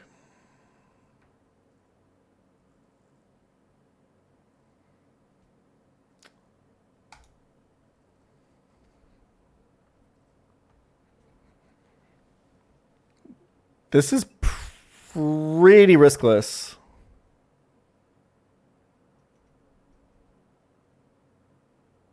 I figure 3 months of consistent streams is enough to know you are back for real. Thank you very much.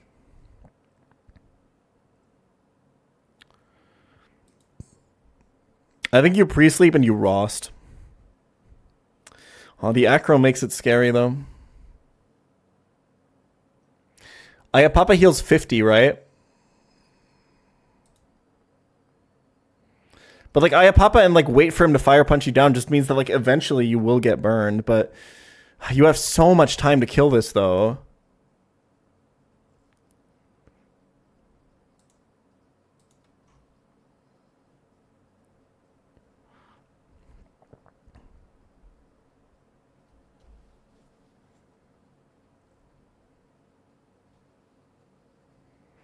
Would you ever paralyze?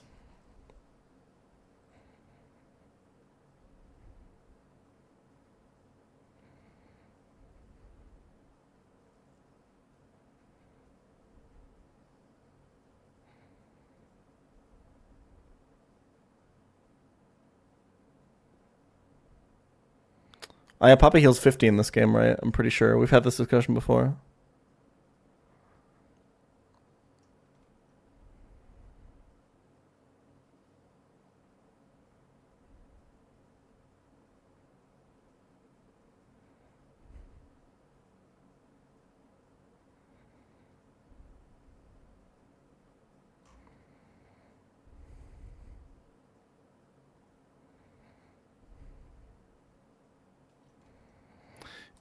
It's only bad if Dragonite dies when you're basically at less than 50%. You have so much time on this Dragonite.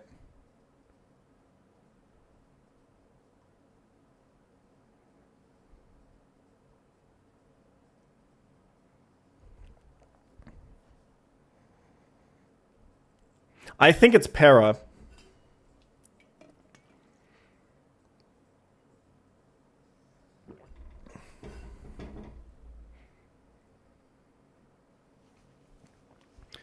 You need to, if you can guarantee that you don't burn, you need to hit him 3 times. And to get through all of your HP, let's assume you get acroed. Like, he has to hit you, like, ballpark 15 times? Well, that would be to kill you. It would be like 10 times, I think. If you assume that you get acroed and you're Iapapa.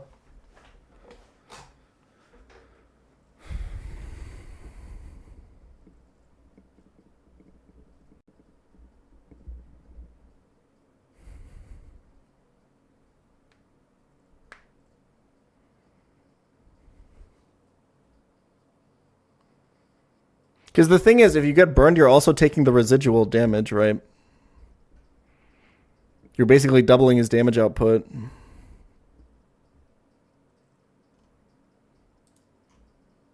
Bascule Legion takes a fuck ton from this guy, man. He's kind of not him here. But you can probably switch in once and do some damage.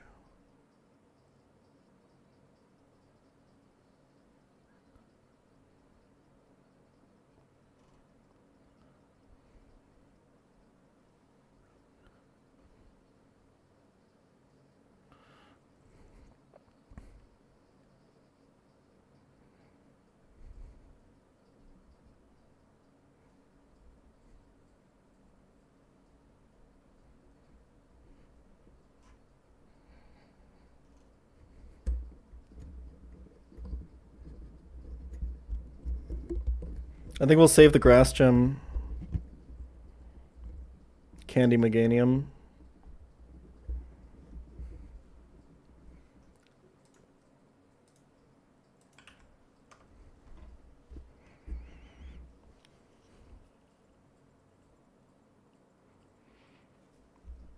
I think I'm going to paralyze. What's the rule? It's like Ayapapa unless minus attack or something?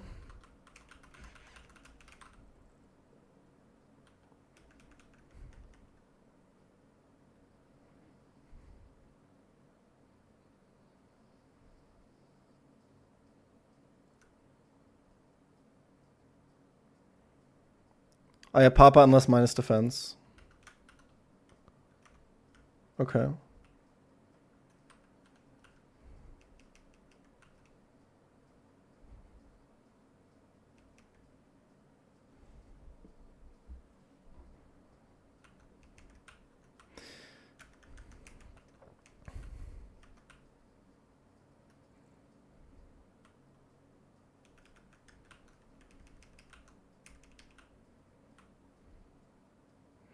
Okay, we have to figure out like Meganium HP and stuff.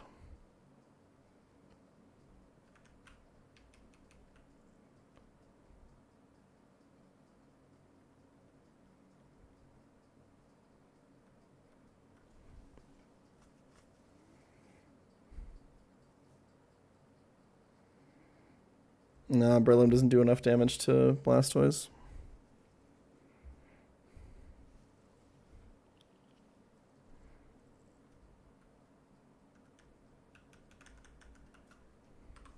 Okay, I'm using the candy for Meganium right now, so I don't forget.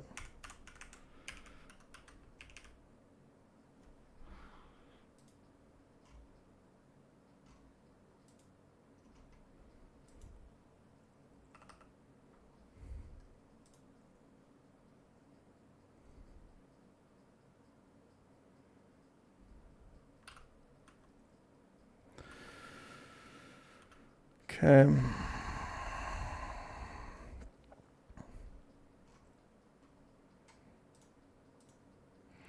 Okay, so we need to take... So minimum roll Surf needs to take us into Overgrow.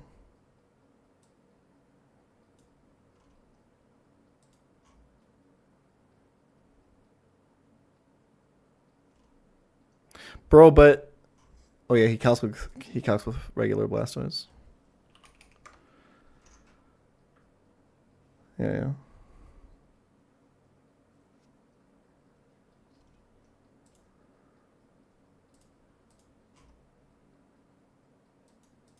So 57 plus 64.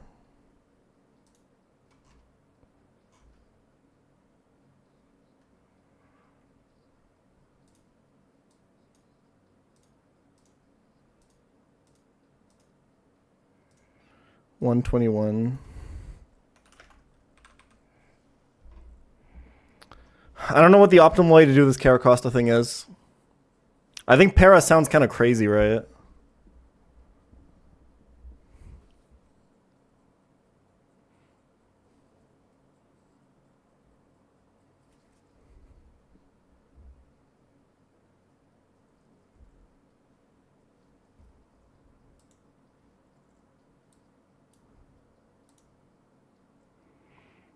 But like sleep basically only prevents burn on the 1.5 heat waves we're taking from Tornadus.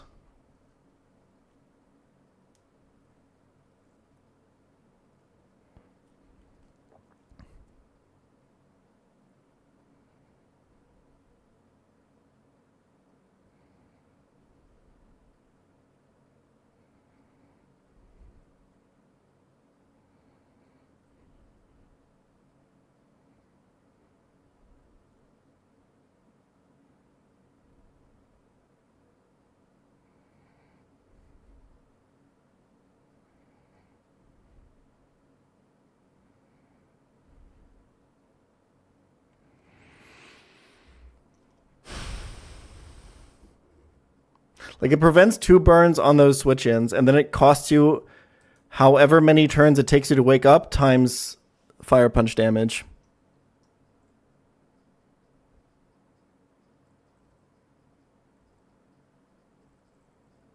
I'm going para. I'm going para for the YouTube short.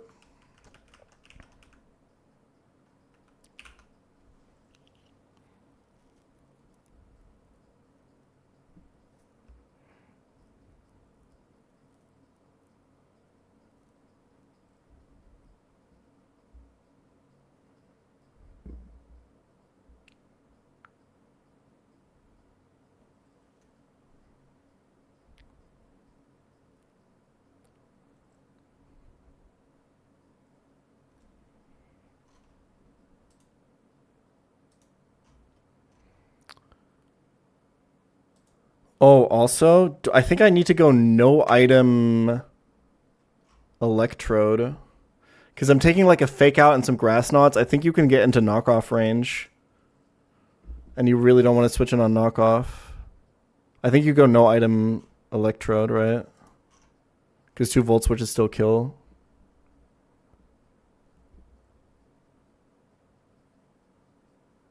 No, you can't do instant wake up.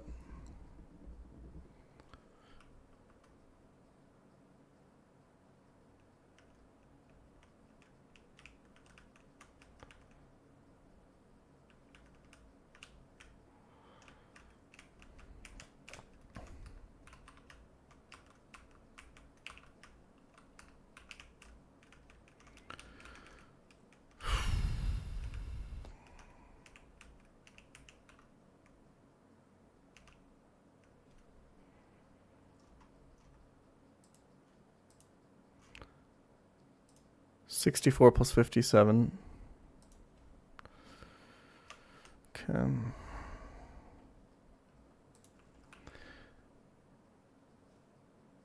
This also needs to be no item. I actually don't know what item I'm going on Exka.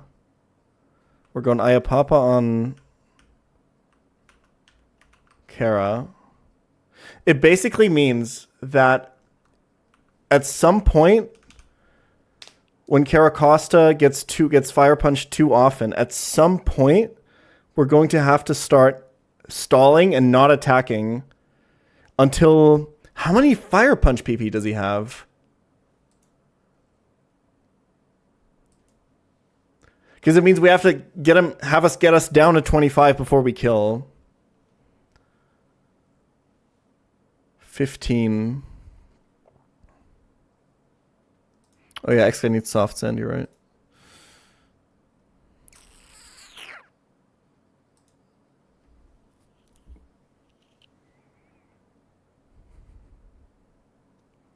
Like, it would mean that if we think the next fire punch takes us to scald range, basically below 50, like as soon as we're 50%, we need to stall and have him fire punch us, or like Aqua Jet or something, until he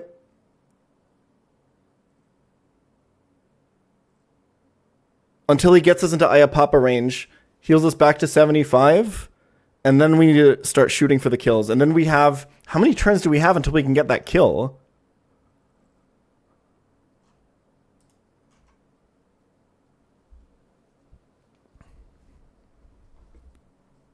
Like 4?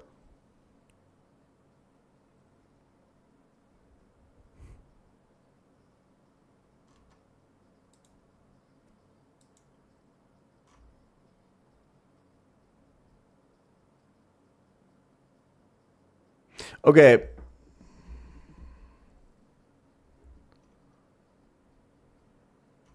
Yeah, no, never mind.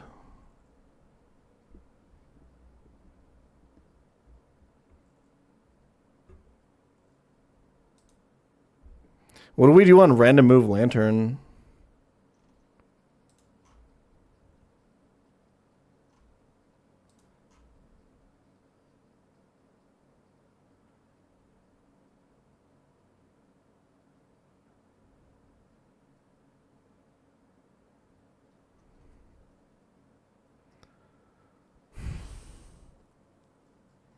I don't know. This sounds really scary. Because once we're below 50%, Heatwave does like 12. Acro does like 30.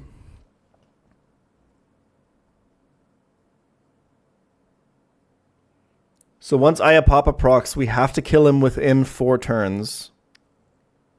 So if we get quad paralyzed, we're baiting random move from Lantern.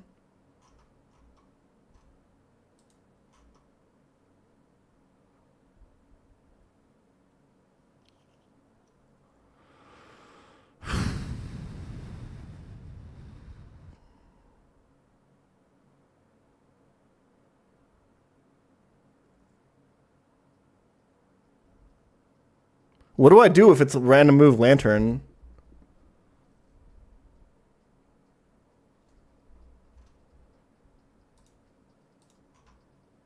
Wait, can I just... Can I go through Magneton?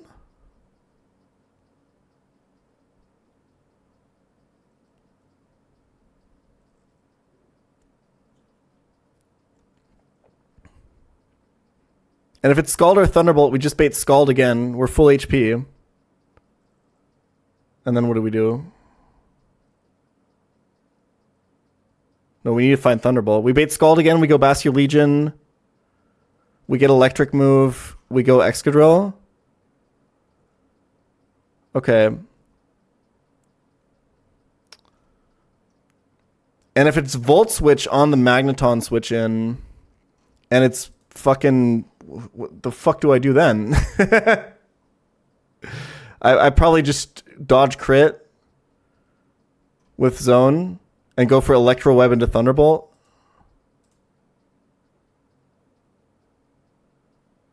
Wait, no, because he's always surfing Magnezone, I think. Now he can Dark Pulse. There's overlap.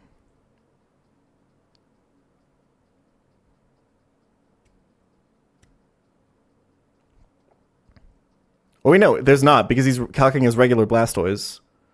No, that's fine, because then it's Surf, and then we just go back to Meganium, and then Meganium gets Ice Beam from Lantern, and then we go Bascu into Excadrill. I think random move is actually not that bad for us.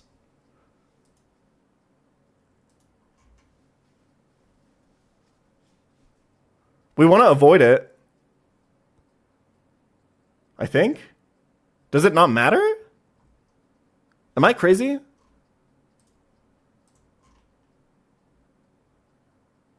Because Magnezone's always full HP. And he either Volt Switches and always gets Surf, and we go Meganium, and then we pivot from there. Or... Okay. Here's what we do. We go Ayapapa, and we just do no pre-status. If he burns us, we just don't give a fuck.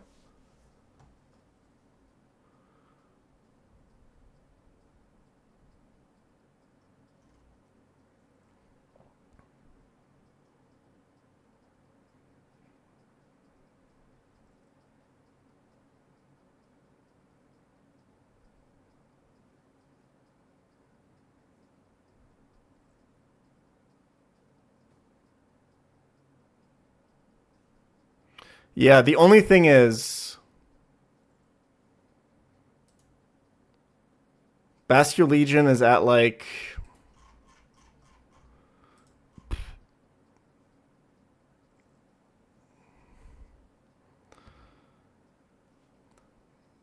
I mean, like, sometimes 25.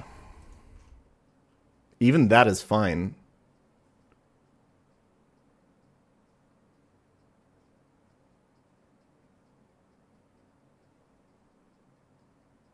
I think it's free. I think I go no pre-status. Just pre-damage the Meganium. We can do this.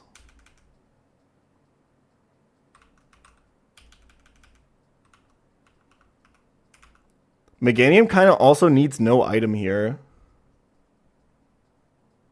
I'm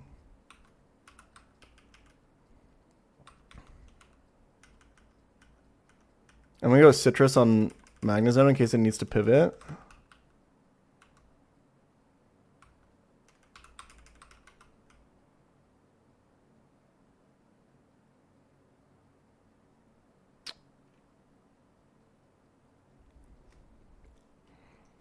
Can I imagine any hypothetical situation where a Meganium item matters? I'm just going to go Lumberry.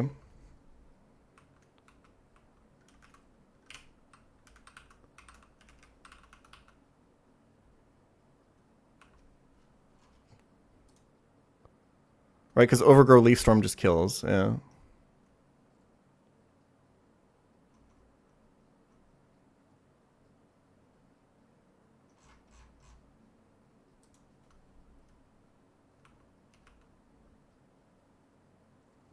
Okay, Meganium goes to 121 HP. And that's it. That's all the prep we need, right? No item here, no item here. Soft Sand on Exca.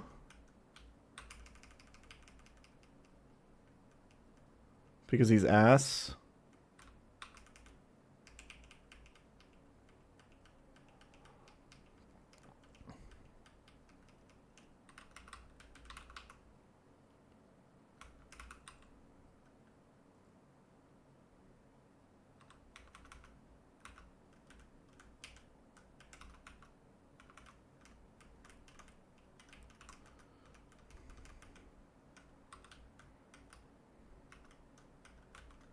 God, Excadrill is such a miraculous answer to this fucking Nihilego. That made this whole fight so much more bearable.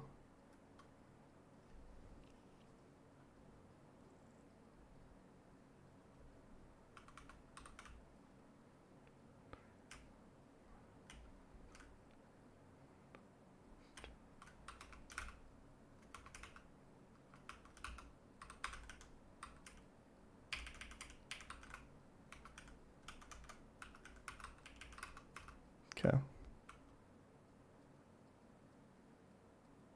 There's a line where Exca frags 3.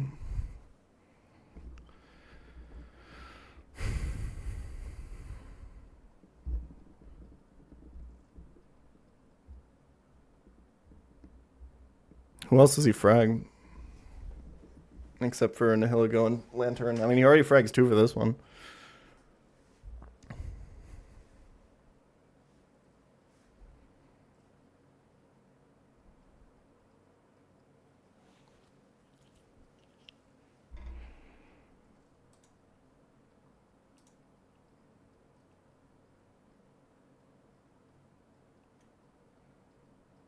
Okay.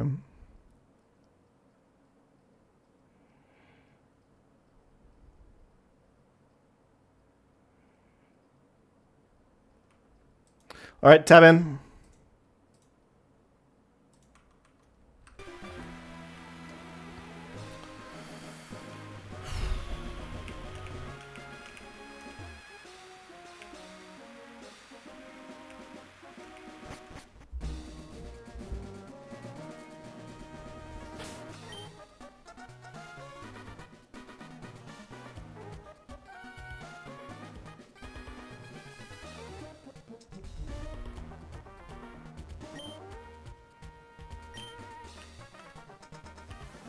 I think it's basically riskless. Assuming I planned correctly. No item, no item. Soft Sand, Ayapapa, Citrus Lem.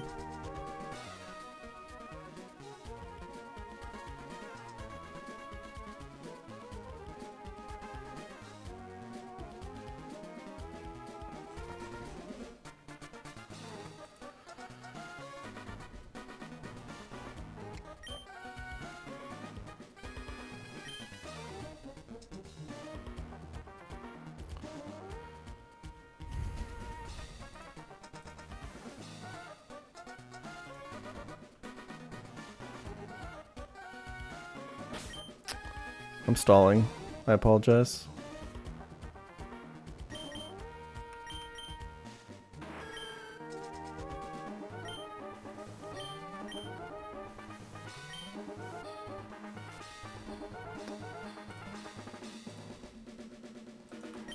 Let's do this.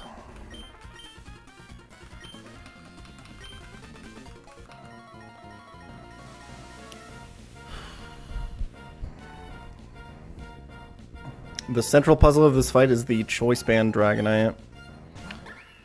And I think we found a decent way to deal with it. So we're going to get faked out here. Just fine. Take a little bit of chippage. That's okay. Now we're faster and we break this focus sash with a volt switch. It's me and Chao is inner focus, so you can't do like fake out stuff. He's firing up a close combat right now. Tabbing boys. Gonna go to no item Vascular Legion, because this can only hit us with knockoff.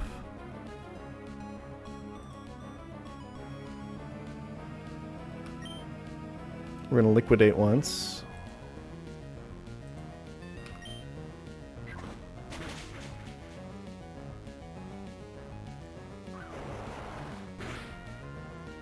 Okay, and then we're gonna Shadow Sneak.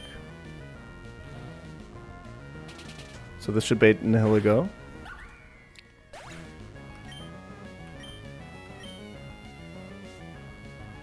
And we have the... This is normally insanely difficult to deal with. It's got like Stealth Rocks to set up, Meteor Beam with Power Herb, so it automatically sets up +1, does a fuck ton of damage.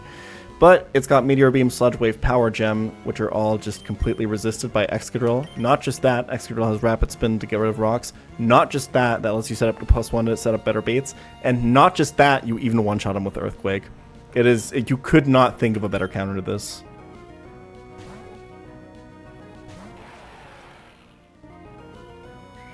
Good Meteor Beamed here.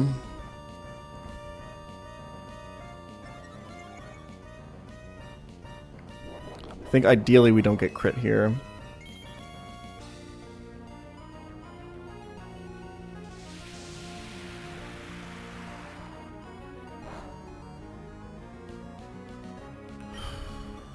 Rapid Spin once.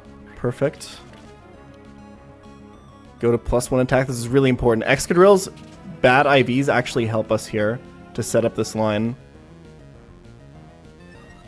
Because it means I go to 181 speed, which is 1 speed below Tornadus to bait it in instead of Dragonite. Because Dragonite is slower. If it was Dragonite, it'd be random move from Choice Band Dragonite, which is just GG. It's just over. Can't win from there. Okay. We're gonna get this kill with Earthquake here.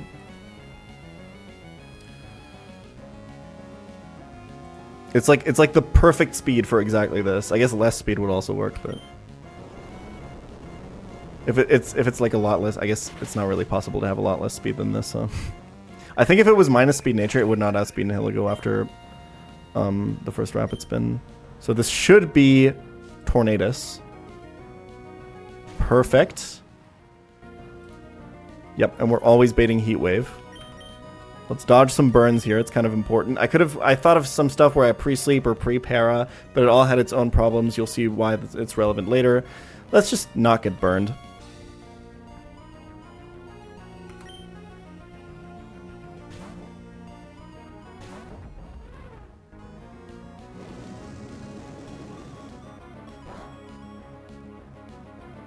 Nice.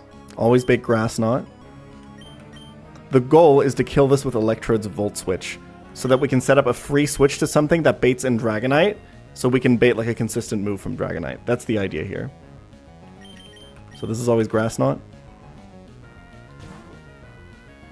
So we have to do one more pivot here, and this is the scary one. This can be like Acrobatics crit. Interesting. Does this change anything? I think it's just good for us, because we might actually just not take damage with Caracosta. It doesn't really change anything. This is always Acro or Heat Wave. We were faster anyway. Caracosta is faster than this now, but we don't want to kill this with Caracosta, I don't think.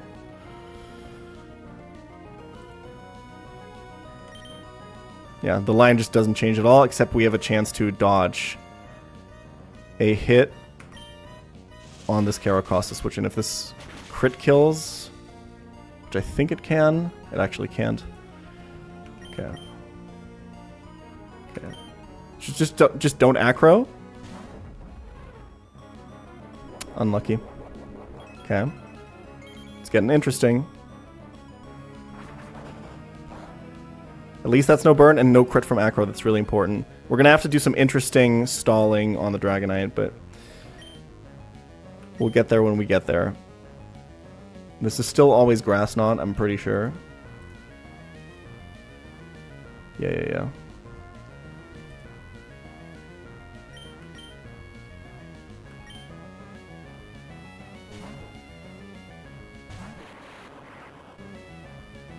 That works. And now we kill with Volt Switch. And now we get to send in a full HP Mon. In this case, what made the most sense is Magnezone.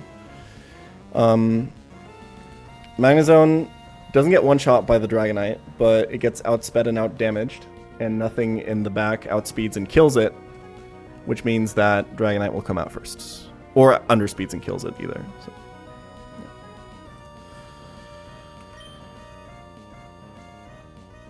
The nice thing about Magnezone is it's like the only Pokemon that always baits Fire Punch from this Choice Band Dragonite.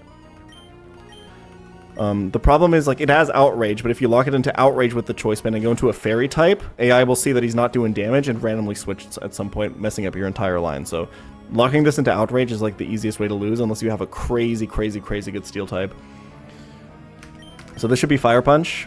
And now this is where things get a little bit wonky. We need Caracosta to be pretty high HP after he kills this, so we're going to have to do some...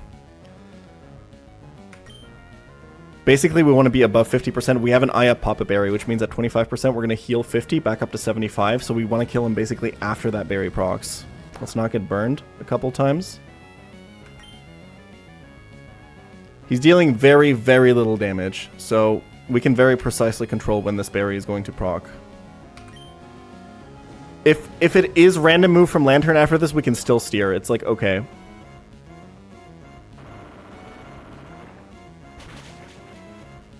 Okay, so here, we just broke multiscale. I think we need to stop Rock Sliding. He's at, like, 68. Pretty sure Rock Slide crit kills from here.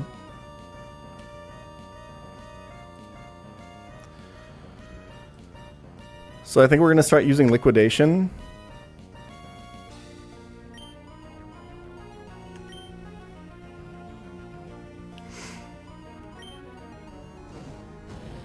Until our Aya Papa Berry procs. Okay. This makes things more complicated. A lot more complicated. We can start Rock Sliding now.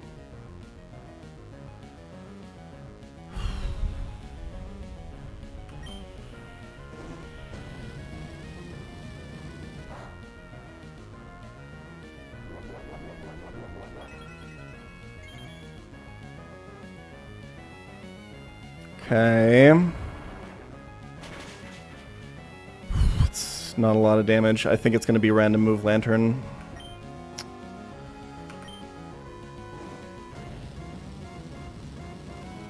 Maybe I should have pre-parried, I'm not sure. Okay, that actually kills. I think this is perfect HP. We're taking a little bit of burn. Yeah, perfect. Scald does 91. This can only be an electric move from Lantern. So we can go into Exca. On what should never be Scald.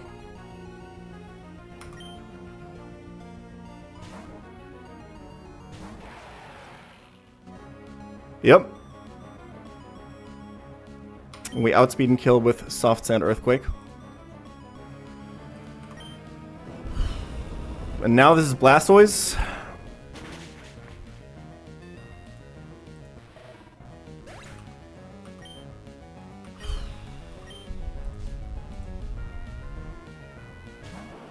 Always sees kill with Surf, so he can never Shell Smash here. This is Shell Smash Mega Blastoise. He calcs with regular Blastoise and not Mega right now, which means he doesn't see that he has Mega Launcher, which means he doesn't see the bonus damage he deals with everything else. He only sees Surf Kill right now. That's the only move he can go for. Meganium is pre-damaged, so that Mega Blastoise Surf always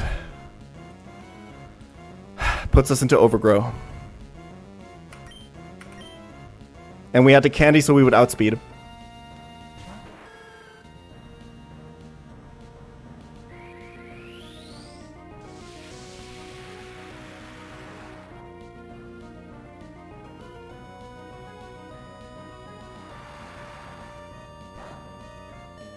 Critical hit is fine. We're faster. We're in Overgrow. You're fucking dead, Blastoise.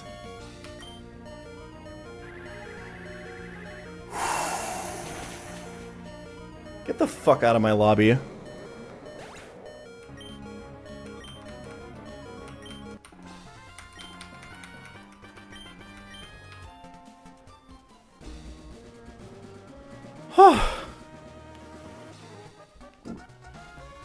Holy shit. Okay. We get our life orb now.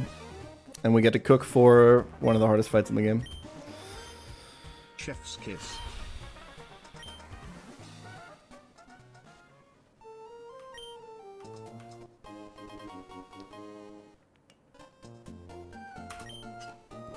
Alright. Patrons.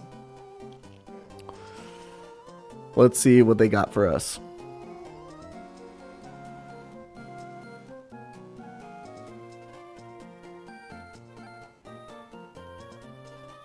Is Gas Form useful? It's useful for giving you a life orb.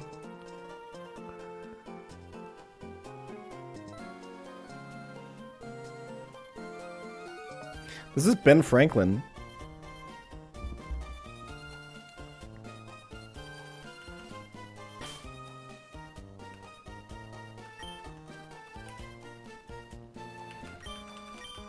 Does that fit?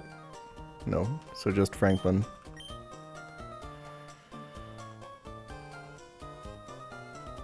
Pretty sure someone submitted that. I'll go find them.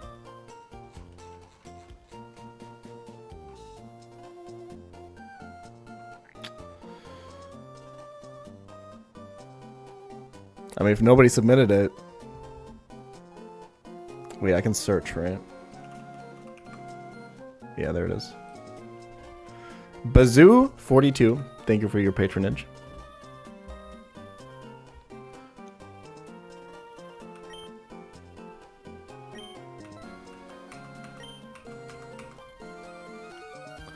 Alright.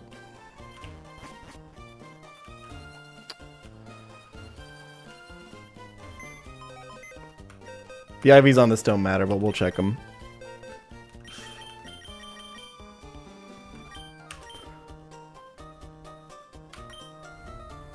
Adamant. I mean, he's guaranteed 331s. He got speed, HP, and special attack. This is pretty good.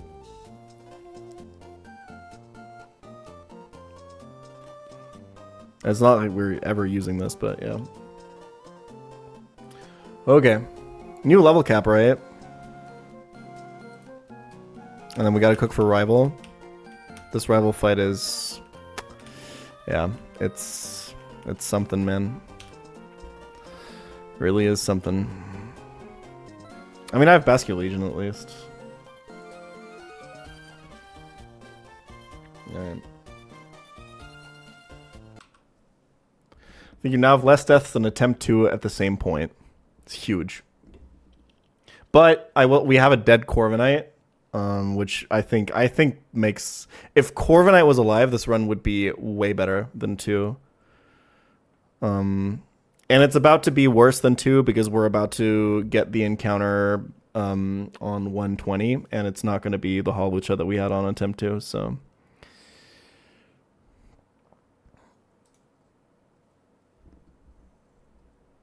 If Corv and Crook were alive, this run would be so good. It'd be pretty good, yeah. Or if I'd gotten Muck, honestly. If I just hadn't fished and I'd hit the Muck, it would have been easy. I did caching Casino. So technically right now this run has 2 more encounters.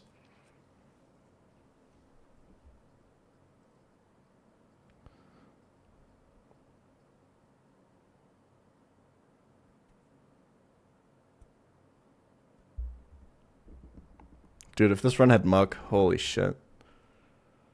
If this run had Muck and Corviknight, this run would be crazy. I can get... Can you get Muck on... Muck on 120 is really rare, right?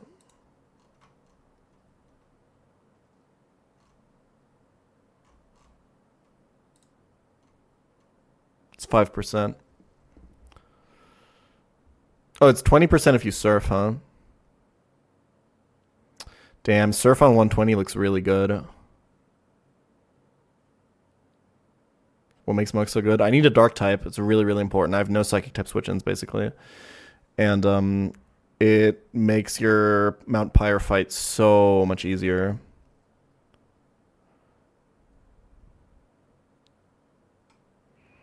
The only problem with surfing on 120 is 30% booming overquill.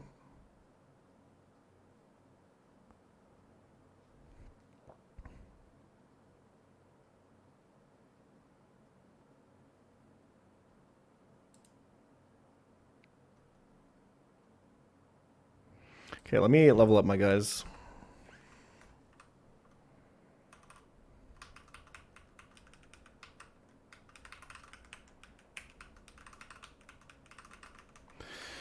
What are we thinking for Bridge Rival? My options are kind of rough. I mean, Bastion Legion is definitely going to be there. The nice thing about Bastion Legion on that fight is he basically just sits untouched the entire time as long as you show fast kills to the other side, because nothing has a chance to ever outspeed it. That's why Barraskewda is so good on that fight.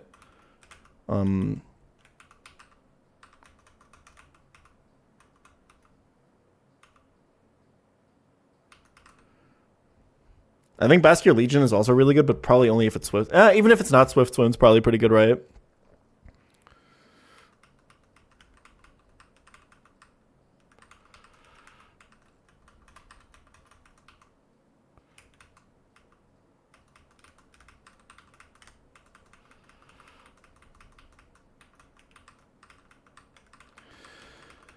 Yeah, we got to make some decisions regarding Combusken. Let me just pop him in for 1 second and just not level him. And make sure to level Blaziken up in the calc.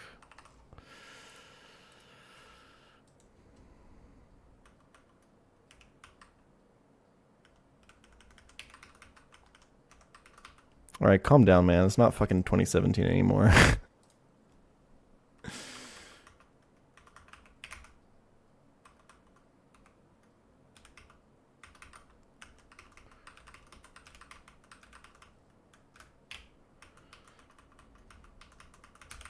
I appreciate the good luck.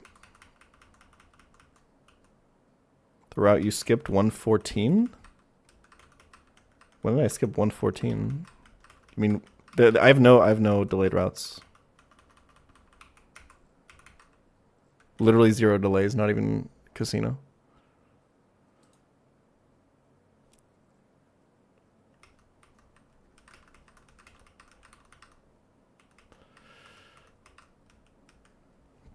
Does this guy ever discharge and... No, it doesn't. Okay. You just teach Thunderbolt over discharge here.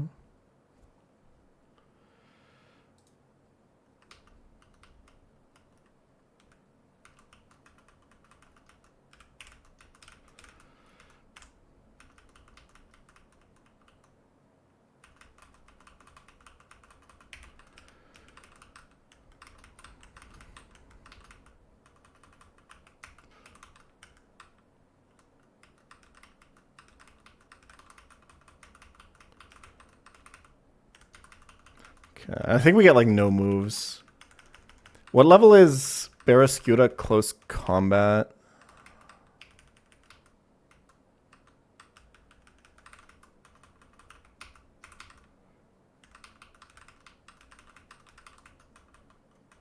$68. So I could candy for it.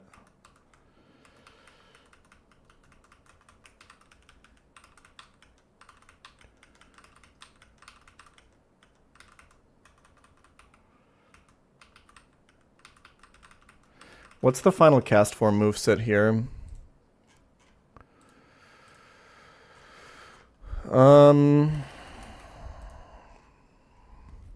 It doesn't matter. It doesn't learn like any moves. Blizzard, Hurricane, Thunder are all teachable anyway.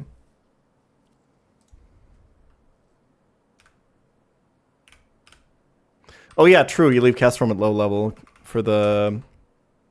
Yeah, I remember. For the repel manip.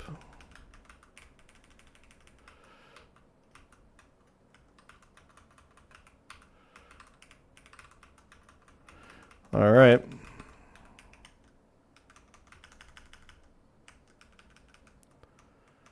Leave life orb on Sigilif?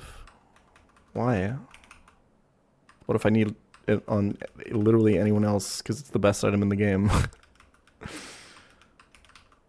Life orb is going to be on every single fight from here on out, basically. Looks nice on him. Okay, fair. Good point. You do be keeping that shit on him. Okay. All right. Bridge Rival. This fight takes place, this is a double battle, and it takes place in permanent rain and permanent electric terrain. Because it's a thunderstorm, you know?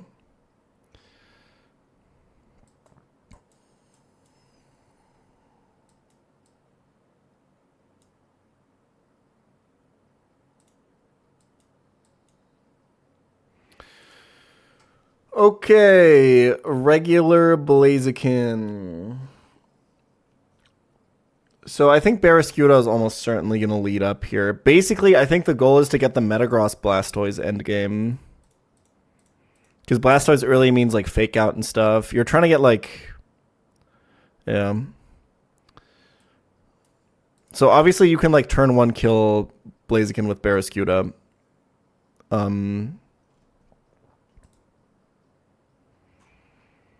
You just got to show a fast kill to Ludicolo while you do it.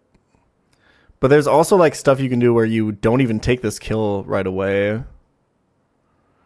Like we have to figure out some sort of way to like kill the Ludicolo because we're probably not going to show it constant kills here.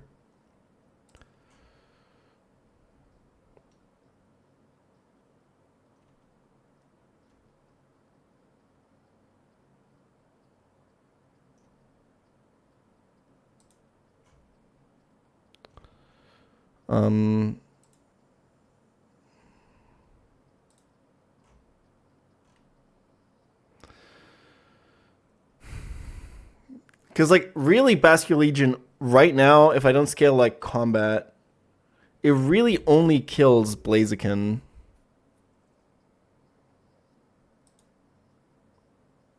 Salamence intimidates him, like... On paper, this looks like a good opening, but...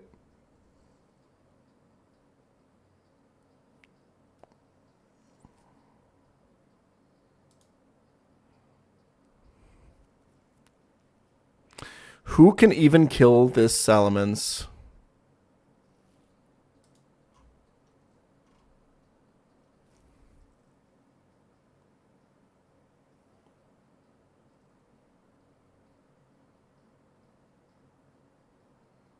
Who's gonna kill the Ludi?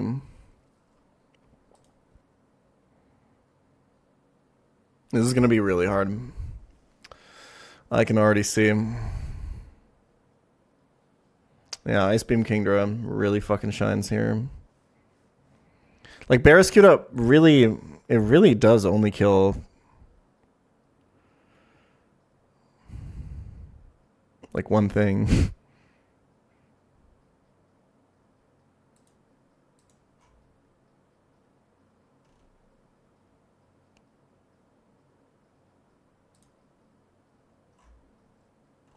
There's nothing that can be out that makes Walrein safe, so it can kill Salamence. Ludicolo sees a kill on it. Heliolisk sees a kill on it. Blaziken sees a kill on it. I guess Metagross doesn't see a kill on it, probably. But I don't know if we want early Metagross. Calcs are level 65. That's actually pretty relevant. Thank you. I would have not noticed that, like, ever.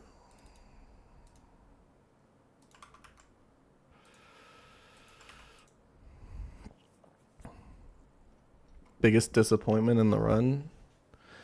myself for fishing and fucking abandoned ship. That was pretty fucking disappointing.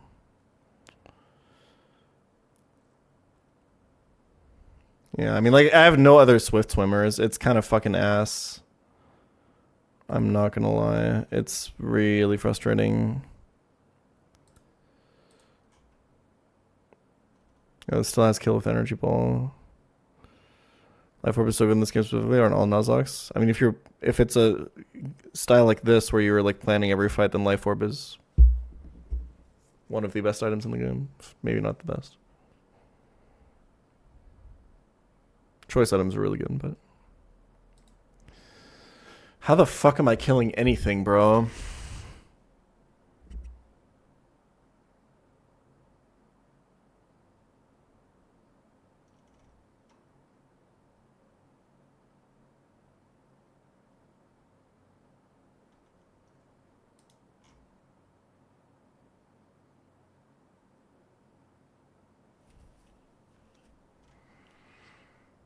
I can try to bait in like Helioptile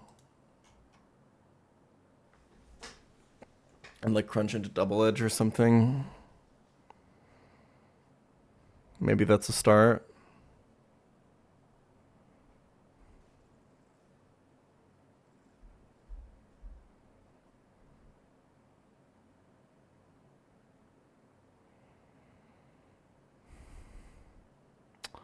Okay, let's think about that a little bit.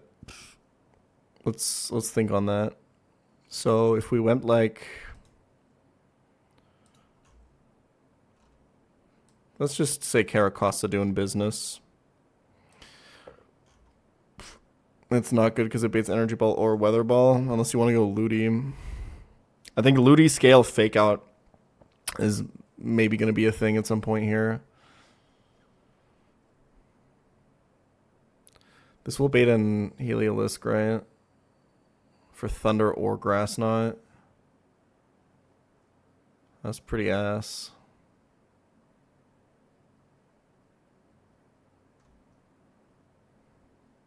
So it's like Thunder or Grass Knot or Energy Ball or Weather Ball.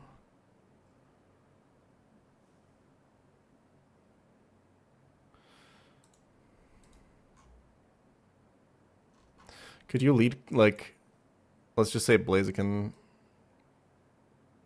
Really anything that baits Weather Ball. Ludi would bait Mence, right? That's pretty terrible.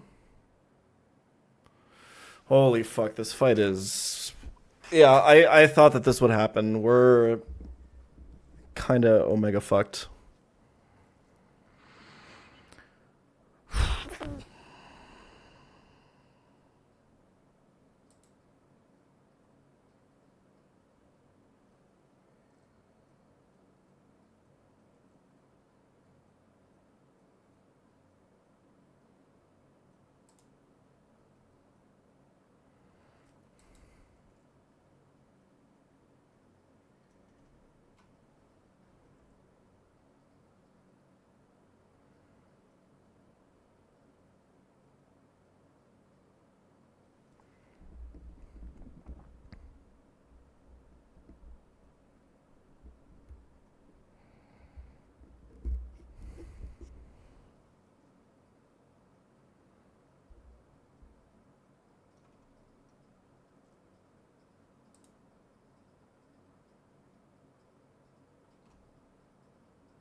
Energy Ball.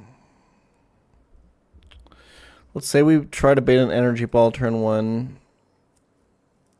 And we kill Blaziken.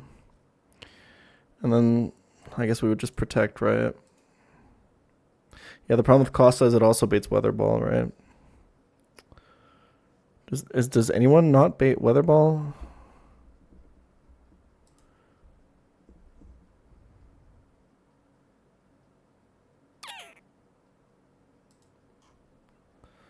Wall rain or something.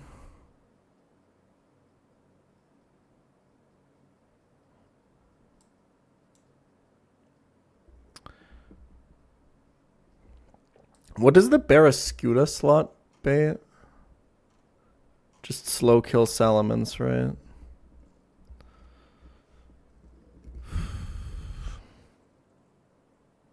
I have no idea how I can beat this fight.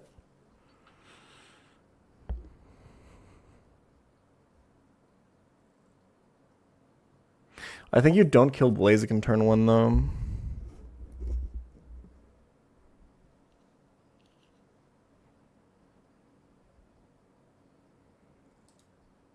You don't care if this guy gets speed boost. Less than 3. Right?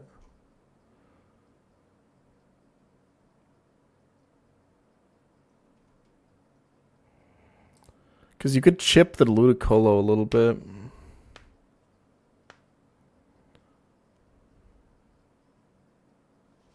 Bait some kills.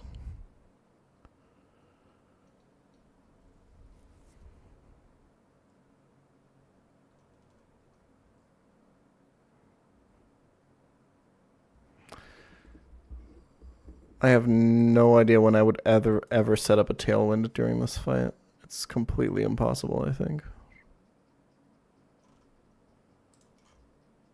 Everything fast kills Sealif.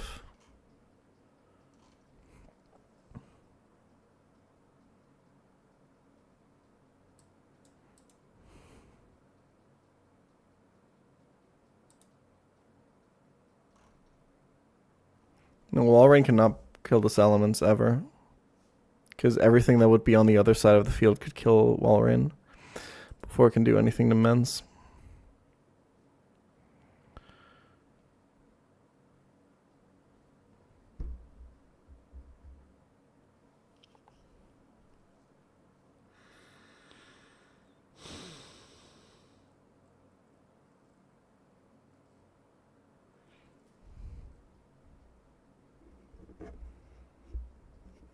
I have no Swift Swim Ludi. I have no Swift Swim Basculegion. I have no Kingdra. I have no fast electric types except for Electrode.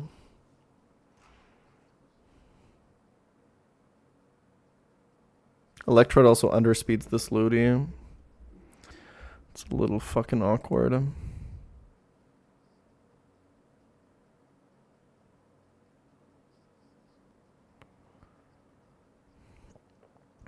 I wonder if I'm going to have to end up scaling Fake Out on Ludi. Because I'm kind of seeing a line where maybe turn 1, Ludi comes in on a Ludicolo Weather Ball. Yeah, but you're baiting... you have to bait Heliolisk first. How the fuck would you... yeah.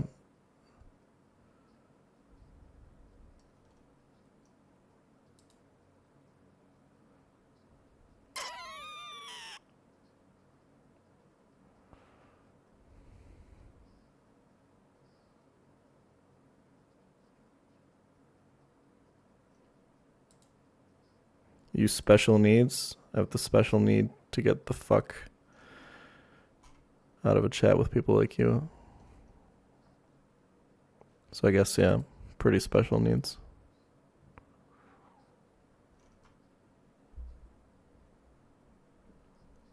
Very succinct. It's like impossible.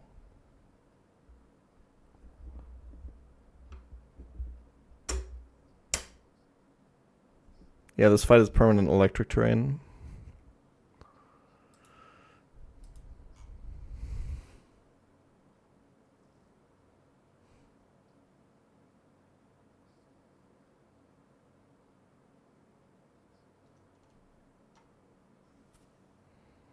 You guys know what I mean, chat? Yeah, that's community.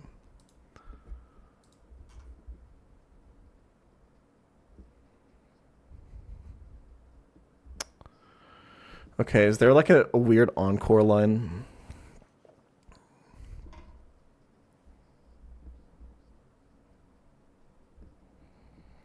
where we like drop Ludicolo's speed with something somehow.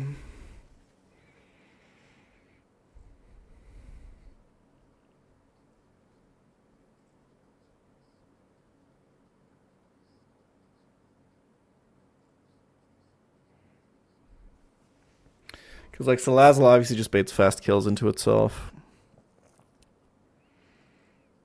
So it can never get an encore off. So the only way you could do that is by lowering Ludicolo's speed.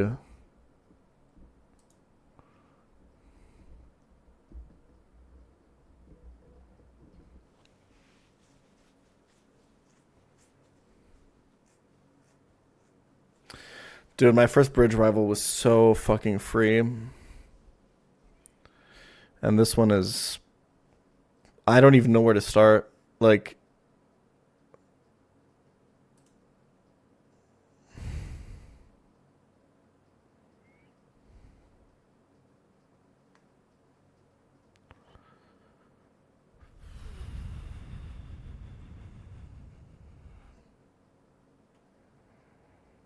You can scale Encore on Walrein, right?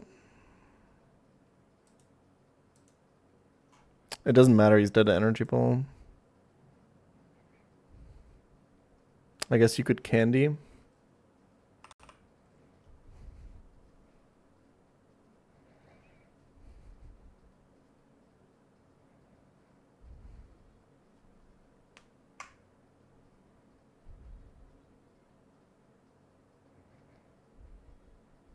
What does any of this achieve?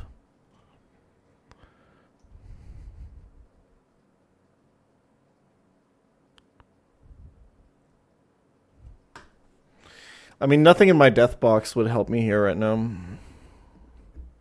I am literally just getting box checked.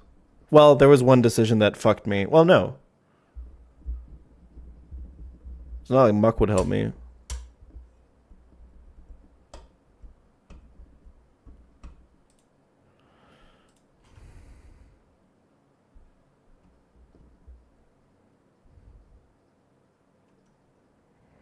You live on one with Walrein and you just freeze try Ludi? Yeah, and then he fucking crits you and you die. I don't really...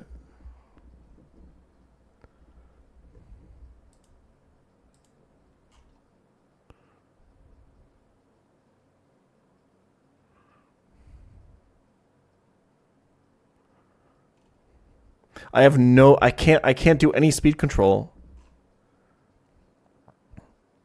Everything with speed control just dies to Ludi. The Ludi is actually what's box checking me.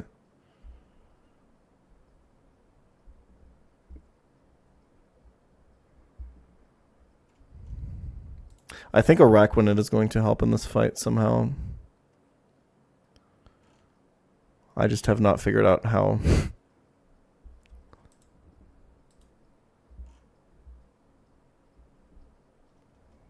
Soak the Blaziken. Sticky Whip doesn't do anything.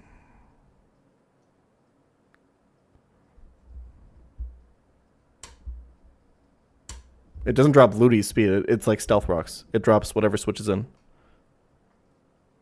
Rack when it kills Ludi, he does like 60%, bro.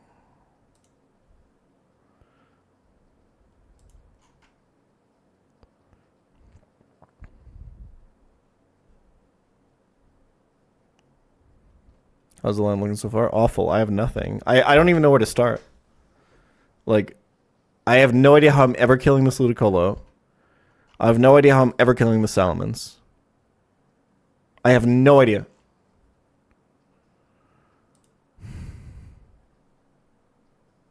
Ludi outspeeds Electrode, yeah.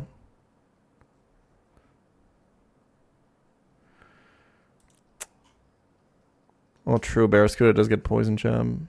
That kind of changes things a little bit, actually. Okay. Thank you, Squirt.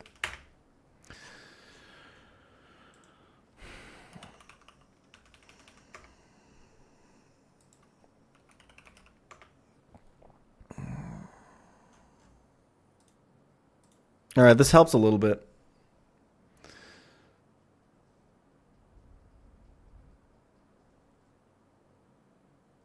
Can a raccoon learn ice pounce? What? Oh, pounce? No.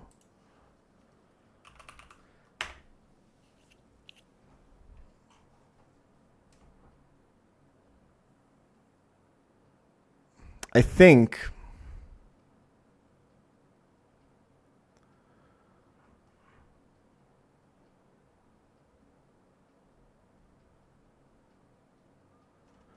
Okay, maybe.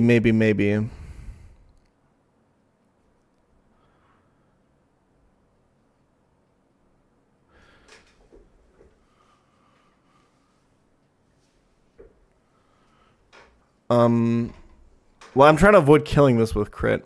I think there's like a line where you like chip this once and like protect with something. And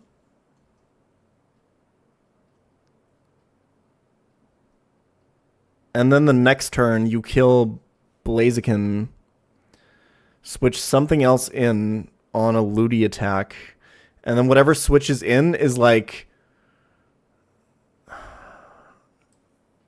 baiting Heliolisk, ideally.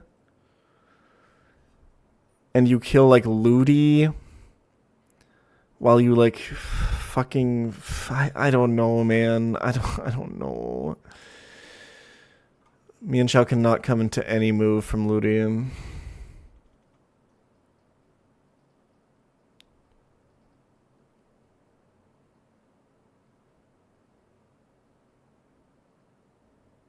Yeah, no, I understand, Ludi. I understand, Squirk. As I'm just like trying to set up like a good situation.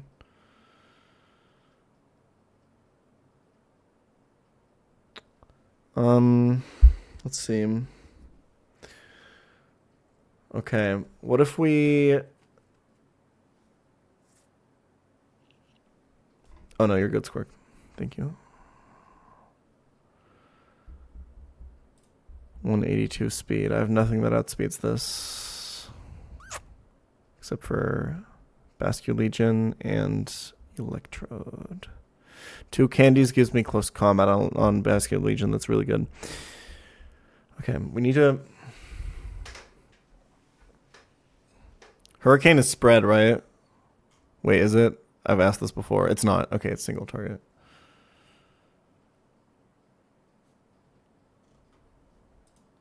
I'm just a little bit afraid of...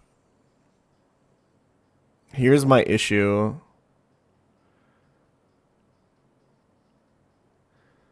Right now, my goal is...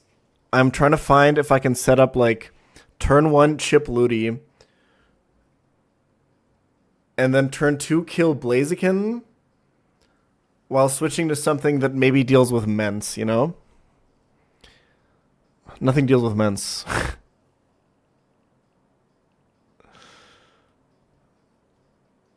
It's not doable.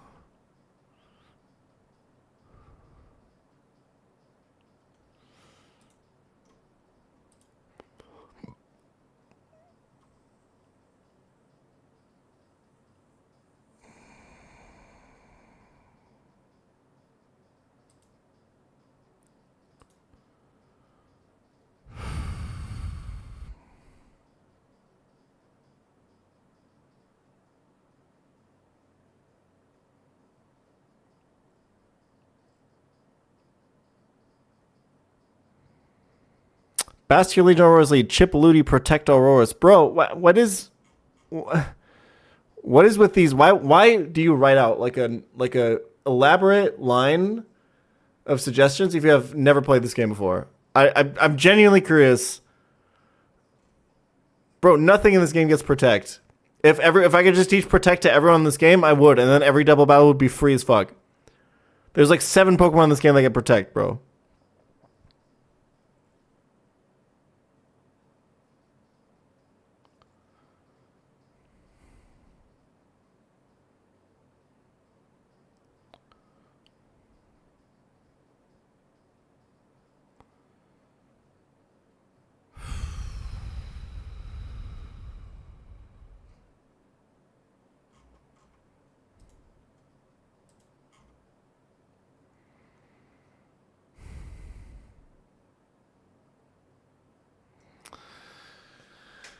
It's not Walrein, man. It's definitely not Walrein.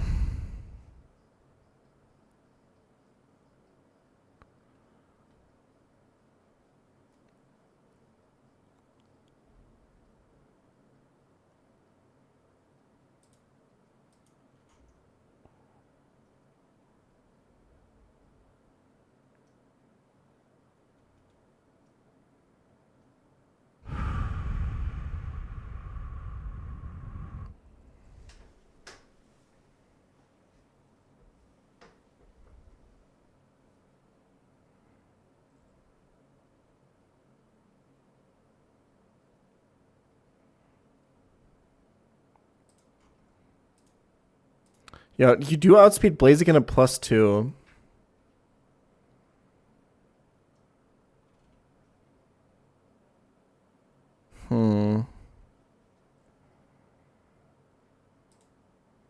So we can look into like kill Ludi. I mean, this doesn't really change anything, right?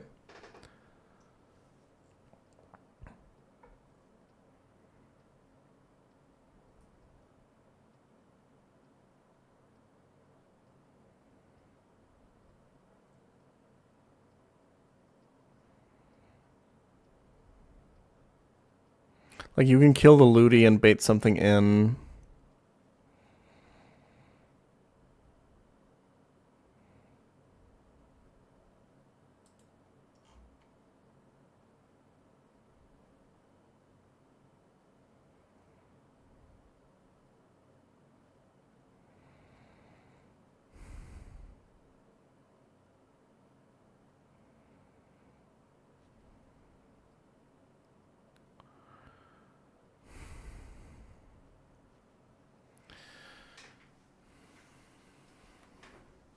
But if I kill Ludi turn 2, I have to switch something into a chicken attack.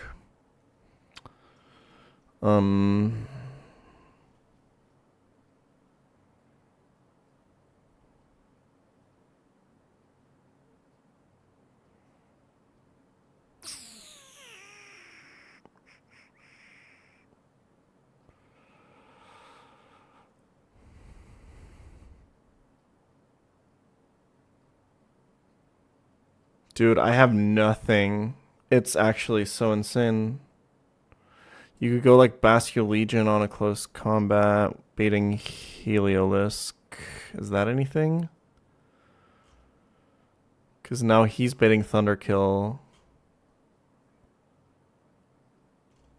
And you can kill Chicken while switching into a Thunder. Baiting Salamence. Dude, it's...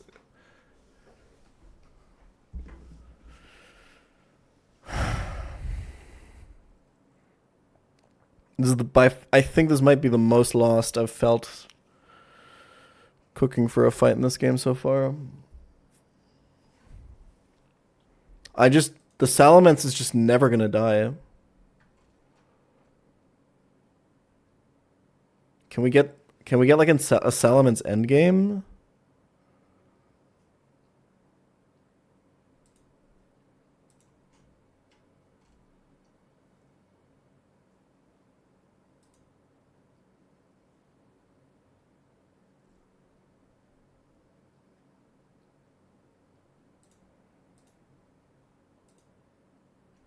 Okay.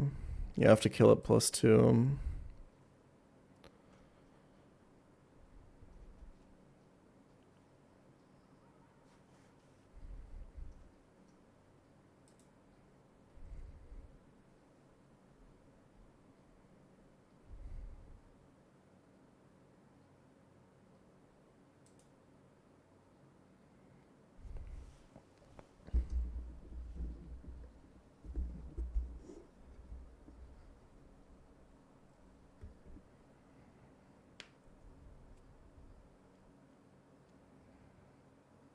Fuck. Dude, I think if I get through this, I'm like super cruising, but... Play rough to 77. And you die to Hurricane.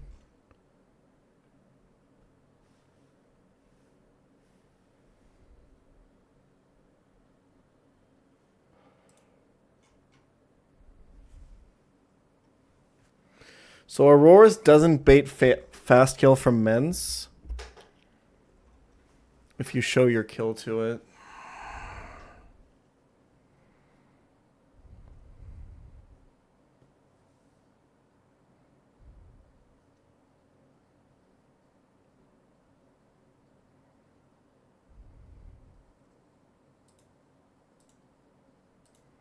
My Arcanine is hidden power ice, but Barraskewda is HP ice actually. How did you know that?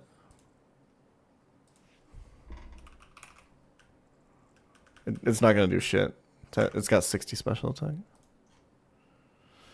42 to 51.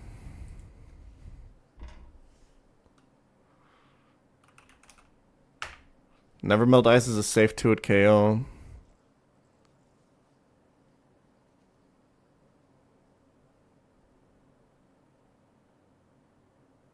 Okay, maybe.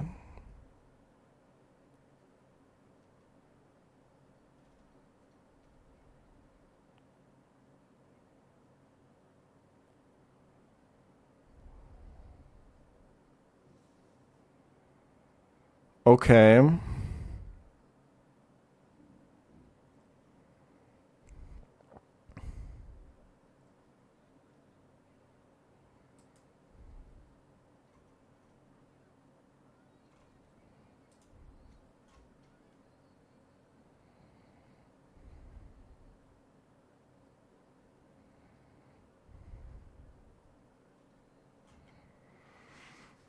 Maybe.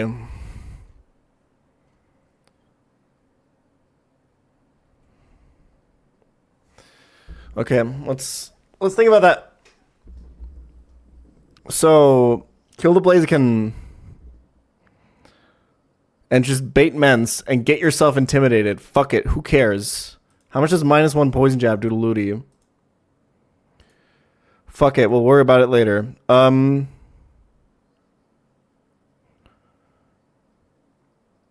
Maybe start with a poison jab and then kill Blaziken on the switch turn. Dude, killing Ludi with poison jab crit would be so bad.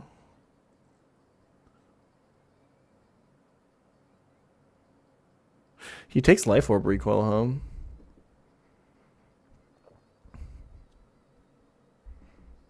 Okay. I think we can do this. Just go Lorb.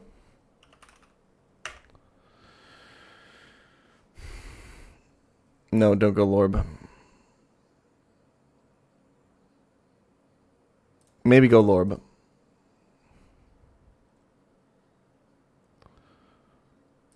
Okay, let's go Lorb and kill Blaziken turn 1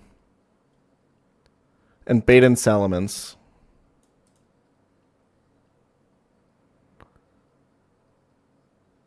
And let's say we're fucking Blaziken. Maybe we're not Blaziken. Maybe we're Caracosta doing business. Either of the problem is both of my Protect Mons bait like random move from either of these two guys. And I have to switch at some point.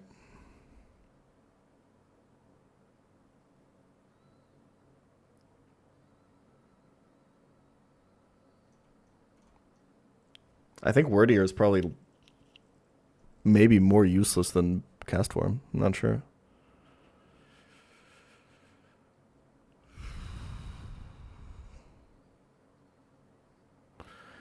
Yeah, because Caracosta doing business, you can get consistent Hydro Pump from this guy, but you will get Energy Ball or Weather Ball from Ludi. But Blaziken gets consistent Weather Ball, but he gets Hydro or Hurricane. That's maybe not bad.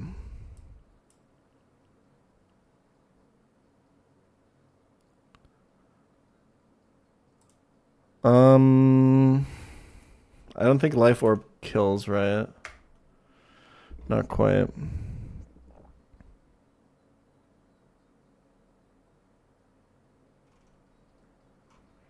Okay, let's say you start with Blaziken Skuta and purposefully get this Salamence. And then you're baiting Hurricane plus Hydro plus Weather Ball into the Blaziken slot. Hurricane slash Hydro plus Weather Ball. Yeah, I mean, good luck switching in on that shit. Fuck me.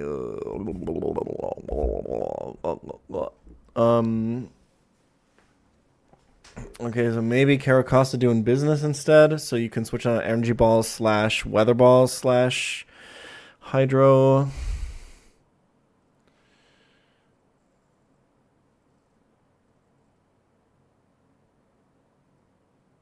Eurodance 90s mix. Give me that shit. Book Club Radio.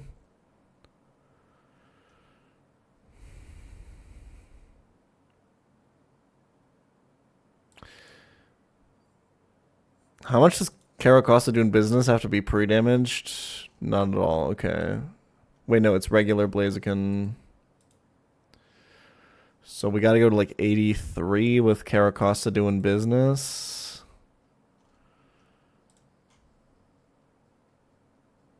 We have to go to 77 anyway to bait Hydro.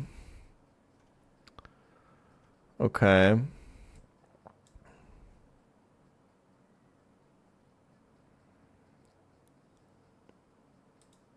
Let's say we go to Araquanid. God, that's so much damage.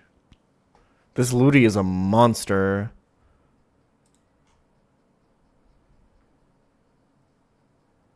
It's like random move after.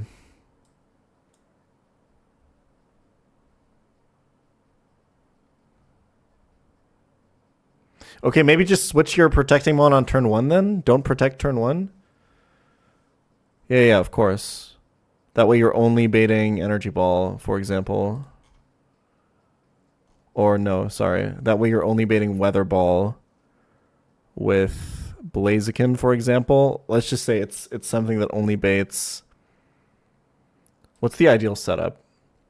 The ideal setup is Blaziken coming in the next turn, I think. Or maybe like Caracosta? I think ideally Caracosta comes in on like Zen Headbutt.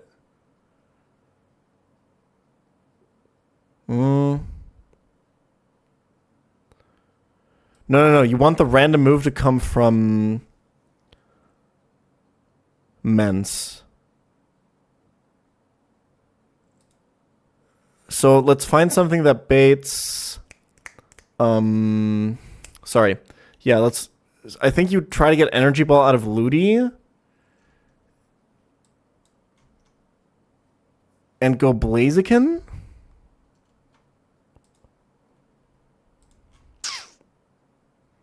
Still taking a lot of damage.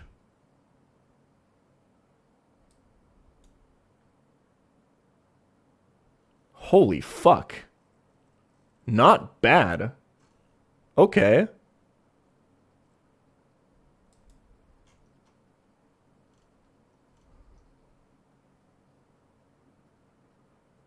How would you even get Energy Ball out of this, though? I think everything that baits Energy Ball also baits Weather Ball. I think we've been over this, right?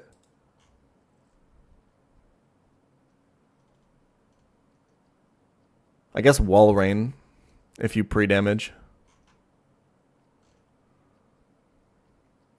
Oh yeah, Bascule Legion does it. Okay.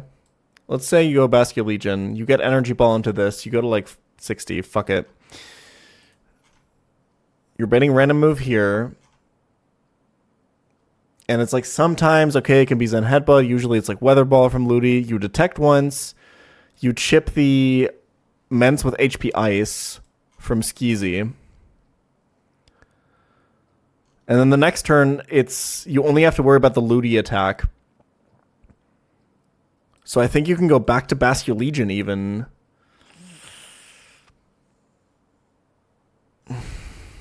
But it's like so not over at that point. And Bascule Legion is -1.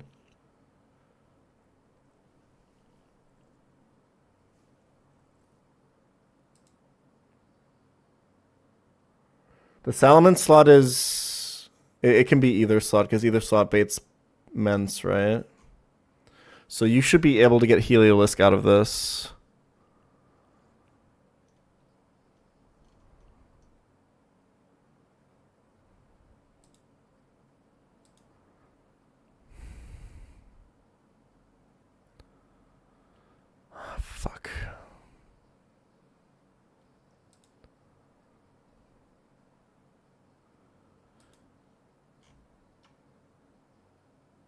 Electrode is slower than Ludi, right?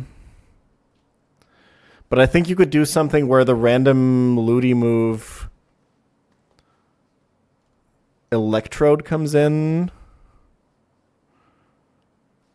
No, because you need to bait fast kills.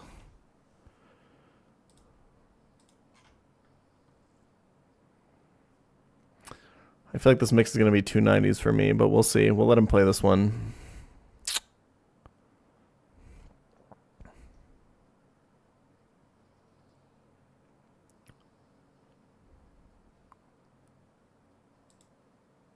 God, this Ludi does so much damage, man. But this would at least remove the Mence and get Heliolisk on the fucking field.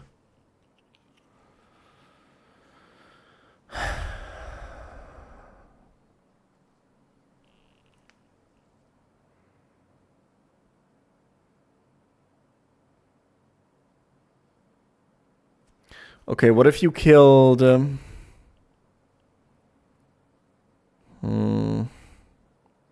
Nothing switches into Mence Hydro / Hurricane, right?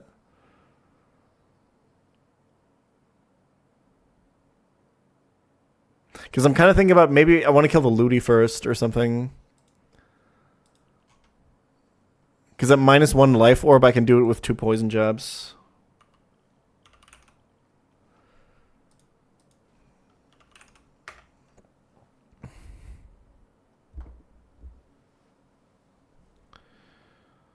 There's also a crit angle here after like life orb recoil, but we're just going to ignore it. Just don't think about it. Just don't think about it.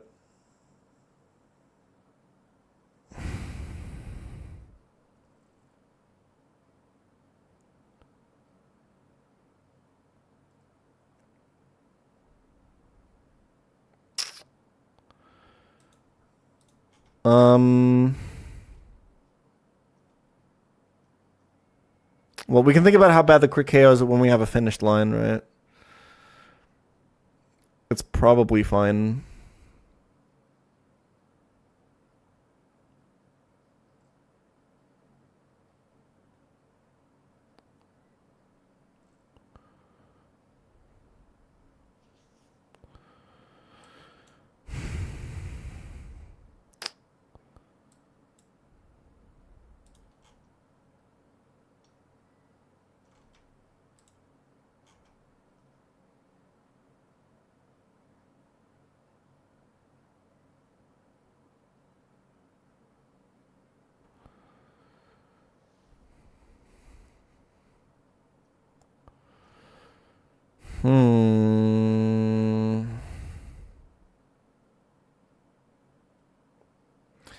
Yeah.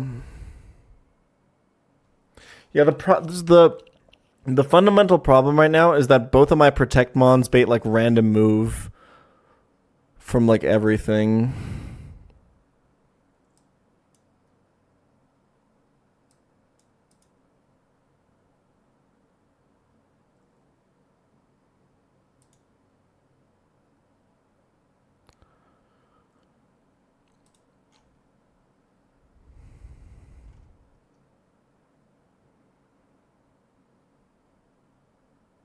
Okay, I want to think about killing Ludi turn 2.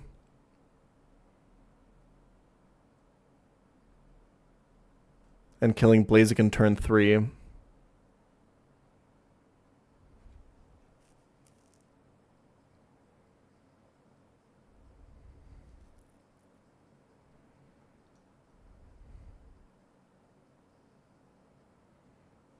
Could we go... Protect turn 1, hit Ludi. Turn 2, kill Ludi, switch Caracosta doing business for Bascule Legion on the close combat.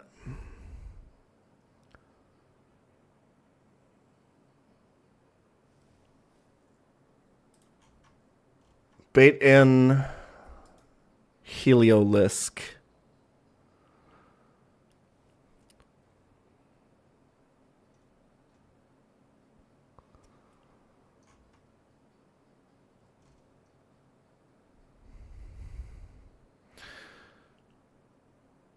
I think maybe.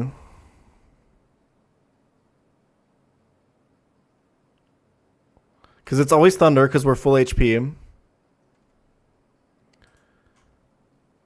Blaziken just does whatever. It doesn't matter because we're killing it with this guy. Okay, we can switch into a Thunder now, maybe. Let's see. This slot will bait... No. So, okay, and then we're baiting in Salamence on the other one.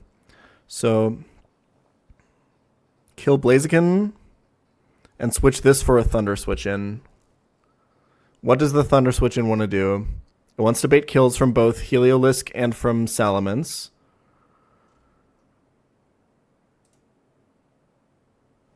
Ideally...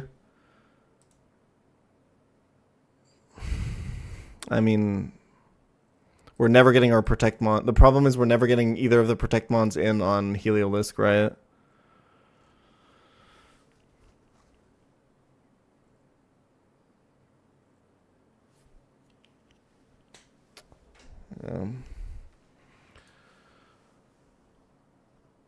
Blaziken baits Brave Bird from Blaziken, right? It's sometimes close combat. Come on, man. Was that necessary? Because then we could act... This is like the only way we could chain our Protect Mons. Is if Blaziken could get only...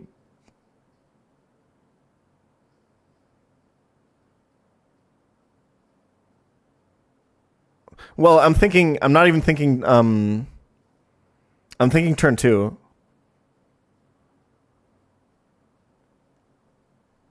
The switch would happen turn 2 when he's already Mega.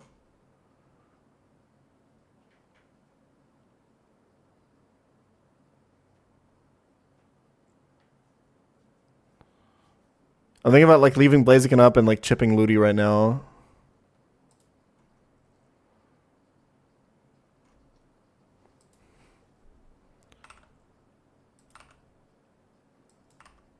There's no amount of candy. Well, I could triple candy, I guess. Does that... Okay, let's just explore that. So detect and then kill Ludi and go Costa doing business on the Brave Bird.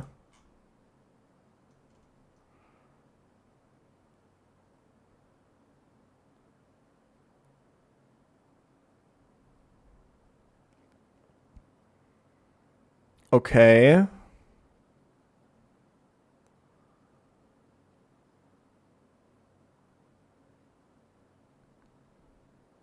And then what comes in? Either Heliolisk or... I have to assume that this is always Mence. Okay, so the Mence and Blaziken is on the field, and I have to kill Blaziken. I can protect the Hydro.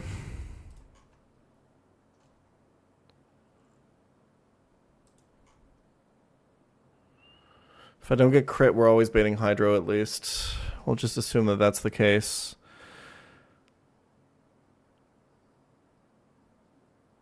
So I would kill Blaziken and bait in Heliolisk. And then Caracosta has protected. And then I can chip Immense, and then I have to switch into Hydro Thunder. That's probably just checkmate.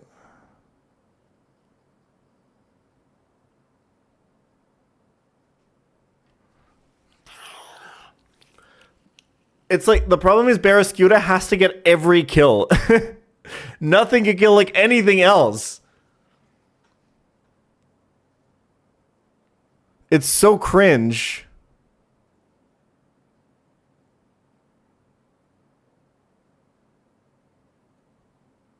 I can never get a double kill.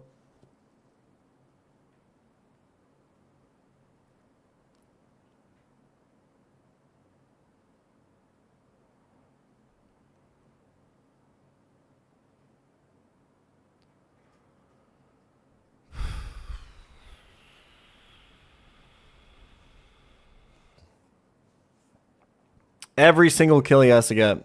This 97-year-old Barraskewda still kills rival Pokemon the old-fashioned way.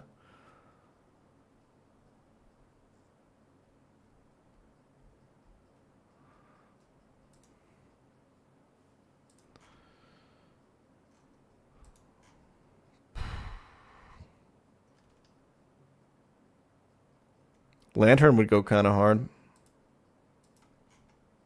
Brother. What did I say? Hydro and Thunder?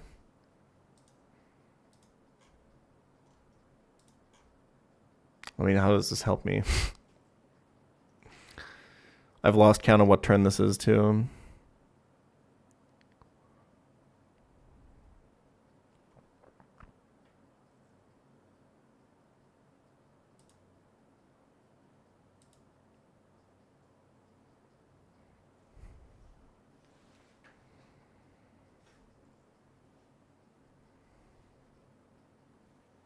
The fucked up part is Barraskewda, if Barraskewda has enough time, he can kill all 4 of these Pokemon.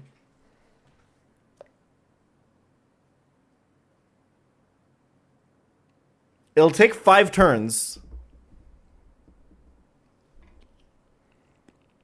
No, I don't have Natural Gift on anyone. I think Meganium can scale it or something.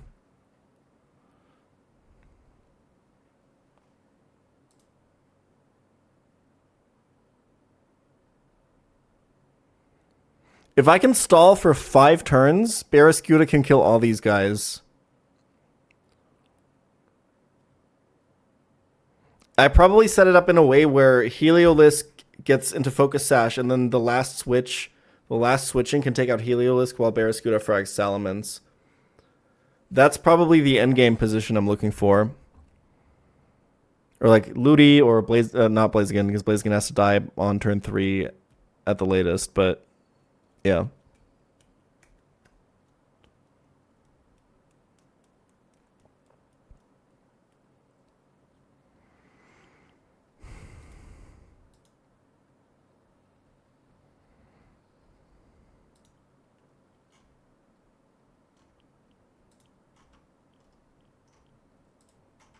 Some good ass techno.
What are my priority move mons?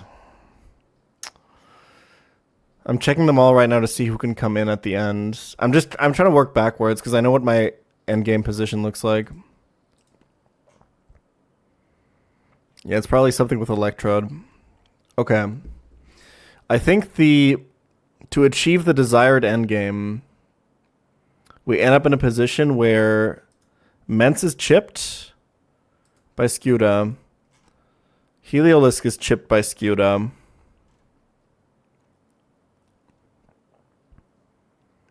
And Electrode is the final switch, as Barraskewda is the last piece of chip. I want to see something.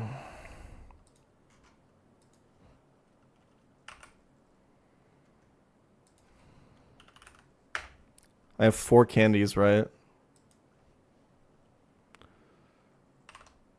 I mean, it doesn't matter. He would just fake out me if I had fast kill on Ludi. Yeah, this is not going anywhere. Okay.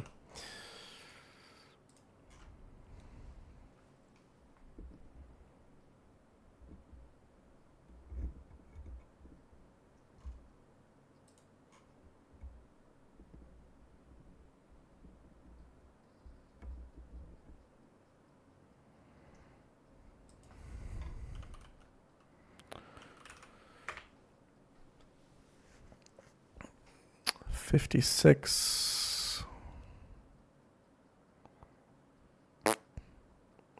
Fucking nothing.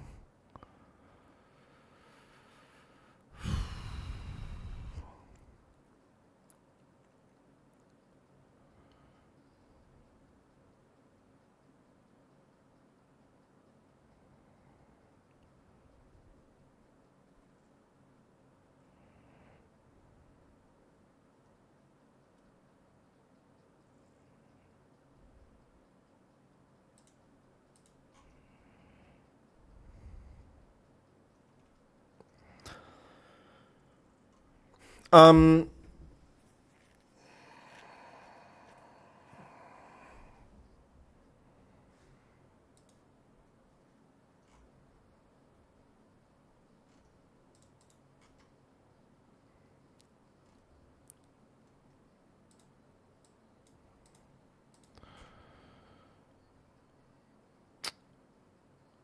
okay. AI fakes out Pokemon of yours that have fake out, right? Or am I chatting?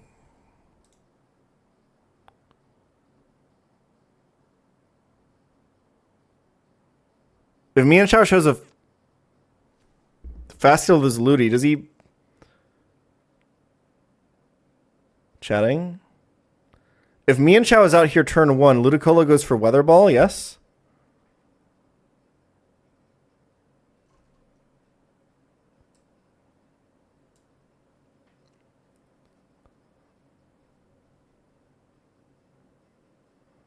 Okay.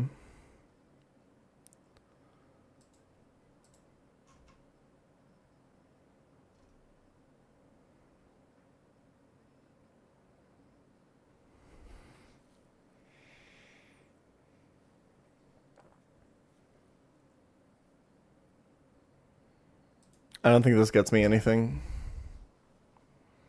Because what, I'm switching into Hurricane...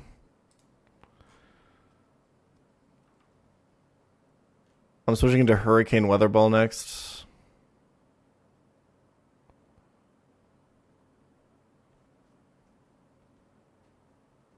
Which is like the worst combination to switch in on. Fuck.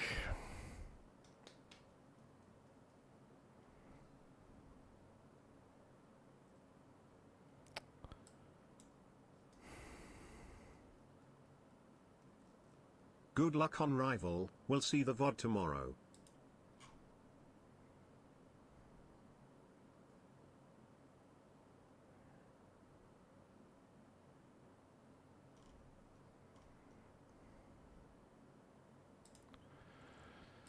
This initial line where we lead Baraskizi and we bait Energy Ball.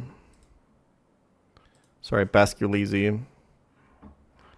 We bait Energy Ball and we kill Blaziken.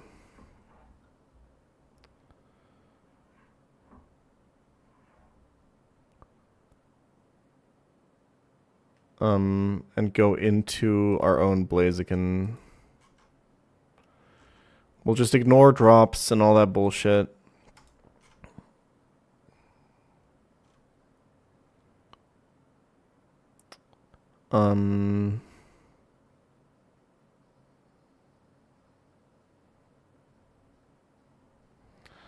Well, the problem is Caracosta baits Energy Ball from Ludi as well, right? It baits Energy Ball or Weather Ball. And Araquanid, it tanks pretty well. I was looking at this. Where is he? You're taking like 44 from Energy Ball. Because for some fucking reason. And like 20 from this Hydro. And then you're going to just start like baiting random move, right?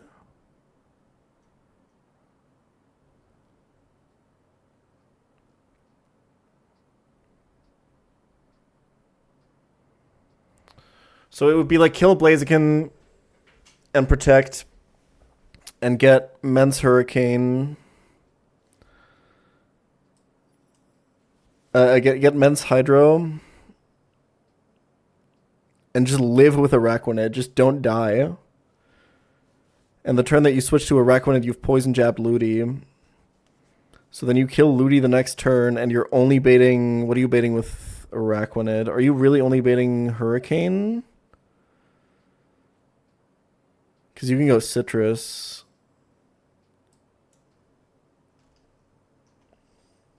And then you could go back to Caracosta doing business, right? Because it's only Hurricane. Yeah. Yeah, you're right.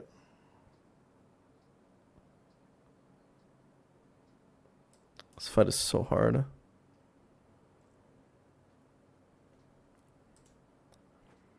So this would then be... Hold on. So you're killing Ludi, Araquanid switching for Costa, Heliolisk and Mence are out versus Costa and Scuda. You have another turn to protect. You can either chip Mence or chip... You probably chip Mence.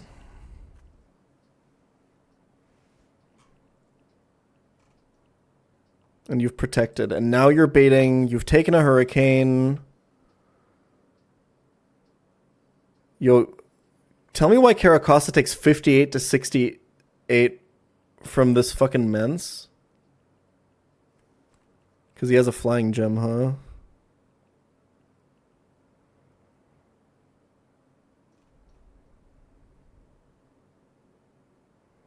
I think we have to start looking at sack lines.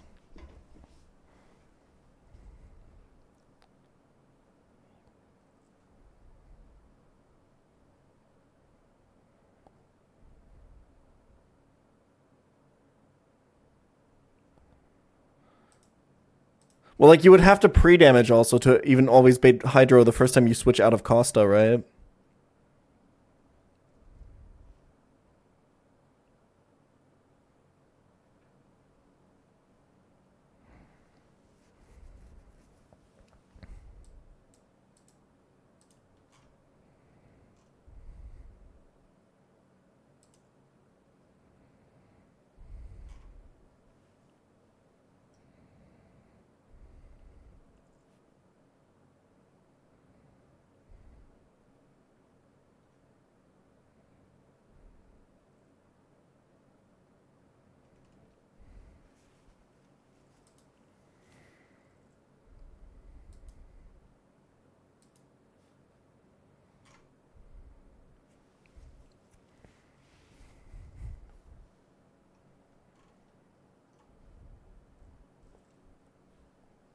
Classic, banger.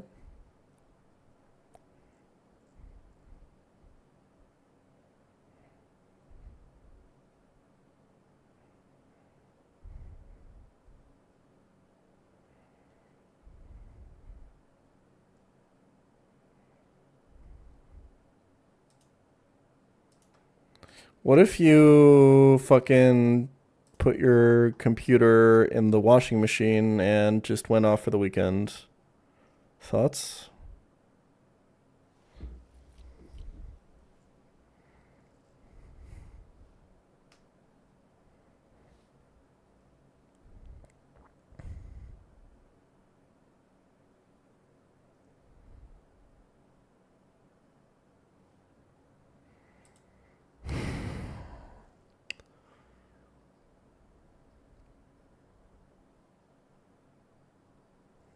Yeah, neither of my Protect Mons come in ever.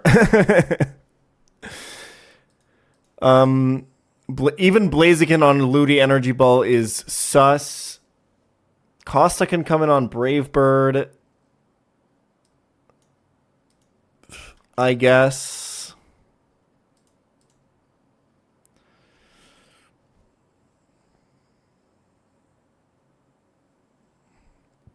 I got like one more hour of Adderall, but I'm getting there.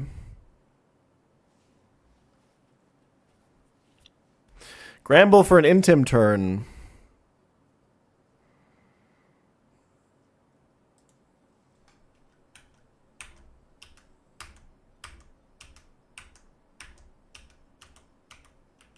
So I'm just counting all the special moves that these guys have. I think it's like 1 million. All right. I think a sacrifice gets me a really good line here. Um, I was thinking like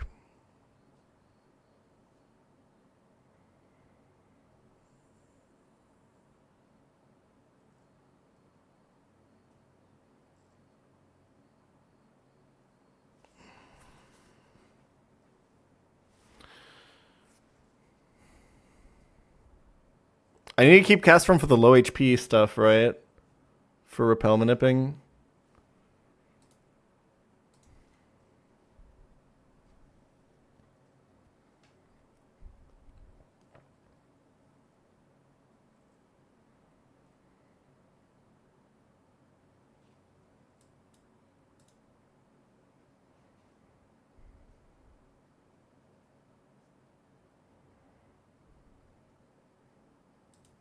You repel manip for like Dragapult and stuff.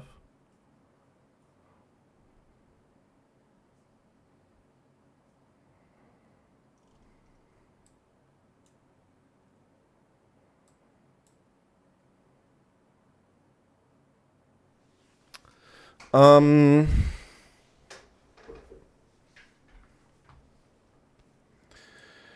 I think what I want to do is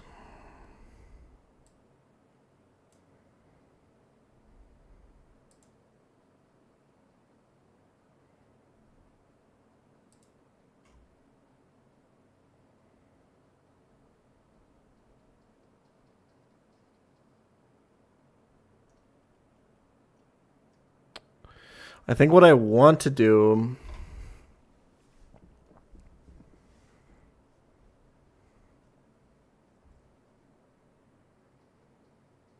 like ideally you get a protect turn and then get a sack turn to get another protect turn. I think.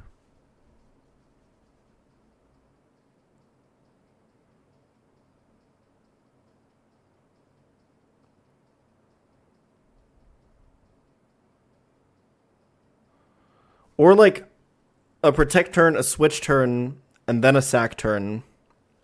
Yeah. So maybe something like protect Costa. Yeah. Hold on. Protect Costa, chip Ludi. Kill Ludi, switch Costa for Basculegion.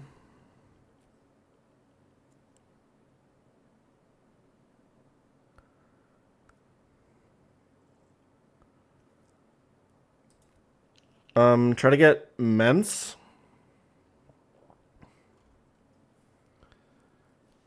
And then kill Blaziken.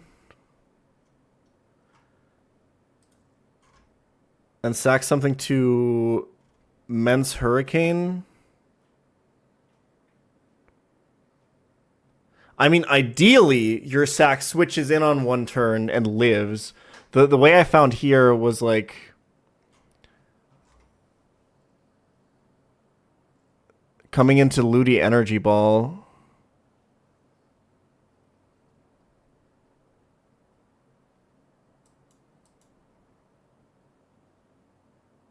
So you could do like Basculegion lead.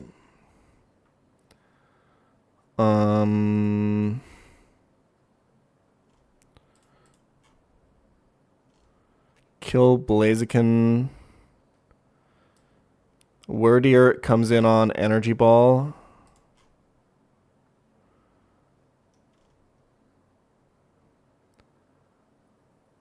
And then Ludi and Mence are out. And you chip Ludi, sack Wordier. Oh, no, wait, you can't even do this. No, this is terrible.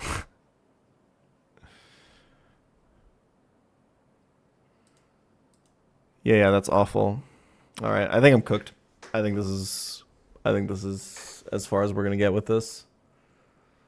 Yeah, that song is usually my sign to go anyway, so.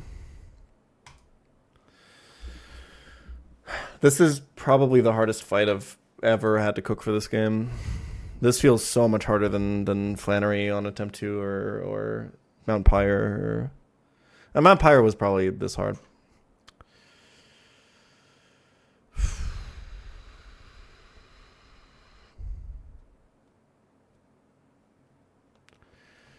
All right, I'll be back on Monday. But before I leave, I have something very important to talk to you guys about, okay? Very, very important. All right.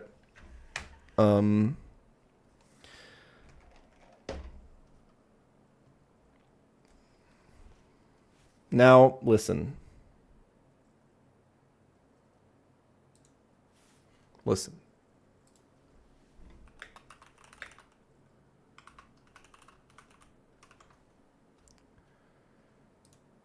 Fellas.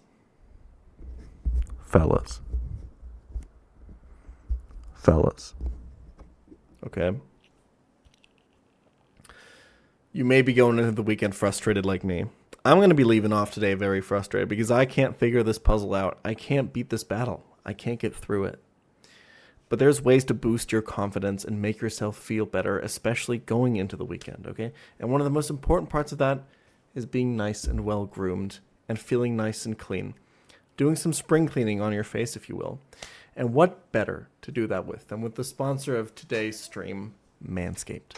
Now, you might be asking, Jan, what is Manscaped? Why is their logo all over your stuff?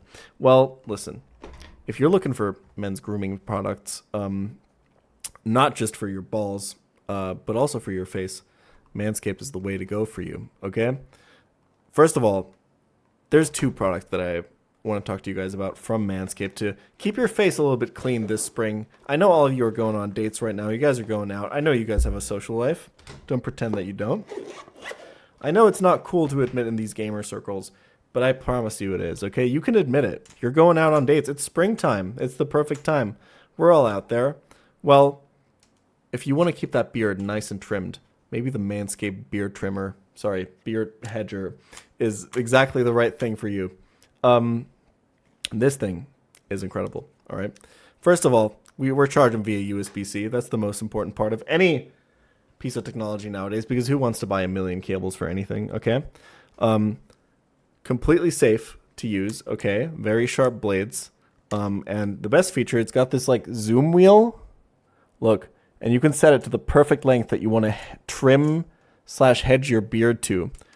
Whichever you want, anything from 0.5 millimeters to 10 millimeters. It's all there. No, never mind. I'm not making that joke. So yeah, this is great. It's waterproof. You can use it in the shower, whatever you want. Leave it out and have it be, throw the Manscaped beard hedger into a lake and go diving for it, and it'll still work. And that's a pChal promise. And if that doesn't work, then don't talk to Manscaped about it because I'm not sure if that works, but I will. If you do that and it breaks, I will personally replace your Manscaped beard hedger. You could probably even, go scuba diving with it. Trim your beard at 40 meters deep. Just make sure to ascend slowly enough when you're coming back up. Now, the beard hedger isn't the only item, though, that we can talk about today because there's also my personal favorite item on the Manscaped menu, and that's the handyman. Okay, I'm traveling a lot. I'm out there, meeting people. I'm going to the U.S. a lot to meet with streamers and YouTubers and stuff. I'm just traveling a lot, and when you're out there traveling and you got that stubble coming in, it doesn't feel nice. But you don't want to bring your entire shaving kit. You don't want to bring like a whole thing. Well, with the handyman, you can bring one little thing that you just slip in your pocket and just forget about. It also charges via USB-C, so you don't have to worry about getting a charger. Because guess what? Whatever charges all your other stuff also charges this guy. So that's one less thing to worry about on your travels, okay? You just put this guy in. There's no way he can pop off and start buzzing around in the bag, and TSA can ask you, like, hey, sir, why is there 3 things in your bag vibrating? And you're like, well, I got the Manscaped beard hedger. I got the Manscaped handyman, and then a third thing that I can't tell you about. No, that's not going to happen because this button can never be pressed if this cover is on. It's that simple. It's that easy. It's also waterproof. It's also skin safe. I've used this so much. I really do love the handyman personally, because sometimes, when I'm traveling out there, I'm meeting a lot of people. I forget all the time to take care of myself and That's something that you can't have. That you just can't let that happen, because maybe you're out and you're getting ready for a cool date, like going out to a cool restaurant with some friends, right? And you're getting ready, you're out there on your trip, you're really excited, and you walk out and you realize there's a bunch of stubble on my face. That doesn't feel good, okay? But with this thing, it's easy. It's friendly, and that's never gonna happen to you again. And that's another pChal promise. If you use pChal, if you use Manscaped products, if you go to manscaped.com/pChal, you will be more successful in your dating life. And that's a pChal promise as well. And if that doesn't happen, I will personally refund your order. So yeah, thank you to Manscaped for sponsoring this stream this week. You get 20% off all of their products with my link, manscaped.com/pChal. Go out there and buy some. They don't just got stuff for your face. You can groom your crotch with their products as well. They got a lot of stuff for that. Go look at them. Anyway, thank you, Manscaped, for sponsoring this stream, and thank you guys for watching. I really do appreciate it. /marker, and we'll call that Manscaped. Thank you for watching today. Thank you all for subbing. Thanks if you did stick around. I'm not gonna figure this fight out ever in my life, so that's cool. But we'll return to it when we return to it, aka on Monday. Hope you guys have a wonderful weekend. I hope you guys go out and meet some people. Don't just stay home in your house. Okay, go out. Go talk to someone. There's probably listen to me. There's probably a board game shop in your city that you can go to and meet people that like to play games. It's crazy. You can just go there and they're going to be like friendly to you and like talk to you. It's sick, okay? Go check that out. Go see if there's like any it's spring, it's warming up. See if there's like any open air festivals going on in your city or anything like that. Go out, go talk to some people. Don't just be online on the internet, okay? Thanks for watching. Thanks for all the subs. I know I don't thank individual subs usually during the stream because I don't like interrupting the flow, but go watch Kevin1216 do some New Game Plus early game and run and bun. And I will see you guys on Monday. Thank you very much for watching, and ciao.